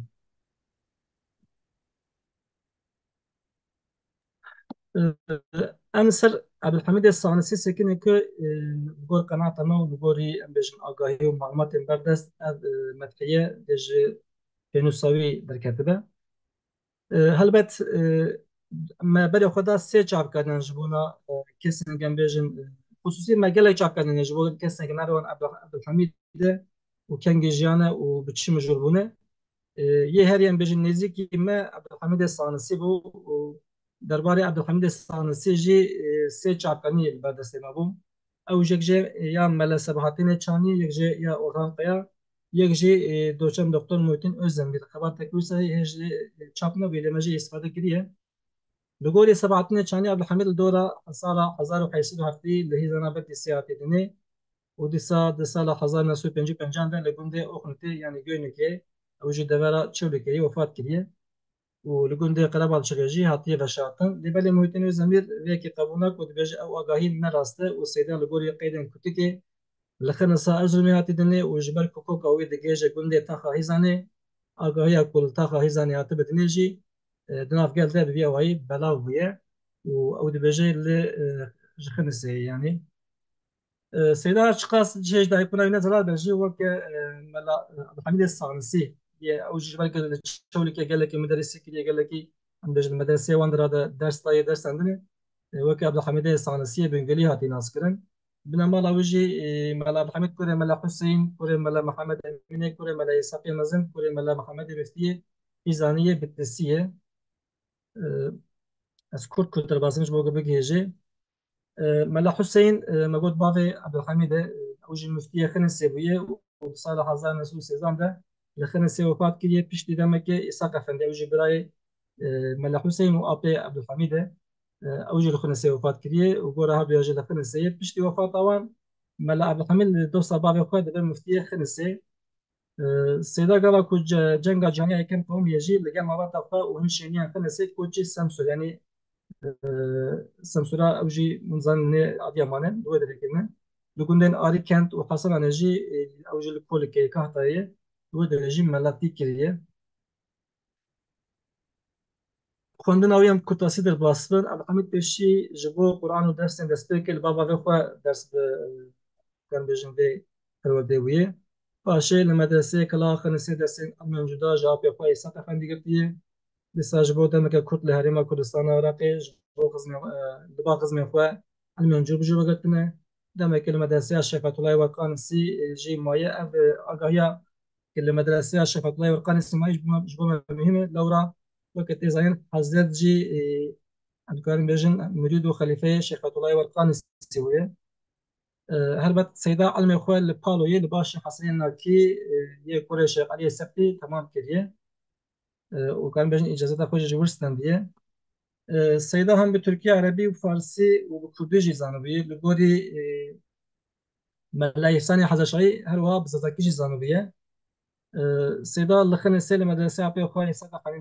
dersxwayînê kiriye û bûye mela û li gundên Xinîsê yên weke Mehrûf û Nedbiyê jî melatî kiriye. Di heyema Padişahê Osmanî de ji aliyê Hecî Heybetullah ve weke alîmê medreseyê tayînê Bexdayê bûye û li Bexdayê jî di medreseyekê de müderrisî kiriye. Tuşa demeke li Şirvanê vesifa dewam kiriye û koçî Erzurumê kiriye dîsa müderrisiya xwe dewam kiriye wê derê. Helbet ev agahiya Şirvanê tenê di çavkaniyekê de rastatin di çavkaniyekê de behsa Şirvanê nehatiye kirin. Ez ê van dira derbasî naqa mihîme li gelek jiyageriyayê Seyda. Seydayên wî Seyda bi salan li gelek devran ji çendîn seydayan dest diye û seydayên wî jî ev in bavê Mela Hüseyin, Şêx Hesenê Paloyê, Şefetullah Werqanîsî û apê wî İshak Efendî. Dîsa gelek telebe jî gihandiye. Bi dahan telebê wî heye hinek navê wan jî me li derê rêz kirî hejamek em tekirin teferruatê. Berhemên wî ev xas jî bo me mühim e. Gorî Mela Îhsanê Hezeşahî di sala 1949 de klipa Abdulhamîd dersa camî xwendiye dibêje bi qasî me bîstî sê çar qesîdeyên Mela Abdulhamîd li ser hezet hene û her wiha zirofa kurmancî jî tercümeyê erebî kiriye. Lê belê em negaşin ne zirofa wî ne jî wan qesîdeyên ge behs dike bi tenê em gaşin medhiyeyekê îhtimaleke ji van sê çar qesîdeyan yek jî ev medhiyeyekê ev ê behs bikin. Di pênc hev nusxeyan de di pênc hev keşkûl an jî mecmuayan de ev medhiye derbas dibe. Em bi çawayê dibêjin ev ya Abdulhamîdê ev hinkî li ser wêyekê bisekirin. Yani delîlê me çi ye? Em bêjin ev muelîfê wêyekê Abdulhamîd e. Gava em li heyama ku Mela Abdulhamîdê Sanîsî tê de jiyaye binêrin ev qenat me diçe dibe. Her wiha hevaltiya em bêjin ew û Hezret li ba Şefetullah Werqanîsî dersen loma li vê derê hevdû nas kirin. Piştî wê dîsa me got Hezret û Mela Abdulhamîd li ba Fethullah Werqanîsî dersen her wiha derdora ku Mela Abdulhamîd tê de maye û jiyayê derdoreke dibin têsîra Neqşebendiya Xaldiyê de ye û kesek ku helbest ser hatiye nivîsîn Hezret jî dîsa şerekî vê koleyê lewra hem heyam hem jî derdora ku Mela Abdulhamîd tê de maye û müderrisî kiriye tezameya ji bo ayrıta helbestê xurtû dike dîsa di serê nûsxeyên destxet de hatiye beyankirin ku em medhiye li ser Hezret e û ji aliyê Mela Abdulhamîd ve hatiye nivîsîn û di bendê çarem û pazem de jî dîsa weke Abdulhamîd weke mexles hatiye bikaranîn û ya deylamayê yekedinê jî Abdulhamîd bi çar zimana me got zanibû em medhiya xwe jî dîsa bi çar zimana icra kiriye bi çar zimana nivîsiye. Ev helbest weke medhiye li ser Şêx Ziyadînê Nûşînî hatiye nivîsîn tê de pers û medhê Hezret hatiye kirin. بتشيا مربعي أنجو بشارني هاتي نبسين وبازده شارني هم تكتي هلبت لغوري نسخان أبدو جوهر اللي يهاري كامل بازده بكيش عروزي فعولات جي قال بيكي بندا أوله أيها الإخوان دينا انظروني رحمة خالني بعد الفراق كم زمان غربة كل من صادفه في الأمن نال غاية وحشتها من فرقتها من غربتها من أمدت بذيك دسبيدك شوية مربعة دناف شوية ستاندرد شوية مربعة مزدوجة بمثلا بلكي بندا أول تنيا أنجب دي أو يعني نسيم دم درجة مزدوجة بمثلا هر رستين پیشین بنده یکم همسروانه و رسته چهارم جدایه بندین دن درجی رستین داوی برسته چهارم آ بنده یکم ده همسروانه و رستین بری ویجی دنا خوده دس همسروایه شما یاوی آبه جدایی ده بیل بیاوی بردوام دکه سروایه بنگهینه لبلی پاش سروایه بکارنان یه شعر داوی رستین ده حرفا ده رویه ومدكارن بيجن دناف بيجين مدد رسد كبد رمد جي اف جريدانا بندان بيك هاتيه ديسا عبد الحميد اللي بدا وند بيجن وكم نخلص بكاراني هم ده بندا چارم ده هم جي بندا پازم ده ده بندا پازم ده جي امكان بيجن هنالك يدبي بكاراني تاني حرفين بيجنا بيك بيك ده مهدی 4 دقیقه تمانه لگورا وینات بله ما مستن ان شاء الله زي بقينا اتوازن ده جي ور بخونن مخلص ساوي تدر باسبه دافع الدولة رمودا قائد عبد الحميد صربلا باغي عبودان عون فروار وأميد روشنا تشمي حسودان حاكمية حكمي سديد شوكة عالم بزرگي عبد أخلاق شدت عين باو دالو لام هاو يا ودال ساق شأنا قال فيه شرف متن أرزحان حسبة لله يتيما قرش درجاه ملال بترين كم ترين أسكولي بمسلمت جواب حرج مرجع بنهدون الميسن أو النبوي عبد الحميد هذا كميدانه زمان في مدحي لقولي إن كان بشن دما خو وسدما خو هنا كي جران اللورا قال لك ترتيبين عربي فارسي تدنا وإن كان بشن اقتباس جيش قرآن بيروس هاتي كرن نتني فارسي عبد الحميد زمان تركي عثماني جي بكرانية أو جيد بندر خويا دلقا بكونه گرنگی و کنشوپی هل بس سنت قازم چند جمله بحث بکم وقتی زنیم تکلیه نبرم مرید مرشدی ده هل بس ساعتی نویساندن ده کل نقشبندی خالدی ده جیت تکلیه که هزار آن مرید مرشد هیه هل بس نه او تکلیه نبره که چه خود تکیده یا یک تصوفیه هل بس کاج درود دورة تکیه مزنبری ده مدرسه ده مزنبری و به کنشوپیه هل بس تاقوا اجرا کریه متناوی ترانسکریب کری جی پنج نسخه این دست خط ویسی مدد واسطات نیکر و دوی خباته ده جبر کامل بون و کبن بونه من نسخه چوکرشه و یا کنکاری و کبنگه قبول کرد لورا هم تیم بون هم جی امکان بجن تبوز و یعنی درشتر بون دیسا هل بس جی بوی اوایه بقاسی 15 حرف بندن بند داوود جي وندبين اندسام مخلص صوي بحرفان عطية اشارات كرن از هنكي دي بحثا دس خط لي بكم النسخة شغرشي دسال سري بالدرجة مولا عبد الحميد على قازات الشيخ محمد زياد الدين يعني درجة عبد الحميد لسال قازات مجلسية لبرد آيدتك هي لكشان عبد الحميد بو من باي ويكي كتن يعني متزاني بو عبد الحميد مؤلفة ولي كشان عبد الحميد ديسا أرجي نسخة مال أحمد الجوزي ديسا درجة مولا عبد الحميد على حضرت أوجي ديسا معلوماتك بالشكل نسخة الشيخ عبد الكريم كان كاريجي ديسا بالشكل درجة عبد الحميد على حضرت زياد الدين ونسخة مال عبد السلام المرمري دائما كلامي مولا عبد الحميد تاني درجة يا عبد الحميد نابجر سكينيسية نسخة ديوان جامع جي ديسا دربازة بالإغري درجة مدح حضرت النورشين دا او يجي نقول يا كي هروا ديوانا جامعة ده دوحة بندويجي كيما وهن بندويجي جيجو هابيه أدرجم قيد دقيقة مخلية ما مصر بله جبو الصبر والصبات تاويج سبازك gelek spas ji bo pêşkêşkirina te texmîn dikim gerek Mela Abdülhamid û ev medhiyeya wî û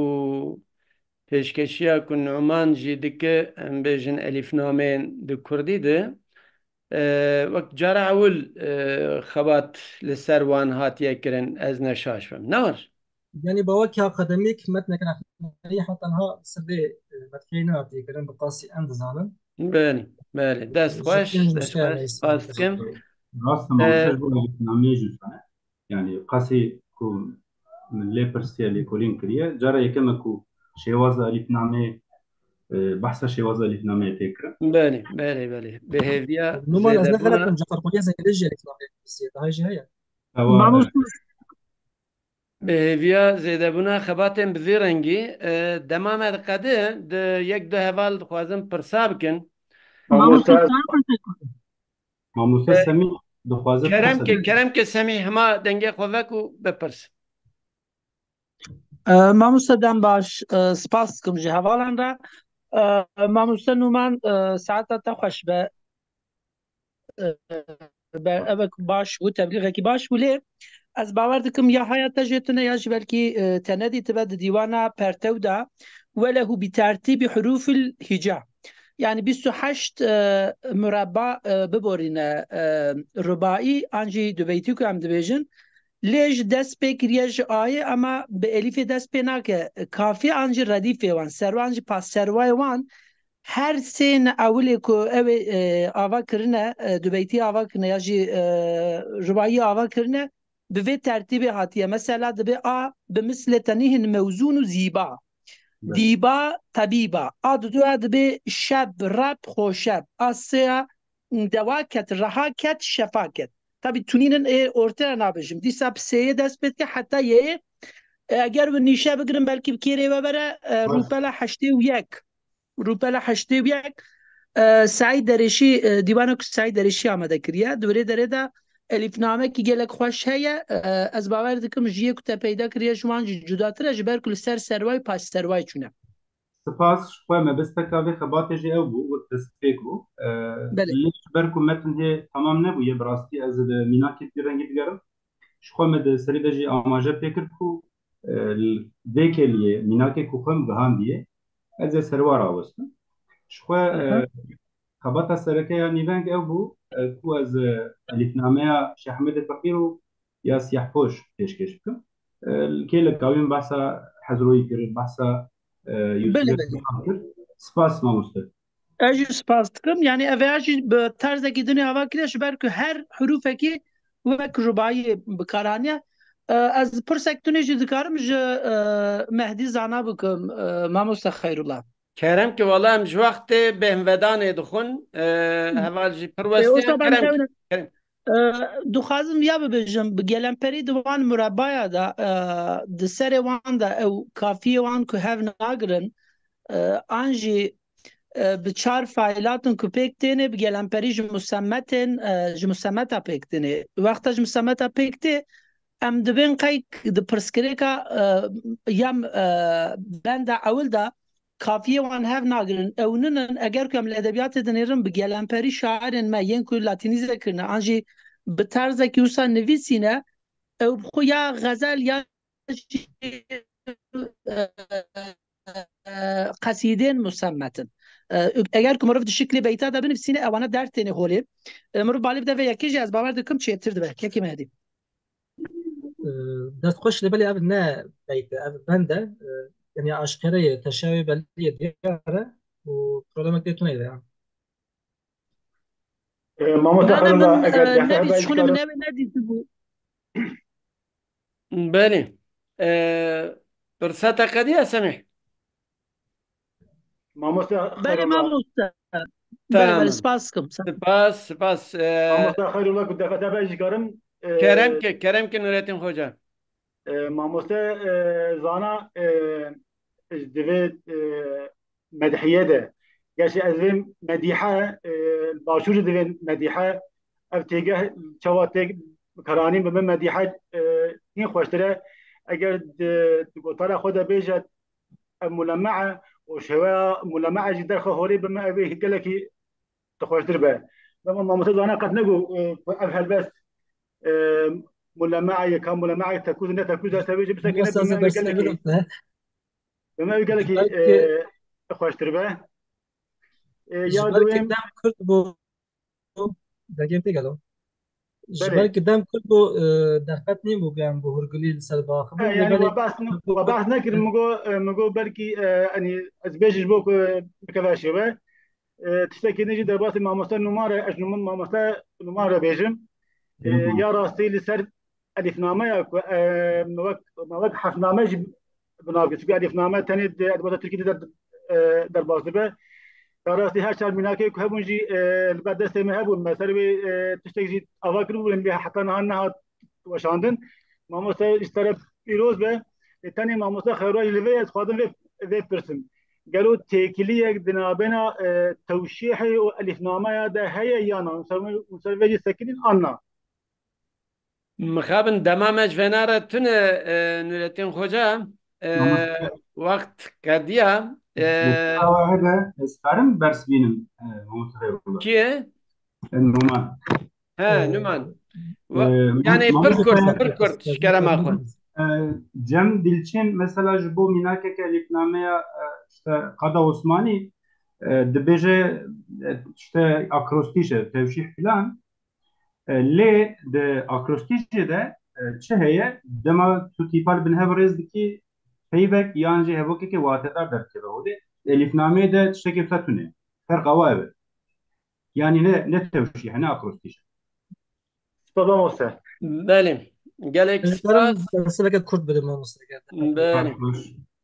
ببرن ڕاست yani جبور مدفعیت منشتنا دن خەش دەگوتن سه دقیقه مایه گلی اولا yani همه وقت بهمدانه که نوی مامسته زلکوف جی درخستنه ازرائیلی رونشتنا او جی لما دنیره ده بده کابو قدین هم حبکی استراحت اوکن اسپاست کم جبونا هم پیشکشوانه جبو بشدارن مالاوا و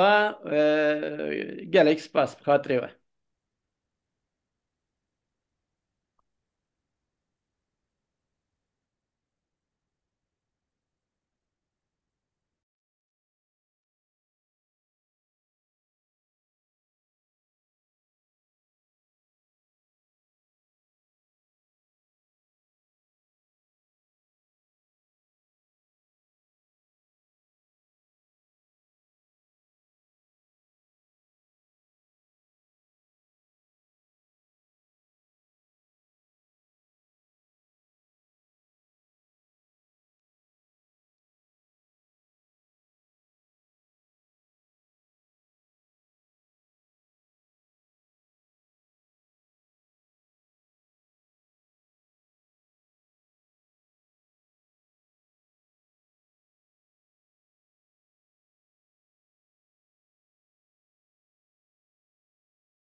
Mamoste Pınar tu ser ekranê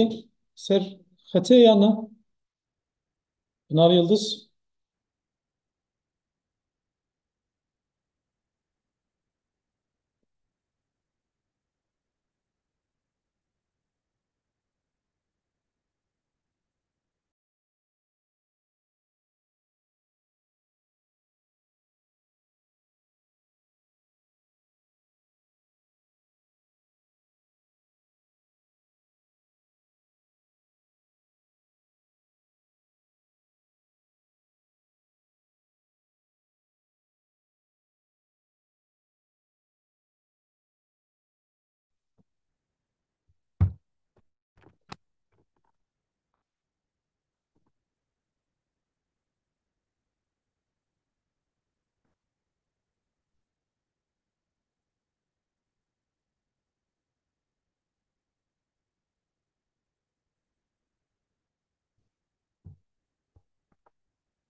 Yok Hikmet'in ha Pınar beşlerdi be. بله Ama hatta dudakan de beşlerdi ona destek. که او تنه نوی چیه ماموسه الیاس Ya İlyas naxweşekî wê ye ji ber wê بله ew ê beşdar nebe. تمام تمام ماموسه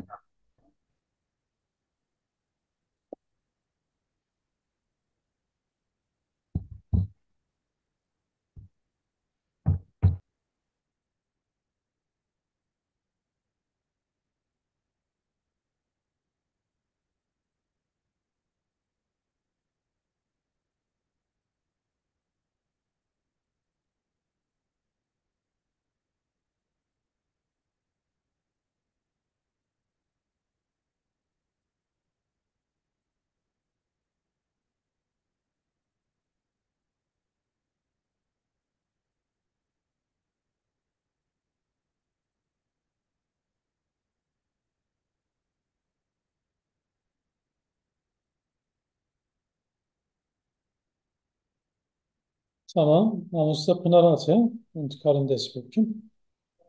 Namusda Pınar Kerem kim? Evet. Serokörün üstüne koyayım. Dengete girtiye Pınar. Naha dengemi tê gelo? Bəli. بله بله تی.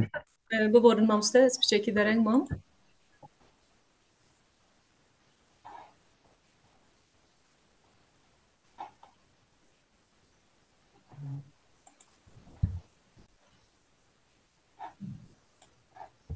Dengemi tê gelo?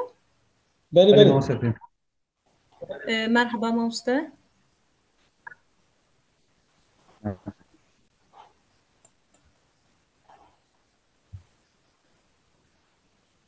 Tu destpêkî yan mamosta Hikmetîn tu dizanî. Serokörün Valla üstüne qesab tu ji ber neke. ku mamosta İlyas naxweşekî wê ye nikare beşdar be hûn her du ne.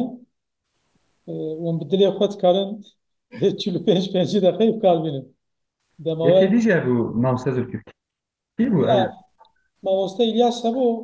نه نه خیلی ماموسه الیاس یکی دیجه بو به اویده ne sê kes. Her hûn üstüne pe sê kes o. ها Ha. بله Ferh Derkerem nake bo min mamoste. Mamoste Hikmetîn dikare dest pê bike. وزانی ماموسه تا Qesab سرف nake wala mamoste. سرفتی Mam. ka tu hem ê zazakî bibêjî û hem jî serokê rûniştinê û hem jî xanimê pêşî tu bibêje û paşê tu birê vebe. Ez ê diçûm ez çim odaya dinê jî temaşekim tamam. Tamam. Tamam Evet. mamoste serçema. Evet.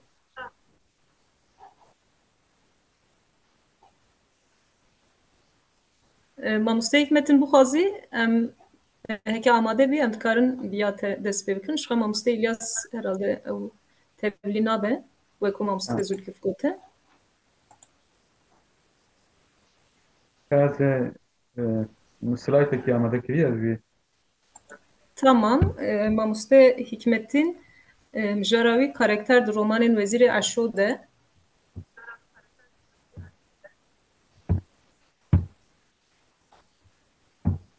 دقیقی نه ها سلایتم hate Mamoste. tamam tamam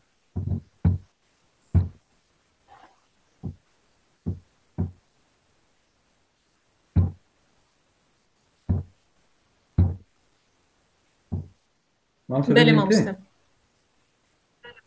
tamam دقیقی من از هم جه تابلت هم جه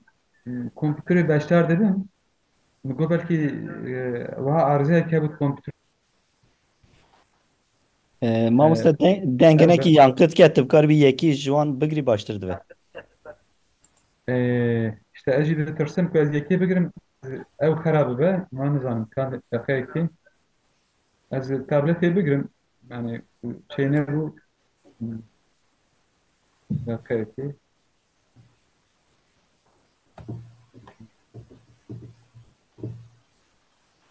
tamam niha niha çawa ye dengtê mamoste yankı falan Belê heye Mamoste. Problem Niha tine Mamoste. Bel, biborun. tamam merhaba hemî hemî hevalara û her wiha mala organizatörên vê sempozyumê jî ava be em gelek kes û bi ser mijarên têde ron pêşkeşiyan dikin ez jî spasiyên xwe pêşkeş dikim ji wan re evalên mijara min li ser mijara min romanên Wezîrê Eşo ye û bi taybetî jî di romanên Wezîrê Eşo de karakter yani mijara min bixwe ez yani zêdetir li ser folklorê xebat dikim feqet carna berê enekî alaqeyan bi wêjeyên nûjen re jî çêbû hem dersê wî da klasîk û zanîna min gihîştê hem jî min xebat kir û zanîn weta dixwire yani ciyek min lê dixwire dikir tenê sahaya xwe ne yani hemî sahayan de min berpirsiyar bûm me xebatan dikir لو ما يعني علاقه من هناك وجهه نوجان رشتية وبتاعتي أدبيات قفقاسية كردين قفقاسية يجي أدبيات سوفيتي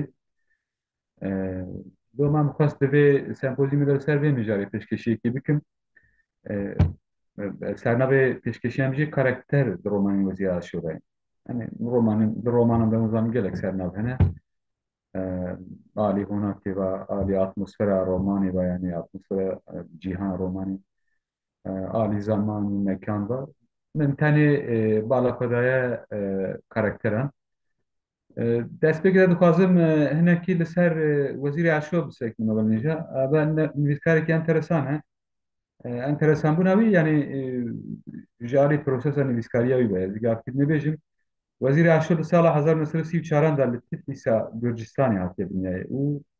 li sala 2015 de li Brükselê çûye ser Dilovanya xwe yani rahmet kiriye. تقريبا 68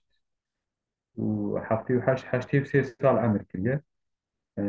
كردكي يزيدية ونظام يعني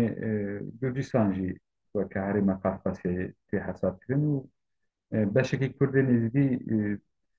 چونه لودري بجيبنا هيجي هنا يعني جبهة كردان لودري ديناميكية هيجي كردن يزيدي وزير عشان هم جينا خويا جباكي ده هم جي سربوريا خويا نبيشتا كسكي فرعالية بقالك واران ده برهم ده بتايبتي أدبيات ديرو وورقري قادين سركنك و تيدا برهم ده دبان سحان ده خبات كريه و بتايبتي سر برهمي بي أدبي سكين برهمي بي أدبي بينج برهمي بي أدبي يكو أم زبان يك بنابه سيبر يك بنابه كرمه يدن توسنه وشان posta وانس itibarî yên herî girîngin. Binavan pênc berhemên edebî de sêjê yani Siber Kırma û Tosmê Şan roman. Yedî wekî em bêjin hikayetên Kurd wekî novel jî hatine binavkirin. Tabii têgeha novelinekî bi nîqaş e. Lê wekî lê tam bi hecmê xwe bi qewrey xwe nagî ji romanekî. لو ماجي وكي رومان اف هرسن برهمني يعني سيبر كرما وتصنيع وشرح سلاماتنا اف هرسن برهمجي يسجل حجم وقت طبعا اوجي نزيدا يعني مثلا كرما سدو حشتر وكلوانه يعني وسيبر هندك ترى يعني يا هري حجمي وزرة دي صار سدو حشتر وكل سدو حشتر سدو حشتر وكل يعني لا دي ساجي بأواي تكنيكا بأواي فيجرانا رومان يعني اف هرسن برهم جرينجي كي وانا هبال tabii eğer metnin li pêş me li ber me ji alî weşanên lîsê ve sala 2016 de hatine çapkirin. Lê bana lê hewlêrî jî hatine çapkirin. Weta ku em li dîrok mesela dîroka dawî ya sîber de 1970 yerî van û 2007 hewlêr hatine nivîsan. Dîsa di romana Kirme de 1980 yerî van û 2007 hewlêr hatine nivîsan. Di dawiya romana Tosmê Ewşan de jî 2006 û 2007 hewlêr hatine nivîsan. Civan dîrokên em fehm dikin ku wezîr yani xeyj tosnevşan li wê herêmê nivîsiye lê li wê herêmê çap nekiriye. Muhtemelen ew misvedeya pêşînin ya jî em bêjin nivîsa pêşînin tamam kiribe ne tamam kiribe nizanim. Lê çapkirina wan û halê dawî yê berheman bi 2007 li Hewlêrê hatê dayîn. Ev girîng e çünkü di navbera destpêka nivîsê de yani hefteyê neh û em bêjin 2007 takriben 30 sal wan heye yani 27-28 sal weft heye. Sebebê vîya dibe ku sebebên teknîk min jî lê wexta ku mirov li navaroka berhema dinêre kasî ku ez fehm dikim sebebê wî ew e yani di navaroka van berheman de rexneyeke tû ji sîstema Sovyetê heye yani sistema kolxozê û hatina ew meseleye KGB û devra Stalin û çewsanînên ser civakan di van romanan de gelekî em bînî ku hatiye rexnekirin ev rewş ev heyan lo majî muhtemelen nikariye li wê herêmê çap bike ya jî eger ku çap bike dê jê re xetereyekî jiyanî peyda bûn lo majî 2007 li Hewlêrê hatine çapkirin. Hatta dikarin vê bêjin yani di nava romanûsên Kafkasyê de yek û herî zêde rexne li sîstema Sovyetê kiriye wezîra eşoyê. û ev qalekî girîng e di romanûsiyê de. Romana Kafkasya Balnêja wekî ku em ji mîna kendî jî dizanîn yani Alî Erebî Şen û Alî Abdurehman Hedî Jindî bi taybetî li derdora têgihên mîna malbat, gund, eşîr, kolxoz û sîstema Sovyetê hatike avakirin. û afîngerên vê romanê yani avakarên vê edebiyatê jî planî Kurdên êzîne. Kurdên Sunî jî nav de hene wekî Alî Mînaka Alî Abdurehman lê sedî nûpê wan Kurdên êzîdî ne di pirtûka çanda Kurdên Sovyetê ya askerê boyîk de jî gava nebûna ji xwe vê realîteyê tê dîtine. û temayên bingehîn di van romanan de velêje yani berhemên wan edebî de yani çi helbest çi roman çi hikayet temayê bingehîn trajediyê sed salan 19 û 20 û dûra avabûna Komara Sovyetê ya xwe hatina Sovyet sîstema Sovyetî ya ji bo wê herêmê herêma ku Kurd lêne yani wekî Ermenistan, Gürcistan, belkî Kazakistan û herêmên dî. Rê hûn dizanin trajediyê sed salên 19-20 me bes ew e ku di wan sed salan de di wê heyamê de lê em bêjin Bakurê Kurdistanê ku Bakurê Kurdistanê li heman demê de sînor bû navbera dewleta Osmanî û Rûsan û dewleta Osmanî û İranê de ya jî Safeviyan İranê de sînor bû. Her wiha trajediya mezin ya em bêjin terka fila ku dibêjin Kurd di navxwe de ya jî qetlîama filayan qetlîama Ermeniyan di wê heyamê de û her wiha îşgala داگرکاریە ڕووسان jî divê di heyamê de derkeve pêş yani Rûsî têne heya Bingolê û Mûşê û Bakurên Dêrsimê di wê heyamê de hûn dizanin ku 1914 û 15 de Ermenî têne sirgûnkirin ya xwe ji welatiyê têne de esasen baş nezanin dê gelekî Kurdên êdî jî di nav wan de wan re dirabin yani dewra em bêjin wecihekî dînî mezhebî ya jî polîtîkî wî şerê heye û Kurdên êzidî jî para xwe ji bê hevdigirin dema ku em li romana bi tebetî romana Hecî Cindî ya Hewarî dinêrin ev yani ji bo hevalek merak dikin dikarin pêşniyaz kirin. Wê romanê de ev proses gelekî bi aşkerayî hatê nivîsandin. Ez ê li ser karakter bisekime belmêja romanek dikare ja gelek aliye me belmêjara lêkolînê aliyê ku ez ser bisekim karakter yani jî karakterîzekirin em dikarin bêjin karakterîzekirin mamoste pinar Bele mamoste kerem ki. ya ez yani evê ekran paylaşımı çêdikin fakat ev wamı tê girtin yani rêbazekî dîtin heye acaba Nizanim mamoste yani niha xuya dike. Niha ama rîpelata pênca li ser ekranê ye mamoste. ez zanim îja di wê demê de ew tê girtin yani ez zoomê nabînim wata ku tişpê ne ez zanim Yani em niha te jî ekranê jî dibînin mamoste. ez we nabînim mesela Ha yani ez vê nizanim mamoste çawa dibe. yani hani bu zibêjin rêbazekî dîtin heye acaba di zoomê de Yani navê ev derwek dikardin ekran paylaş heye ihtimalik ew e mamoste. Reynî ez nizanim. dakikayekî tişpê ne Mamoste ew cî ekran paylaş da derek dibe pencere derek jî dibe tüm ekran. Acaba ji ber ayarê wê ye tu me Valla nabînî. dibe jî ka Dixwazî wana biceribîne.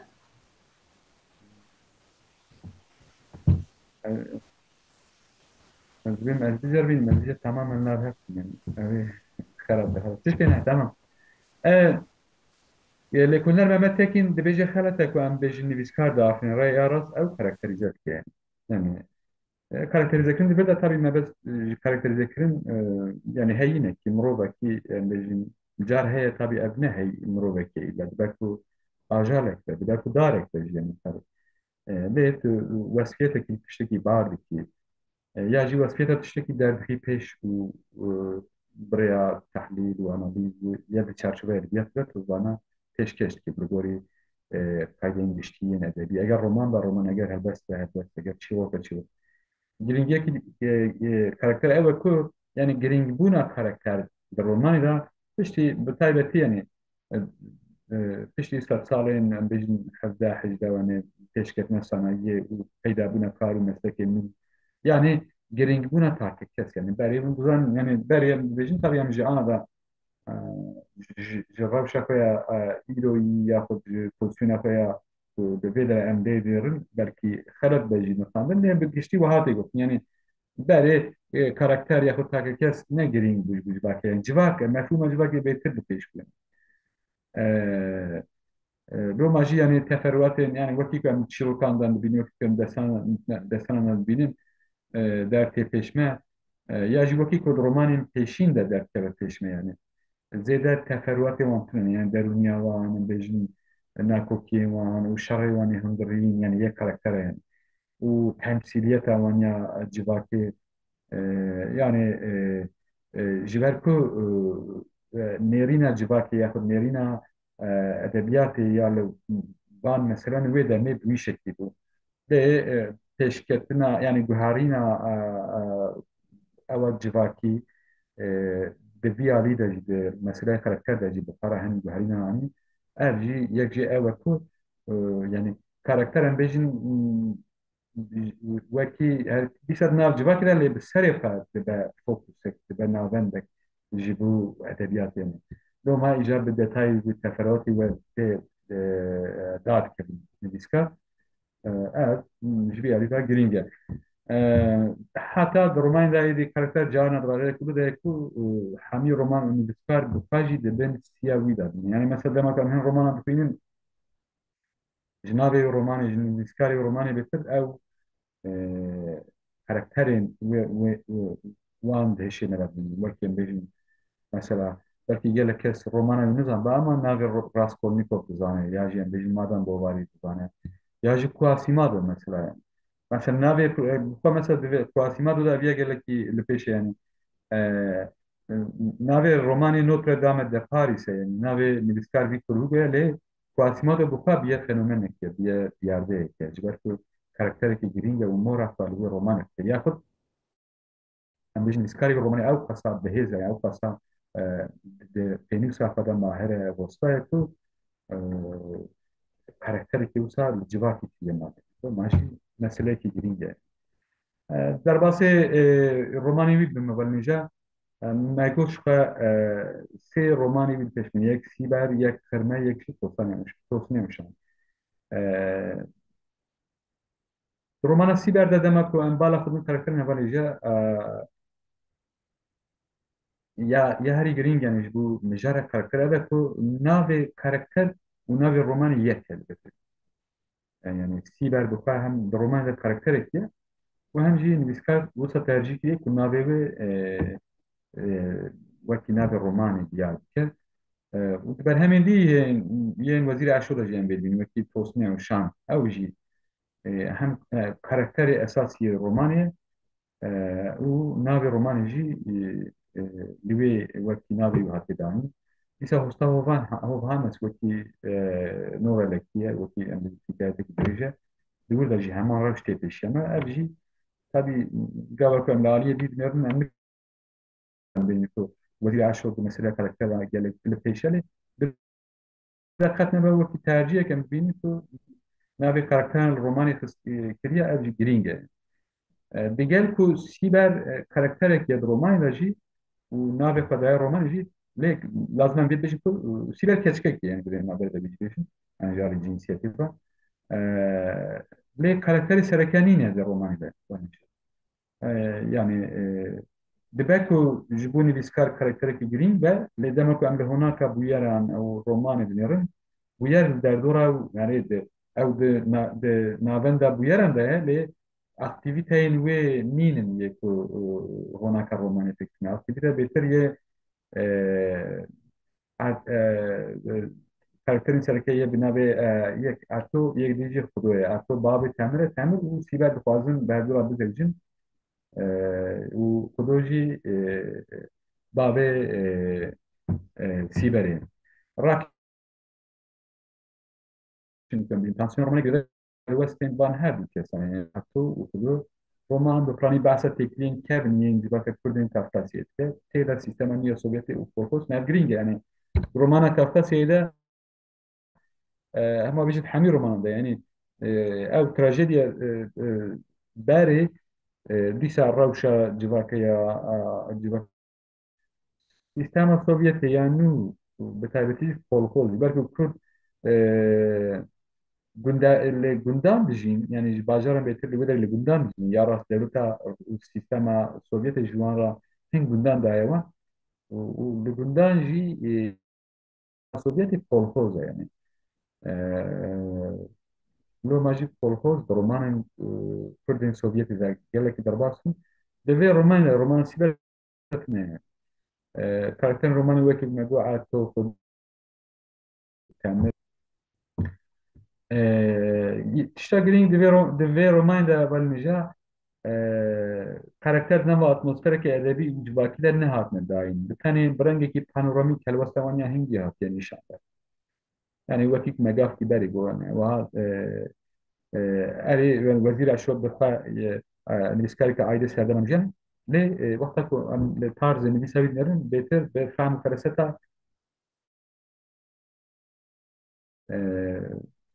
Digel ku romanê de karakterê ku hemî baş û rakêşiya romanê li ser wê dimeşe Xudo jî nivîskar me bêje hiç behsa derûniya wî û rewşewiya rûtîn nekiriye em bi tenê qîza Erto Sîberê ji kurê xwe Temir re dixwaze lê civakê jî nevre aşkereyî bê ببیجه یا خود لهمبر به روشید داری جوکا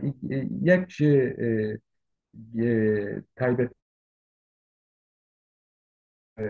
کافکاسیایە یعنی ڕەوشێکی بەردەهم پێش و ئەو لە هەنگ یاخود ئەو کارکتار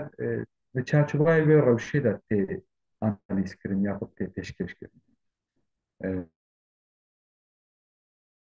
بێ ڕەوان ڕەوشان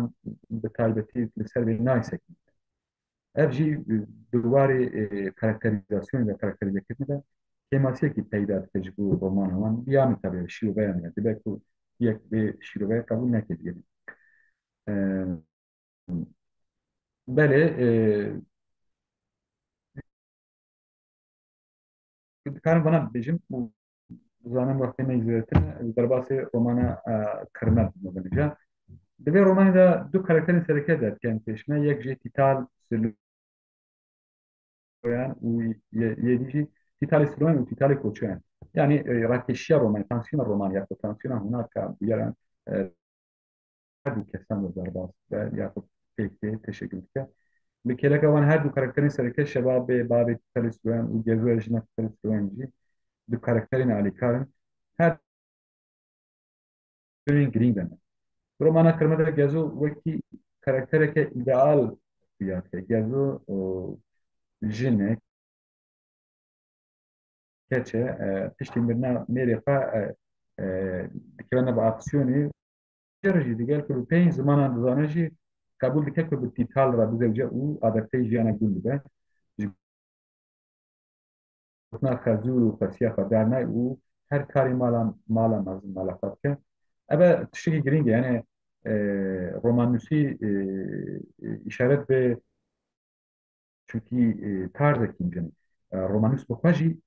حیوان جیانا مدرن پیشکتن جیانا مدرن هی لی وقتی ناپوکی که بیش مثلا وزیر عشو نجم نویسکارین دیگه کردن سویت وزیر عشو بتایبتی دال به تمامی به سیستم بری عجیبا که بگیرده یعنی دوپازه که مثلا جن گوتنا میره خوداری که گوتنا باز گوتنا خزوری خوداری که مثلا دیگر که پنج زمان زانه بجی وره لگون جیانکی امبیجن ارکایک قبول بکه و وسا بجی يعني يعني اطاعات صداقات فداكاري تيجين سركان جيبوي درومان ويلا جيان هاتن بيربينين كاركتر وی ایدئال جی یک ساده کنجی سیستم نه سیستم سوزیتی ساده کن سیستم بریه جبار کردن عشیمی جبار کردن مالباتی اف کالا کی گرینگ رومانین يعني رومانا كرمي ورومانين بيشتي رومانين وزير عشية نبيسكار كاركتر توك كوتشويا يعني تكالي كوتشويا وكي ستالين كي و طب رومانا خد الوقت هندي من جد خفيش ما بيت يعني بورتري ستالين وبنيجي تكالي كوتشويا نبينين وكي تمثيل كي ستالين جد خفيش في بالي مثلا سيستم السوفيتي كوركوسنا بوله دفي رومان كرميدا اف سيستم شبا راتشي بنابرا سيستم كان و في سيستم ده يعني رومان توسني وشان ده جهه تيشنا نبيسكار كاركتري خويكو صادق السيستم نورا بالتمامي يعني صادق السيستم السوفيتي وكي كاركتري كي نباش بيشكي كاركتر که کمپیوتر بالا وی سیستم بره و کارکتر که باش در کارشنه نویسکار شخصی تالی کوچویان دار یه راستی سیستم آن نشانی پنده بانده که از سیستم به چرم دی گندی و گل بچوب بینه لوان حقارت کرد و راکشیت نبره تالی سریان و تالی کوچویان دنجی راکشیت نبره جواکا بره یا گندی و سیستم مازن یا بر بداوی رومانی را گازو وکی گازو جناتیکال وکی لهنگ کی یعنی پشت برناتیکال وکی لهنگ کی درکتش او بالیکاریا کوچوان یعنی باب او خزیر خود بر پسر کلفوز گند و فاسو فازو ویجی به کیف خاشی به پیشوازی بکن رومانا کرمجی اونی به وی شکلی رومانا میداوین توسنی عشانه دبی رومان میگو هات رومانا برده کرمه كلمة جريك نافي رومانيا كلمة جريك سلاحات شكل أباليكو pê bîran cureyekî çek e û sîstema Sovyetê dixwaze kan ji nav gel berheke ew mesele sîlah e yani çekê nabê xwedaya Romanya şan kesekî şexsekî ye mirov kare bêje yani ji alî karakter ve romana herî balkêş ya wezîrê eşwe yani dibe de karakter gelekî li pêşe û karakterekî tenê heye yani yê herî li pêş mesela romanên dî de du sê karakter derdikevin pêş me yaxud bûyer derdora çend karakteran teşekkül dikin di vê romanê de tenê karakterekî ye tabii karakter dijî hene lê nivîskar her tim li ser wî Tosnevşan Tosnevşan زلمه رومي شكون رومان ده وصلت تاني بسنة جي زلمه رومي درافا وتي قد سبيرا جندك مجال رومانيا لوي جندي مروه كي بنابي عاطي وسب هي ام بيجن نافسري جنده ياخذ روسيا جنده لتصنيع وشان خريطة كده تصنيع وشان كسا كي وسايكو بجودة يعني بجنة يعني فرب هيبته ليه هناك ما تجعلي عقل وكين يعني تفجر خدا نله هذا يعني يعني كسي بروبلماتيك جعلي الروشة بالدلني وروشة بالرفيبة أجي جرينجا بيعمل يعني مثلا رو كسي وهاب بخا مجارة رومانكي وحتى يكسر لهنجة رومانكي فريجانا روماني مازن يجهان ده جروشين وعدات نتشمي وكي قاف كباري من ميناك يعني كواسي ماضو يعني يعني بقصورة بيجي gelekî masîn hene lê Hugo ji alî kede pêş û ye karakter wekî karakterekî serlehengekî Roma dersê pêşma dîsa wekî oblomobîya jî bixwe mesela gelekî Roma karakterên dî hene yani kusurekî wan heye û dibin mijara esasî ya romanê ev jî tosnewşan jî kesekî wisa yani bi heybete û derveyê sîstema civakê ye û ji alî aqil ve jî hêmasiya wî yani tam vê nabêje nivîskar lê mirov tam yani problematîk yani derû hewşeviya derûnî û tê li wir xwe dispêre gundiyan apê Yûsif lê xwedî dertê û kanî didê mal didê û wî dike şivan pezê gund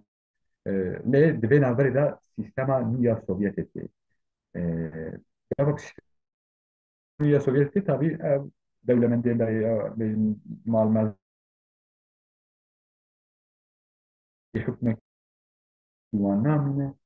û sîstema Sovyetê jî bi rengekî îronîk li gundekî tosnê û şan lê ye wî wekî berpirsiyarê gund ye tabii ya îroniya nivîskar e muhtemelen û işte demekî tosnê û şan yani dibe wekî dîsa li vir jî yani em bêjin sembolekirina Stalîn ya wekî Stalînekî biçû derxistina pêşiya deheng destpêr pêşme ji vir jî em dizanin ku nivîskar ji serdema Stalîn gelekî em bêjin bîranînê wî negatîv hene û tosnê û şan jî wekî Stalînekî biçû dertê pêş me û dibe dîktator li gund û zulmê dike li hemî gundiyan û heta di dawiyê de apê Yûsif ku em bêjin cî daye tosnê û şan wî xwedî kiriye lê xwedî derketiye tosnê û şan îjarê lê vedgere apê Yûsif wekî pûlat ev e jî bina dike û wekî xaîn lanse dike ji merkeza sîstemê re û bi vî şeklî apê Yûsif dest datîne ser hemî mal û milkê wî sazê wî û wî dişîne sürgünê bo Sîbiryayê û bi vî şeklî roman diqede û di vir de jî em evekî yani rexnekî tûj ya sîstema Sovyetê di şexsê tosnê û şan da dibînin bi giştî evelînca ji bo wezîrê eşo em kar nû habin romanê xwe de bi taybetî di warê afirandina karakteran de qelse yani yani karakterên pir wa enteresan ku bi problemên xwe yên jiyanan nû li pêş me ne dernaxe pêş me yani karakter yek alîne derdeki bir karakter ba afirine u buraya van karakteran va şarjı bak sabit ne u van fikrini falle hem karakteran bar dikerler majem kanım bir ev hatta estetik yani bir şeyler nivîskara klasik de nivîsa baş bê sebeb başin û xerab jî bê sebeb xerabin ew ne wê hewlêde ku nîşanê de ka çima ev karakter başin an wî xerab romanê wezîrlaştê sistema Sovyetê û kolxoz wekî diyardeyên negatif jî digrit ku ev bereva jî romanûsên dî Kurdên Kafkasyayê çünkü di roman Arabê şemo da Ali Abrahman da gelekî dî de em aliyên pozîtîviyê sistema Sovyetê dibînin û biya min wekî Mamoste bigore wextê me pir zêde nema çend mamoste têgoşê min got mamoste wextê me pir zêde nema berê teviyê xwe li em jî gorî yani wî bêjim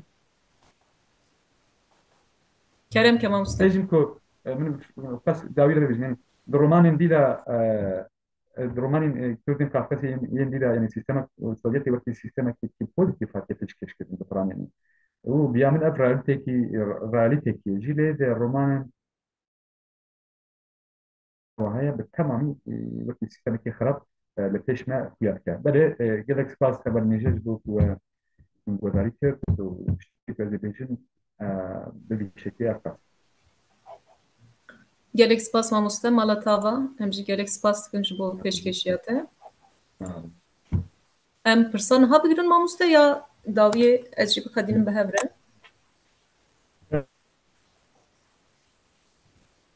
جمله فرق نکردم tamam mamoste nexwe ez jî bixedînim mamoste em bi hev re pirsa bigirin belkî aliyê wextê jî baştir be niha sereneva min jî min gotiye romanê verîn yani romanên ewlên yê Zazakî niha nizanim Zazakî baxivima jî kurman jî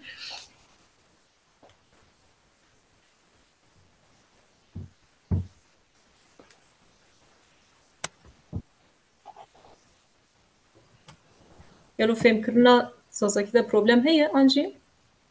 والله ما مستر بركي نحد يمجلي ما وازني كشماك زازاكي قلب كري قوشي ما بوندر بني موسيني أمبالي tamam ماضي واب بموسي biraz يعني projede mijara me Zazakiya xwe re yani mamoste hikmetin ve ez normal fo kurser xebtiyana la nê bernameyê de tayzî roman ser esas xwe de tay zaf çîzî girêdayî yewbîniye wextu merdim qadê Kurdkî dixebitiya nikam ez dest pêk di roman ser û edebiyat ser û tay xebatê me bî zaf zêde nebêzî badêce nêçend ser yo zafane fekan ser û ez xebtiyaya coka yew dema û qasê dihîrê ser yo ku zaf zêde ez esasê xwe di nêşaya edebiyatî taqîb bike la mizî yani çend mavac makalê filan derheqê edebiyatê de edebiyata Zazakî de nûş tibî o taqîbkarî mizî bi xwe nikam wextona babet qerar da bilhassa Zazakî de yan zê mavacê Kurdkî de gege tayçî newey merdim tayçiya neweyan waneno gorê ey mizî waşt ez ê şîrove bike ew romanê Zazakî ser û nika hertim yani edebiyata Zazakî de masê romanê verînî romanê Kilama Pepûgî namekerdene hatta mizî yew nûşte ser û nûş dibe la no mabin de hezar par yani de hezar û vîst û hîrê de di tezî amê nûş dişno derheqte û tay îdayî bî min waşt ez înan ser û pêroyî yew malûmat bida sek miva dest pêk ti yani wexto ku ma çî ser û qiseyê kerdin roman ser û ma wexto qiseyê kenê rojava bi xwe de pêro edebiyatê rojavayê de roman bi xwe yew tewr û sebak newe û çi mavacê edebiyatê Tirkan bibo çi Farisan bibo edebiyatê Kurdkî miyan mesela kurmancî soranî o pênastkerdişê romanê verînî de tay problemî eşkenê vejiyê meydan yan zî mavac namê yew berhemî nê viyareno namê çend berheman piya viyareno coka tay kesî mesela mavac ê romanan sê romananê verînan romananê ewlan pênasekenê o çi esto yani xure bazê mayek bilhassa kurmancikî sero xebitiyenê filan kurmancikî zî aynı çi esto yani şivanê kurmancı hem sê name viyaran û mesela vicdani mesela peşmerge mane çi xura edebiyat mavaç kurmancıki de yani sorani dizi dinene edebiyat Türkan ziyone jo kamavaç penaskerci ciya ciya ziveciyeli meydan yani Türkan ziyatu mesela merdiven yani ya van işte roman avluyor ama o naturalist, o realist, o neza biyografik penaskerdi şeklinin şekli beni.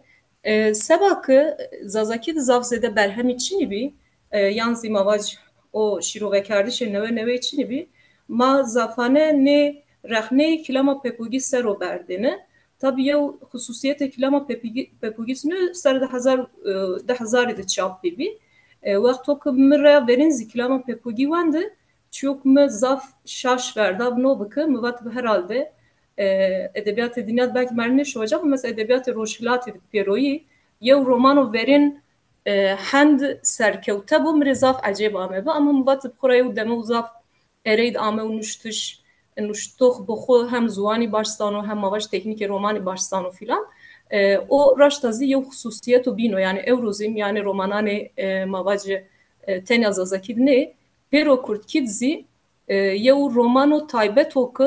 xora edebiyat zazakid ez bawer nekane yani yew roman bu ki romani rahina başerina aver şero o heta zaf bala ma antin yani muvatin yew romano verin hend serkevte bu nozi herhalde yew numune mav yani edebiyat ma zazakido o zertin me ere nuştu şecira gire dayne o tabii ki tiya serkevte biyaşi nuştu bu xozi esta o vakit o ki yani me makaleye xunuştu me no münakaşa de çi sero de kitaban sero kerdi ve inan rayo potay sera usufe kurskuziye muzur çemi be nika no münakaşa çırauni be yani heyf ki vakit o ki rahmetli mahusem muzur çem cüyayına kat mı fırsat nedik anji belki ne amem verik ez na meseleyi kısay bika problem no biki çapo verin ne kitabıydı de hazaru nevay dedi Veşanxane Rojanura çapıyor. Çapo verin de no kitap despekti yani tiyade se roman asyonu zanı se roman avep çap kardeş. La badeci yani badede hazaru nevay didir adıma sarazman qeyde hazaru dedi. Veşanxane dengira nare çapı. Meka hatta çapacıya çar Veşanxane rupeli raveciya badece Veşanxane iletişimi açarına o Türkiye. La enteresan o badina çapa rojanu o ibare romani mavaç kitabı sera vedariyen o edim uzur çem bu ihtimalu pil kuran o kararda o mesela o çapo peyino ruper raveci o se hatırat anı yani name kardo no kitap joka mitay na mesela sero yani usufe kurs kızı o kilama pepogi davete ver o vakit mi bixuzi şirove de ona kardı yani müvat bu ki her çıkas çapo avurdu no ibare romani bu bokura badece nuştoxi bixuzi yani no ciravedar nao zafane mavac xura tarzı hatıradı ama unuştuş no kitap bu şekilde mi yev rehne kerdi ve la merdim reyna şino yani biçimeke bini mesela ne kitabı serozi tay mabene la vaktuk merdim no rehne kerd mabene teoran edebiyatıydı yani hani roman biyografi hatıra sinore inan çiye çünkü edebiyatı kurtki de tene zazaki ne peroy gege mane vine ne sinori de kavne temiyan yani mesela euro aynı münakaşa kurmançki sabah şu an kurmancaz etsa yani Tayvan'e kesa soku noya otobiyografiyo yani yev hatırato gelo yani yev romano moderno ne yani sabah metnani verinan esas o diye münakaşa normal o yani hela ki vakti ki merdim sabah edebiyatı ma bir fikiriyor hina normalo tiyade beyni her de kitaban yani be ne kitabı muzur çemi o kilama pepugi mavacın o çapo verin o nika emsar çapeciyo badi su çar saran çapı ko nevezi Veşanxane vatera vejianare de kitabı binizi este ki yani euro babeta mavac na xabate inan rayo kitabı Mehmet Gülmezi Dersim Radarestena Seyit Rıza no kitabı yew do binzi heyf ki yani ez nezane kitabı xo estoçinyu la yew pdfci estoku teresiye çemçe gavan çar hete gavan çar ama olmuştur. Tarihe inanzi gavan çari 1995 kitabı Mehmet Gülmez 1996 ama yani çap kardeş. Mauna vacı la sek muda gavan çari gelo se kitap ez tu çinyo ez ê orast nezana yani kane bu se kitap çinyo pdfci mehtesto ka seba kitabı Mehmet Gülmez'i verici Hüseyin Karakaş çiydi kovara vate de humara hiri sodde de ya müşteci kilmek ez soku vanu ne müşteydi base de hire kitaban keno inan rayo kilama pepugia ya gula çeme pere muzur çemiyor romanı muzur çemiyor o benzi kitabı Mehmet Gülmez diyor esas xod se tarih vaktu merdim bewnücira yani çünkü de hazarun nevde na kovar ame ve şanayış tiyadı Kırmançki romanı vat Hüseyin Karakaş'ı despekti yani ben seni hire heme kitaban kerdi o badece esas xod nuştey xo rahne kerdi şegula çeme persero berdo tiyadı ucad mesela una yo çivan yani Hüseyin Karakaş van o ki dersimle darestena Seyit Rıza forme romanane klasikanı nino kabul kerdiş çünkü mi var hatta o vakt ne kabul kerdişiydi yani o kabul kerdiş yani zimavac rahneyan romanı vereniye zazakiydi no kitap zafsede zi miyane romani de niyamen hasbnaş yani zi mavac ne rahneyan nameci ne viyartin o basena mesela keno ona devam keno vanu mordan şikino yani eşkino ey romanı tarihi be hasbno meçim de o kitabı ki hadise 40 yarı şey hiri soheşti ser o amin üştene inara tevr hevle koyo kitabı da devam keno rasti aşira abasan avasu şarima zaveş aman müştiş ona yevçin seno verici yani o se mavac romaneke tarihi yani tabi bu kuzivan yani se romaneke klasik ne o vinayş la merdmeşken o se romaneke tarihi ne romanı seru yev rahne bukor ne romanı seru kısay bukor Kabade ne kitabı seru sera de hazaryo visudide de Nevzat Anuku Yusuf Aydoğdu piyaya makalenmişti jemesede kovara ve şanhane artukludu ujadı inanları no kitap yani no kitabı Mehmet Gülmez'i seyev roman seyev yanzi romanı biyografik imavac penasa kard ona yev iddia kard hatta mavac hete unsuran romanı ra yani mekan karakter vakt hete ne unsuran ra no kitap se yev romanı penasa kard sabah kilama pepugira panç sarı veriz yani çar sarı veriz nevay şeş da mevnuştur se yev romanı avli penasa kard o vakt yani miraya verin herhalde badina makale no kitap vendi mu vaktu tabi vendi yev çi esto yani tiyadan kitap bu xura bahse çikeno yani Seyit Rıza'yı bu xokeno despekte xura yev iddiay müştuhi bu xo çinyak mavacı yev roman müştuhi yani derde ey xura yev roman müştuhi çiniyor yani o despeke vate verin dedi vate verin yani o bu xura vanu yani mu vaştka asası xo de Seyit Rıza'yı sero ez tay malumatan bida rojane ina ey peynan sero ez bindera ka rojli khoy peyni seni viyarte tay galati estina babet dvano muvaştı ez bine kitabı bina khabata xo esası xo de se khabat yani se yev khabata cigeray şiname keno yani vano muvaştı ez bine cigeray şo bina khabata xo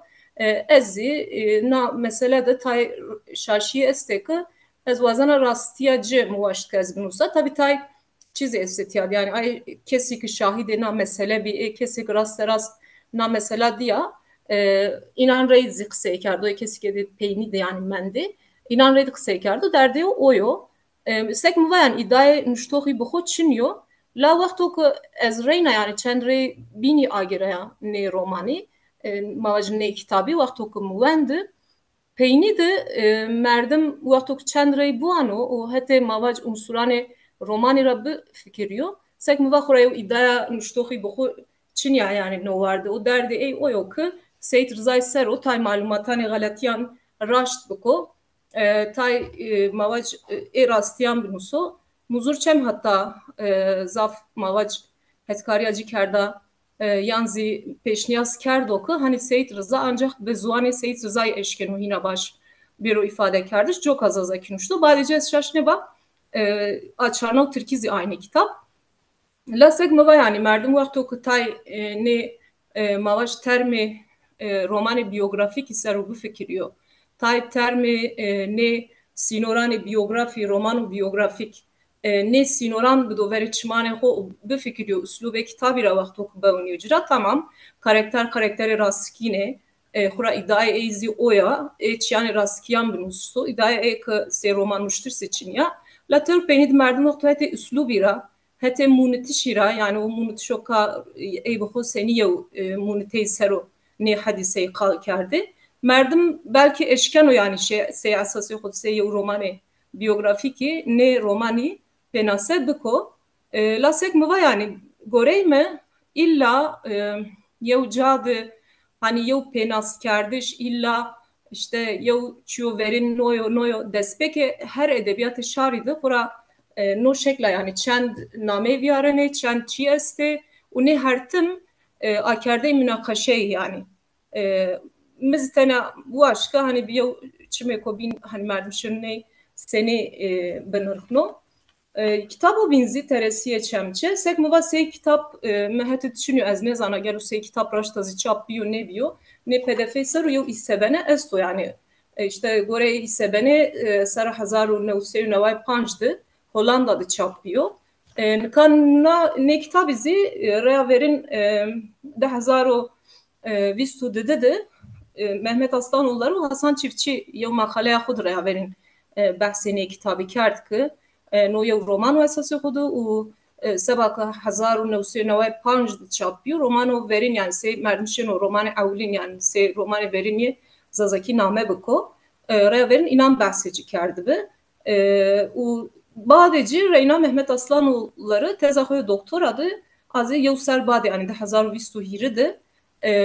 roman zazaki sero mavac یو تز نوشت و وجاد رینا نه ایده خود دوام کرد که نو یو رومانو حتی وجاد تز خود یو دیپ نوترا یا من نوشتو خزی اساس خود ناس نیکن yani کامو مواج سکردو سنی نوشتو گوره نه دیپ نوت ای yani o vano ko no nuşto yani gahan çar esas nameci Nazım Sayno sara 1959 madendi harpet yani kazaya harpet madendi maya xorabiyo Reyna gore malumatane ey vaktok mektep wendene çide ottudu sınıfa hireyin ra terk kerda şu Avrupa ucadı mühendisi devam kerda u badeci ke khud yani gore malumatane ey o zaman farmine malumati beray cira yani beray Nazım Sayın ra girote Salih Sayın me era girote çünkü gore ey muştuhi sara 2007 rahmet kerdo jo kavan mine malumati beray cira girote گریزی که خود یو چاپخانه آوان کرده مطبعی از چاپخانه و مثلا از سنی بنا از نزانه او نخبات خود وجاده چاپ کرده ای به خود چاپ کرده اونا یو دیپ نوت است و لاسک میوانی در حق ایده بین دیپ نوته در حق مشتوخیده ما زاف چیزی نزانه نکا سک میوانی نه مقاله خود و تز خود مقاله Mehmet Aslanoğulları و Hasan Çiftçi piyanmıştı bir de 2020 dedi u teze xud Mehmet Aslanoğulları na iddia kert sekma kitap maddesi çiniyor ne pedofira yani mizivendi tiyatr rahne yanzi mavaç yani no kitap se roman gelo o zaf merak kerdim yani gelo se mavaç kitabı Mehmet Gülmez'i yo biyografiyo yanzi belki yo çobino hatırato roman niyo despekt xora roman nuştok bxo iddia ken oku vaştok yo roman bnuso una eu iddiacı esta la problem tiyatçıyor problem o törpil zuan o que nuştox şoğulnao yani zaf zaf xrabo u sebaezi femkerdi şeyci wendi şeyci zaf zaf zahmetu yani hem mesele alfabete de esta o vakt edi herhalde nuştox bu belki nezana yani gore e vakt yani es fikrena nevay panjdı hadi mavaşkı nevay çardmıştı ki o zinyu belki nevay panjdı no roman raştazinuş çünkü despekte vanımın o roman hire mengidinuşt hire aşmidi yani o badecizi çandre da işte rast kerdiş mi bu rast kerdi filan problem fem kerdiş ecido çünkü alfabe yani problema alfabe estatede mesela mavaç harfi e kat ne şoğunda yani e ya kurdki ucara pe yani o harfi i ya Türki sey Türki şoğunda o zaf kim cayan mavaç harfa K mesela şoğundan ama X filan W ez zaf tay estetede joka wendi şecizi femkardi şecizi zaf problemu diyar oku sentaksizi yani problemi este جوکا yani na mesele ra despekt hatta merdim hatta belki çevres filan ona sabri xo çiken o averşino زوان هم هتی راسک موبایان هم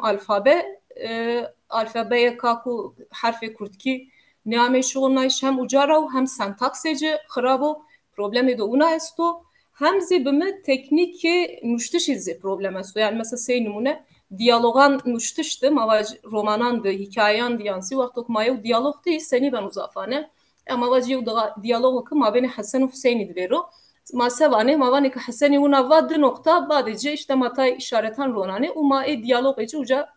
nusene o badece o bin kısayken la tiyade mesela tay cayandı diyalogandı sabak temyan kavtav yani yazı o üslubi yani tekniki başına şolnayo merdim çendre ageren ucu gelunu kami kısa eker mesela o heta tay problemeci este yani tay cayan mesela çi esto yani hete mavaj munitiş şey karakteri ra yani muniteyzi tay problem est yani ucara despeken o devdur roman despeken o karakteri ucar merdim binen o ramoyo şeroye la badeci merdim anu kaynu esas xud yev roman dev devam biko ucara roman şunu yev cevabin yev karakteru bin vejiyenu meydan bade tipabe eya badeci edi mahav vinene ki roman ame maden de edi tay karakteri este se hava hano ne dikesi zavjnaye ki gede inakat nebiye ciran inan este işte evdo cinya xo yev ciran inan o reyna dostu en baz inan o knezeveciyav şero esto pardon şevki esto o yani ki inan şunu filan badece mabene ev cinya hanoy diye tekili despeke na bu badece xura bikiştişya kadeno bunu şekla la segme yani hani no fem kardı şey romanide teknike nuştuşecide şunlayışı alfabe uzvanide zafzede problemi este reyna no munitişe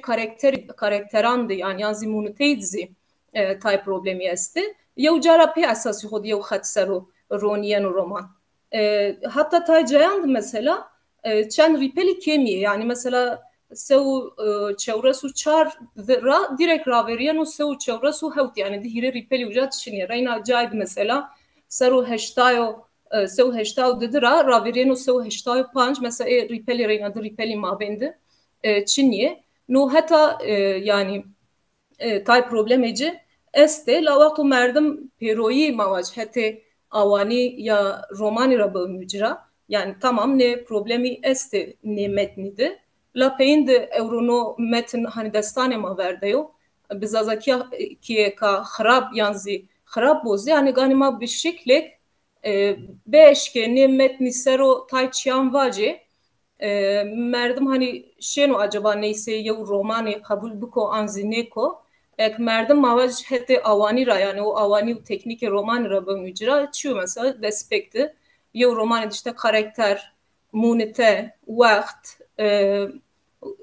mekan hani ne çi ya romandı mühimi ek mavaj ne unsuri elementi ya romani bebe merdim o vakt se ya romani شنو پناسه بکو مردم وقتی که اونیان وجرا نه element اساسی خود چیه نه پدفه de este yani hani karakteri este tay karakteran bımadan uşnasnayış hatta ma yani vakti de bedilay şeye karakteran bineni mesela despekt havaya cinya zaf başa yani esası xود ama yani vakti de her kışına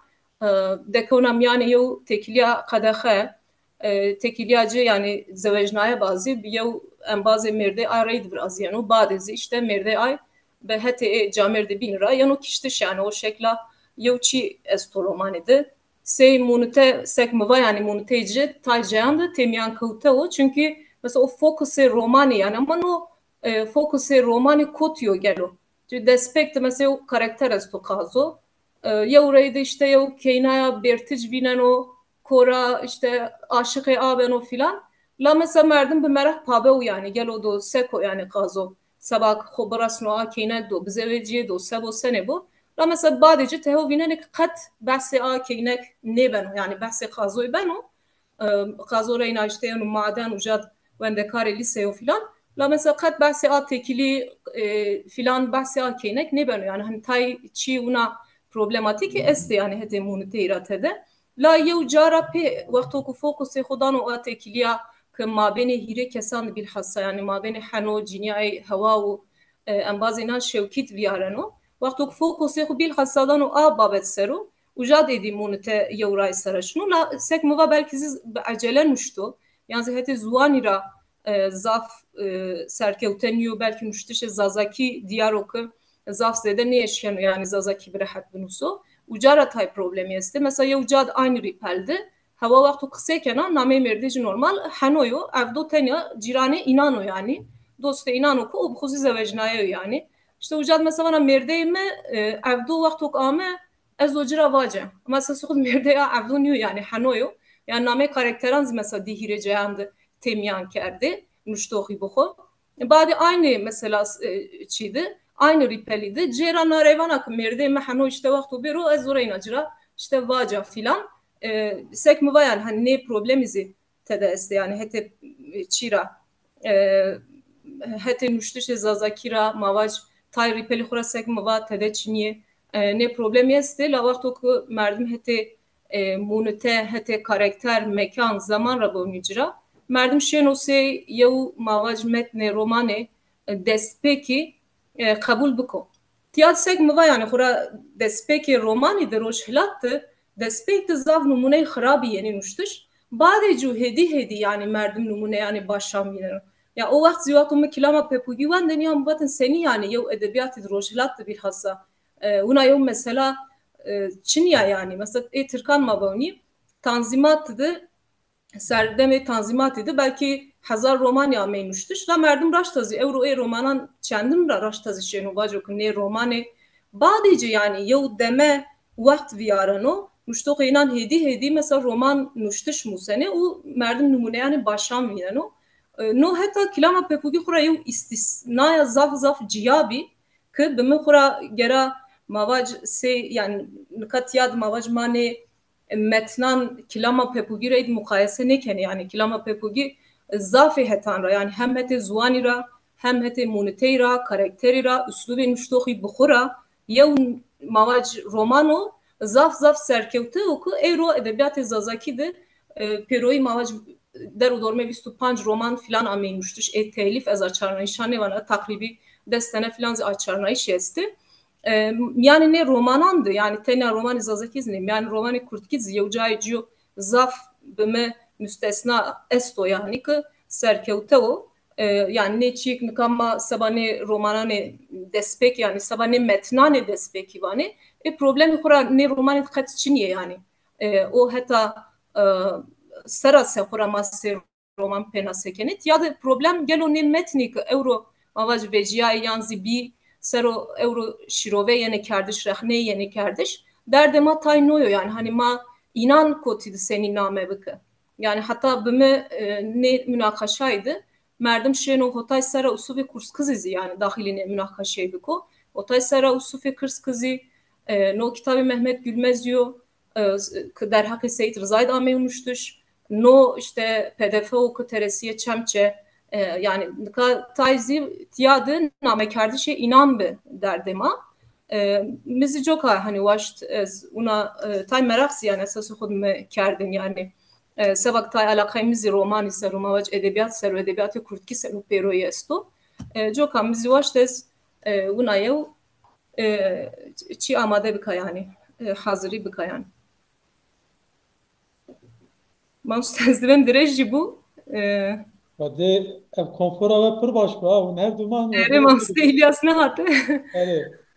un bidile xone un karim xedinin şu kadar vak saat tamam bu ere mamste mejara mejxulan o dadine devam tike gengeşe devam tikin o sempozyum jî bir avay ver un işte tamam dibe spas bu hemu beştaran guptaran همه کن فایده یابی چه بوده دسته و همیان خوش gelek spas olsun Unutkarım beşleri B'ye bebin odaya B mamsta pır seven azın zanım mamsta eğer hikmetin bu çünkü devam kadan tükin kerem na yani kadiya esası khoda heke pır seven emji gelek spas dikin nu baharire ji bo vê sempozyumê û mamoste Hikmetin re jî gelek spas ji bo pêşkêşiya wî.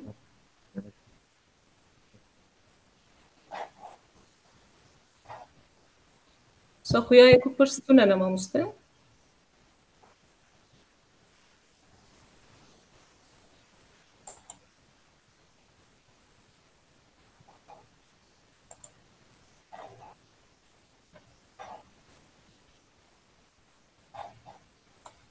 ماموسته تشتی کو بخوازی بیجی ماموسته حکمتین gelek spas peşkeşete gelek hoş bu. سر Mara چاوا seviyorum. ماموسته هاتجی سر خیره بن Valla hamiye valla gördüğüm iyi azar. Aras mamoste müsaade heye persek usa kurt ma bikim. کرم که ماموسته هن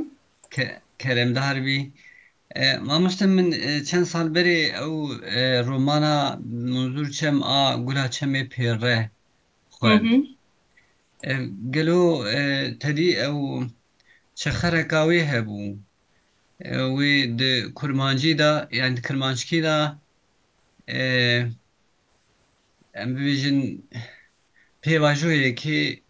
pêvajoyekê ji têkoşîna millet a herêmê girtiye û kiriye roman. Ew şopa منظور çem û gula çemê pêre ku di şexsê wê keçikê da serdemekê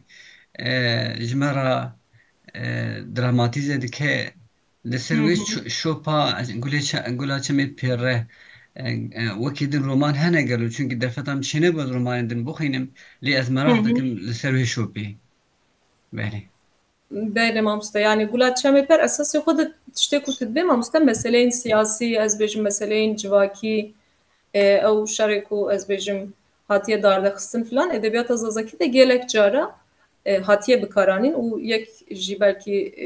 romanek serkeftici ya muzur çem bu gula çeme peri hem despeke hereme diden askirin hem ji berşer o koçtkın İstanbul'u ve kutudzani ulur gelektişten serve wan malbatan bilhassa ser keçikek yani der dora keçikek der bastı be yani ev mijar gelek zede edebiyat azazaki de romanın zazaki de hatine bikaranın le bi taybeti weku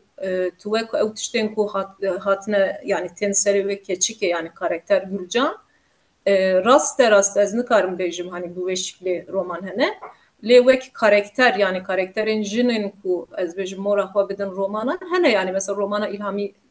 Sertkaya Sosunu Gulîzer romana Nadire Güntaş Aldatmaz Piltan dîsa derdora ez bêjim ew jinên ku duê qada şer de dijîn îja ew tiştên ku yani ew şer çawa dikare tesîrê jiyana bilhassa jinekê bike keçikekê bike filan ew mijar hene mamoste lê ew tiştê ku rast rast û behsikî ew koçbûna bajêr û piştî wê ji ber ku êdî ji erdê xwe vediqete ew êdî dibe meseleyek din ku piçekê dî aliyê civakî ve filan jî rast numûneyek wisa tune ye lê ew romanên ku mesela min behs kirin mamoste di wan de jî merve trajediya şer bilhassa dikare mesela çawa jiyana jinekî yani biguherîne filan ew romanên ku min gote yani Sosunu Gulîzer an jî Piltan di wan de jî ew mijar hene Gelek spas mamoste. ser çawa mamoste Heta